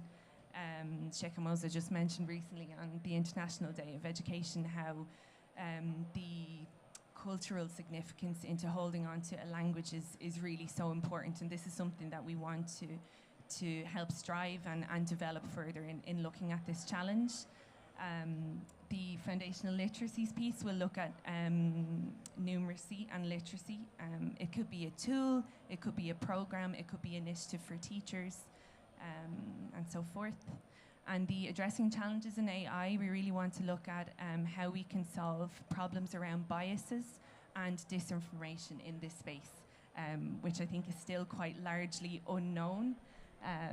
So yeah, we'll stay tuned for that. And we're heading into an election year in many countries, and that specific area is gonna play a lot of tricks on people's minds. I have the honor of working with Danny. Over the years, he's been supporting us to have an investor eyes on the selection process of some of the company that we've been working in, the founder we've been working with. I'd love to hear you, Danny, on the importance of the role of an investor into looking at education innovation, because for many years we were looking at it only from a different angle. We never really look at it from an investment point of view, an impact point of view. Why is it important that we start looking at this from this point of view? Thanks, Elias, and thanks for having me. And so I think it's important to recognize a few things. One, that the role WISE has played in education over the past decade is phenomenal, right? And the reason it's so phenomenal is because prior to COVID, the foundation had been supporting edtech startups all over the world. And when you reach an event like COVID, we realize that Qatar has had an unfair advantage for some time, given the nature of how it's opted to support education technologies. And so what COVID did was it turned what used to be called edtech investors, which was relegated to a very strange subset of funds and some impact investments. And all of a sudden, everyone became a generalist investor because people realized that many edtech plays were in fact just enterprise SaaS plays, right? The B2B was substituted earlier on for like B to school, right? And so what everyone realized is a lot of the same methodologies, a lot of the same tools that people look at to gauge SaaS companies still applied to edtech. And so for us as QF's venture vehicle, we capitalized on an unfair advantage that you gave us because you had such excellent founders to begin with, and you had been mentoring them along the way. And so when we look at your founder selection, right, you emphasized founder market fit. And for us, that's a fundamental first step. We want to ensure that whoever's working in a startup has a good understanding of the problems of that vertical. And so when you draw upon former educational professionals or people that have worked in enterprise talent development, they understand the pain points. And so when you understand the pain point, you have a better sense of how to adapt your product, right? But also, perhaps one of the key aspects in the earliest stages of the startup is understanding what's a good enough product. What stops you from going into iteration, feature after feature? Because if you have great founder market fit, you understand the problem, you know exactly what's going to hit with your customers. And so we look for that. And again, WISE has made it very easy for us because from a different perspective, you were doing the same thing. What are some of the, if we have to select 3 or 4 super criteria for a successful founders?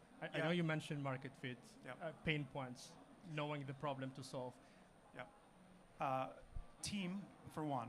So founder can have a brilliant idea, but ideas are free and everyone has them. The ability to execute on the idea is fundamental. That's what separates startups that get founded and never get money from those that are founded and find that early traction. The second part relates to that traction, and that's their ability to find those initial pilots. Those pilot customers are the ones that kind of help them understand, is my MVP right for right now? Is this the right feature set for right now? And the ones that find great pilots and pilot partners that want to help them iterate go on to do great things. And I think probably the last bit that's really key is being able to find the right mentors, right? And we spend a lot of time on this in QSTP, and I know WISE spends a lot of time cultivating a mentor network. But founders need someone other than their investors, right? We spend a lot of time with our portfolio companies, and it's fantastic to be part of that. But sometimes they need someone that's actually done what they've done, right? If you're working in enterprise talent development, you really want someone that's either been with the incumbent or perhaps even had a startup that tried to do something similar but they failed, right? There's always knowledge to be transferred. And so that early knowledge transfer in those early days, we find that's invaluable. This is a great segue, and I want to hear from you, Neve, on why the selection of the project we want to select. They need to have a track record. We're not investing in ideas. We want to make sure that this is working. There's a track record. There's already, and what we're doing is really to amplify. Can you explain a little bit more the importance of the track record? Sure, yes. So there's 5 criteria altogether that we'll be assessing when it comes to the submissions for the WISE Prize. But for sure, the first one being the credentials is really important, because we want to be able to look into the proven success of what organizations have already done before we look into this new solution development. So we are asking for organizations to have at least 2 years of proof of successful projects, maybe not necessarily connected to what they'll provide in terms of a solution for the prize, but other successful ventures in the education space. Then we also will look at innovation. It's part of our DNA at WISE that we should be looking at new approaches, designs to answer to these 3 challenges. Then we also have feasibility, that we want to be able to see a clear minimum viable product timeline, resource allocation, manpower planning, and this is really important because for these initiatives to take on this solution development stage that's part of the prize, they need to be able to have the right team, as you mentioned, Danny, but also the right time dedicated to really driving this solution, because it is a 12-month solution development commitment within this 2-year cycle.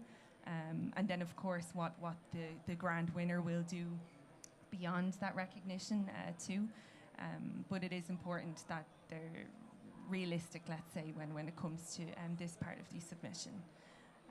And then the final 2 are scalability and contextualization, that realistically, although these solutions will, of course, go through pilot phases and such, but that they do have the potential to be able to scale to other regions, other beneficiaries, etc., which we do want to help drive that too.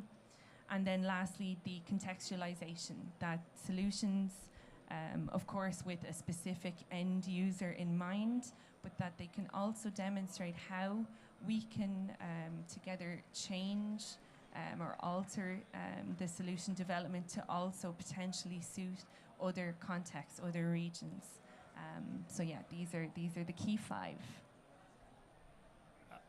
Danny, I want to ask you now a question, not to the investor, not to the colleague. I want to ask you a question to the parents. You are parents, you have kids at school. What do you want to see as, which area you would want to push innovation quickly? So I spent a lot of time thinking about this, and I think when it comes to how AI and ML is being levered in education, especially in primary, I think recognizing that students, regardless of grade and age, they learn at different rates, right? And teachers have known this for decades, and they've always sought means by which to best address this to enhance educational outcomes, right? But one thing that AI and ML does, which really wasn't available a few years ago, is make adaptive learning a democratized solution, right? So even 5-6 years ago, this would be the thesis of an enterprise SaaS play, right? And we'd be looking at a lot of the incumbents to help us deploy this. But now, given the democratization of AI tools, OpenAI, now essentially every teacher, regardless of grade, can be deploying adaptive solutions and be receiving actionable feedback in nearly real time, right? And this is fantastic for education professionals, but it's also incredibly daunting, right? Because it's the analogy is all the wearables that individuals wear, and insurance companies think doctors can do something with all of it all the time.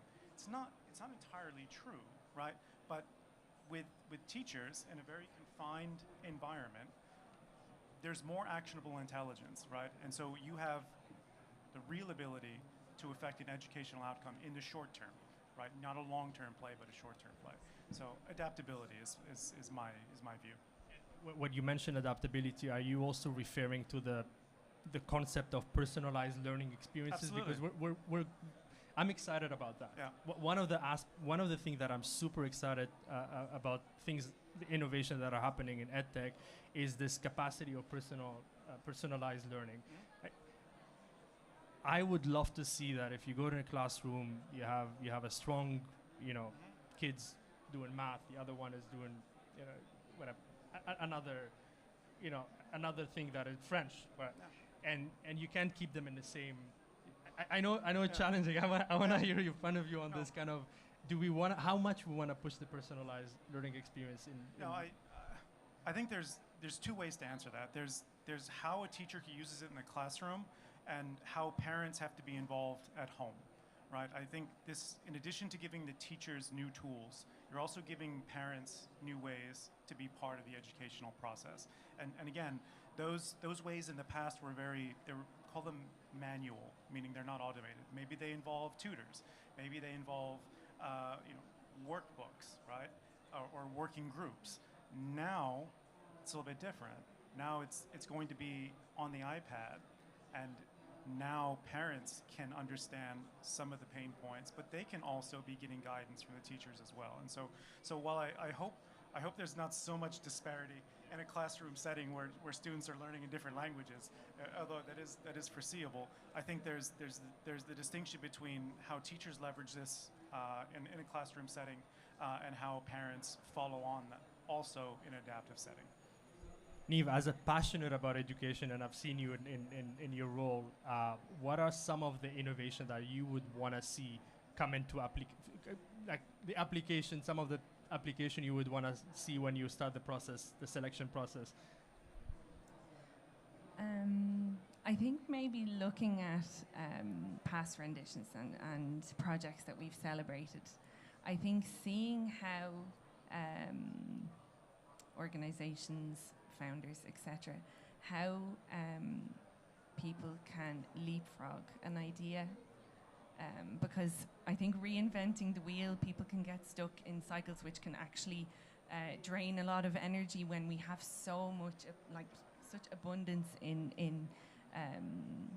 innovative ideas, in approaches, that if we can take something simple and adjust it to create something new, I think that's just a really, maybe a bit of a straightforward answer, but something that I really think is worthwhile. I'll give you an example of one of the awards-winning projects that we had in, I think, 2021, Kidogo. They are a early childhood development initiative based in Kenya, and the founder, Sabrina Habib, had spent time in informal daycare settings across Nairobi, and she was able to clearly see the issues that these women were facing in running these informal daycare centres, things to do with hygiene, lack of learning experiences and so forth. And in her experience and seeing this firsthand, she went on to establish a franchise network to basically transform already existing early childhood development centres and turn them into playful learning spaces for kids under 4, for spaces that can provide nutritional support, for guidance to be able to give into parents, and just this simple recognition of a local problem that she was able to identify and turn into something that now they serve, I think, almost 40,000 children. They've scaled across to Ethiopia. They've really diversified in terms of their funding, in terms of what they offer to the women that also run these micro businesses, and they call them mamapreneurs, which I love. So they have seen a challenge. They've identified several beneficiaries that they can further support: the child, the parent, and the females running these businesses. And yeah, I think that would be something that I would advocate for. I would recommend for. I mean, it's obviously easier said than done, but to be able to identify some problems and build on what already exists, in however that may look, and we can take that across AI across any of the subsectors of education that we'll hopefully get to see with this WISE Prize. Yeah, that's what This is brilliant because it's also a message to say we don't need necessarily new idea. If you have been successfully, leading a project and it's time to take it to the next level, that you could apply, and we will support you in your next growth phase. So brilliant. And I think a lot of the ideas that come through WISE, maybe they're not inventing the wheel, but at the same point, there's just one feature set that makes it relevant to an entire different geography, right? And so we talk about being adaptive and it's AI and ML driven, but at the same time, what if you could also work offline, right? And so if you have these offline features, now you've tapped into an entirely new market, but the impact is probably 5 or 6 fold.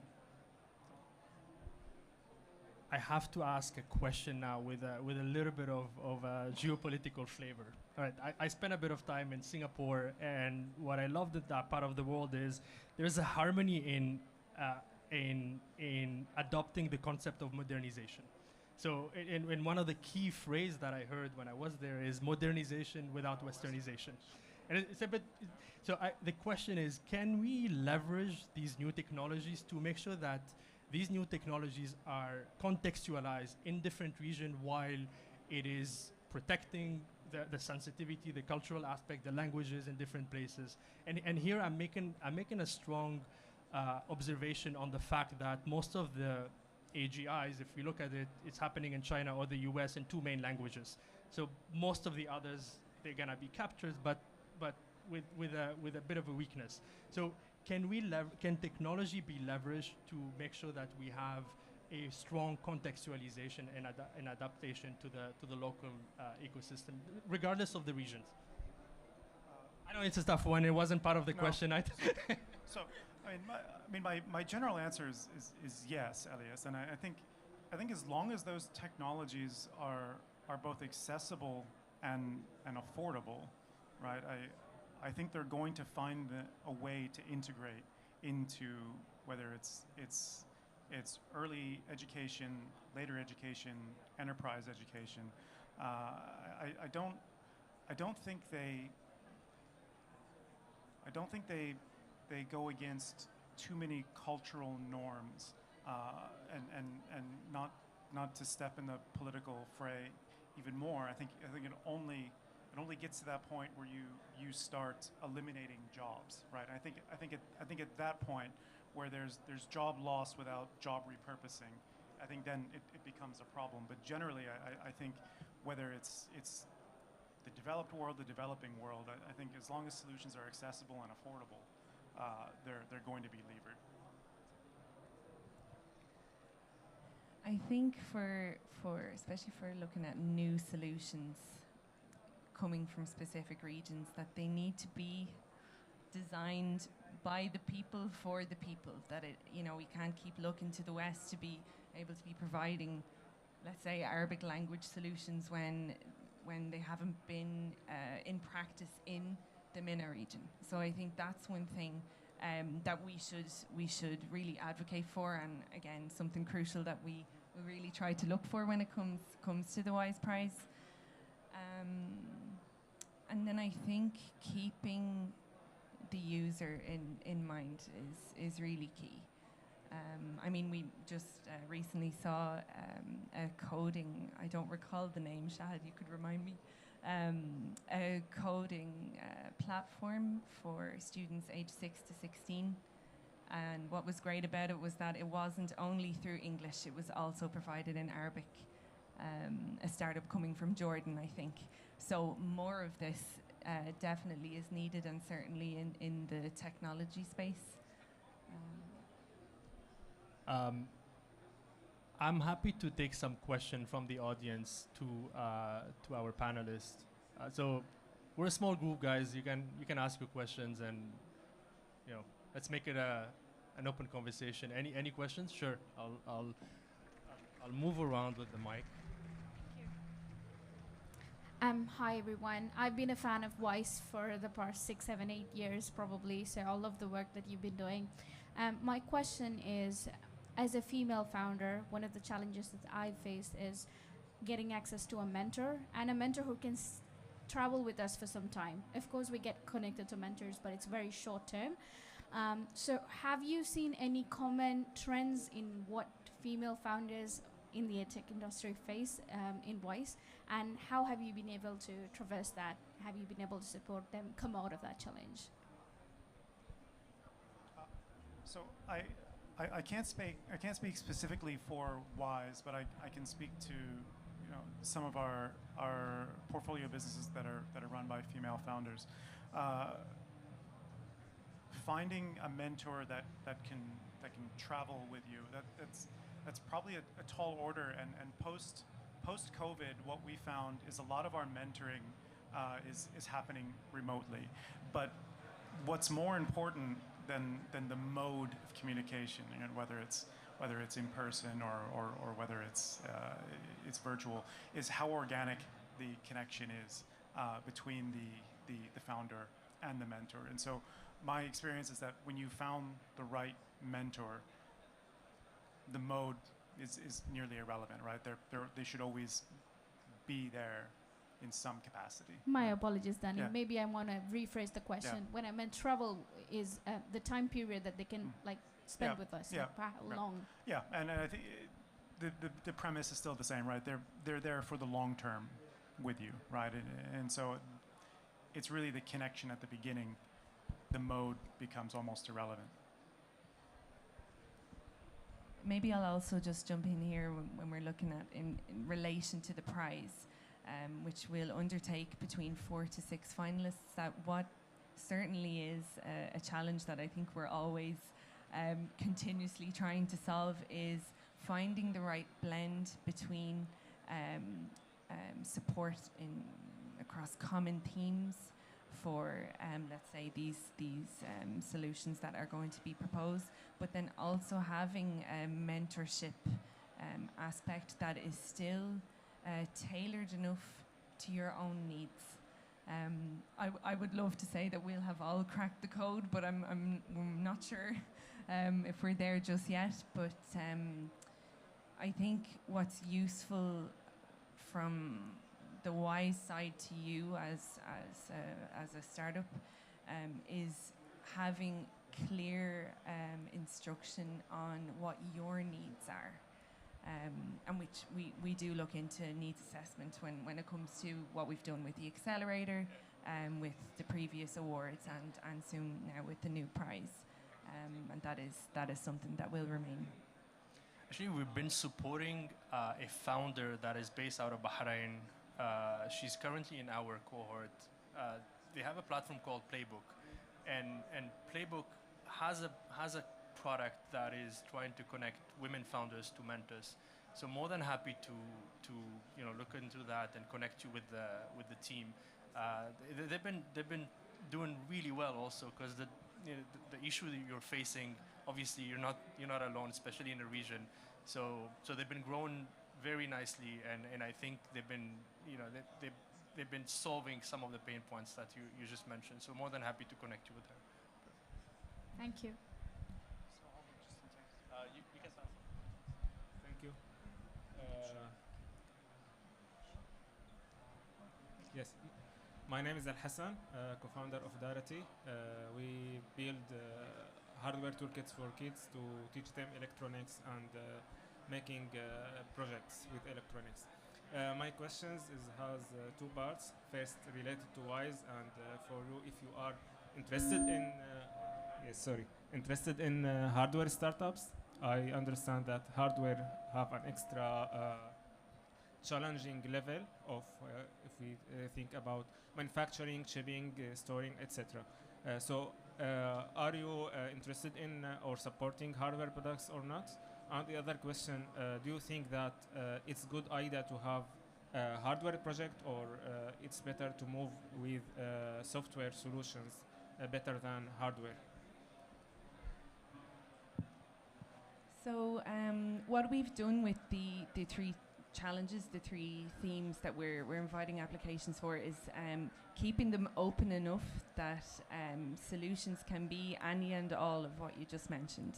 it can be a hardware, it could be pedagogical practice for teachers, it could be an assessment tool, it could be a software, and so on. So they are kept open enough that we do welcome any approach, let's say we'll use that as a broader umbrella term, that are specifically focused on the three key challenges. And just to prelude to that, again, although the idea itself will be new to answer to these three challenges, that there still should be that proven record of success that we spoke of before, that 2 years in the running prior to applying for the prize. We have an accelerator program, but we are in a phase of redesigning. If it stay the same, I think we've been accepting company founders and startups that are tackling education from hardware, software. You know, we don't care if the cat is black or white. We just wanted to catch mice. Basically, result-oriented, that is enhancing the learning experience. But this program is under redesign now because we're trying to combine it with the WISE prize. So you still have to fit with the three criteria, even if it's hardware, but it has to fit with one of the criteria.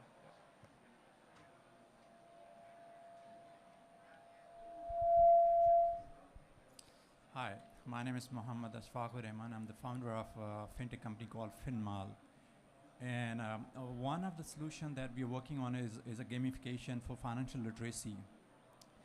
From an education innovation perspective, actually, what's your view on financial literacy, like teaching young adults and even young students, you know, in terms of how to budget, how to spend, how to protect, you know.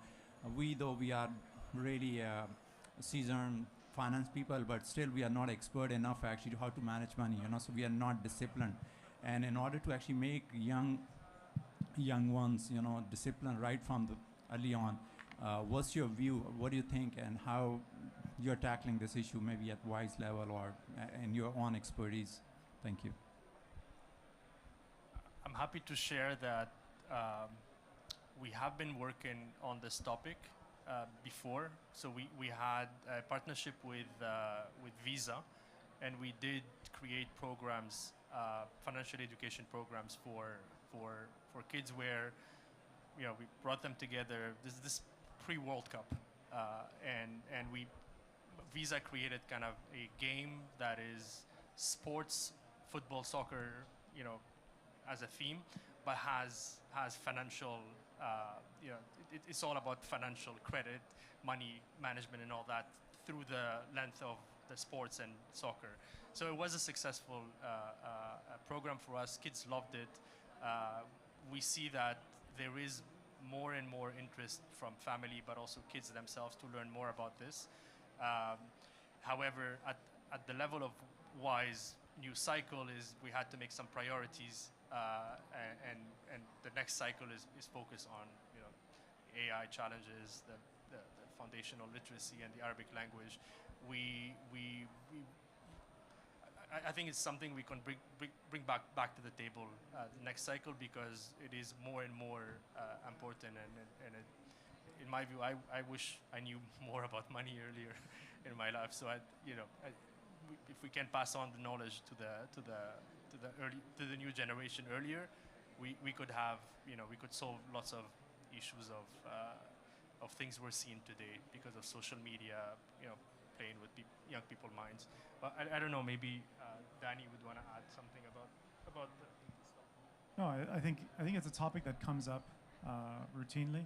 I think the interesting part of it is understanding one, the business model that you operate on, and two, how customer acquisition looks. Because generally, when you're teaching financial literacy, you're teaching it generally to younger people, right? Yep. So in our case, it's for everyone. It's not just like the early on, but also the adults, you know. So the idea is actually it's not purely a main revenue drivers. It could be as a standalone product, but it's more of a complementary kind of a service. And potentially from a marketing strategy perspective, it's kind of a hooker. to the main flagship product, which is a marketplace where people can come and buy financial products. So it's teaching, but at the same time making people discipline how to manage money. Yeah, it sounds like an interesting business model. I'd like to learn more. Thank you.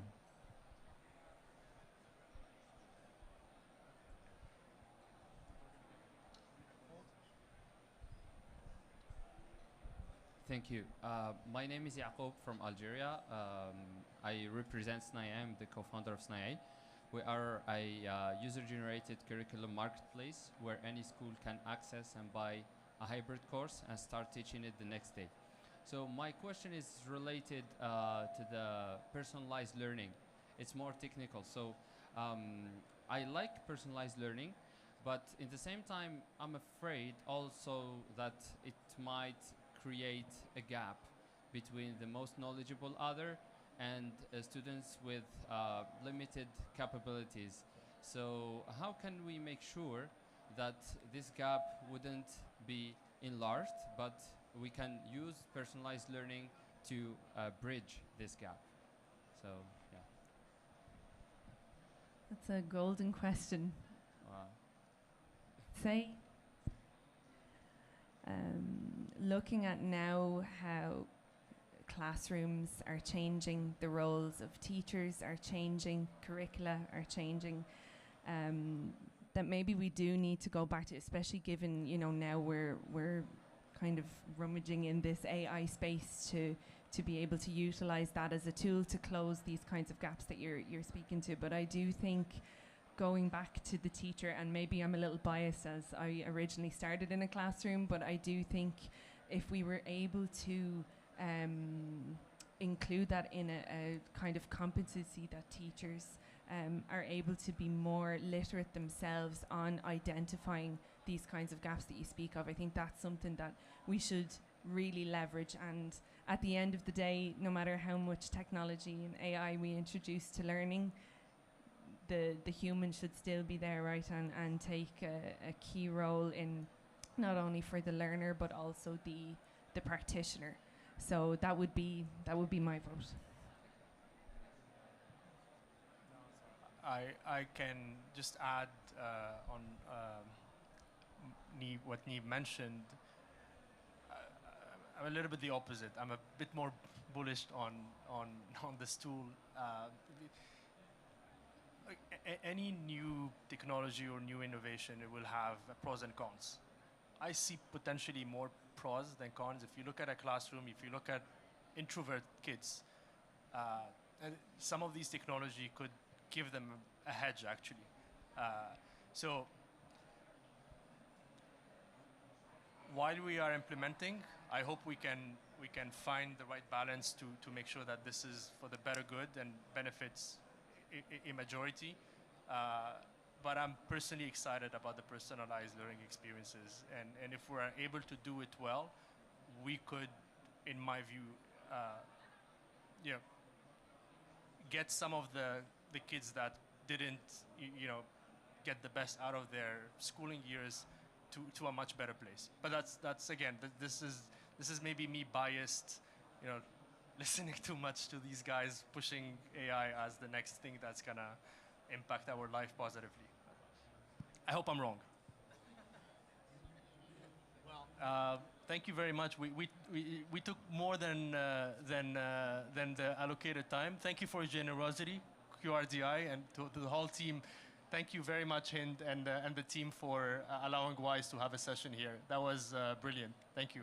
And thank you to Danny and Neve. Yeah, big applause. Thank you.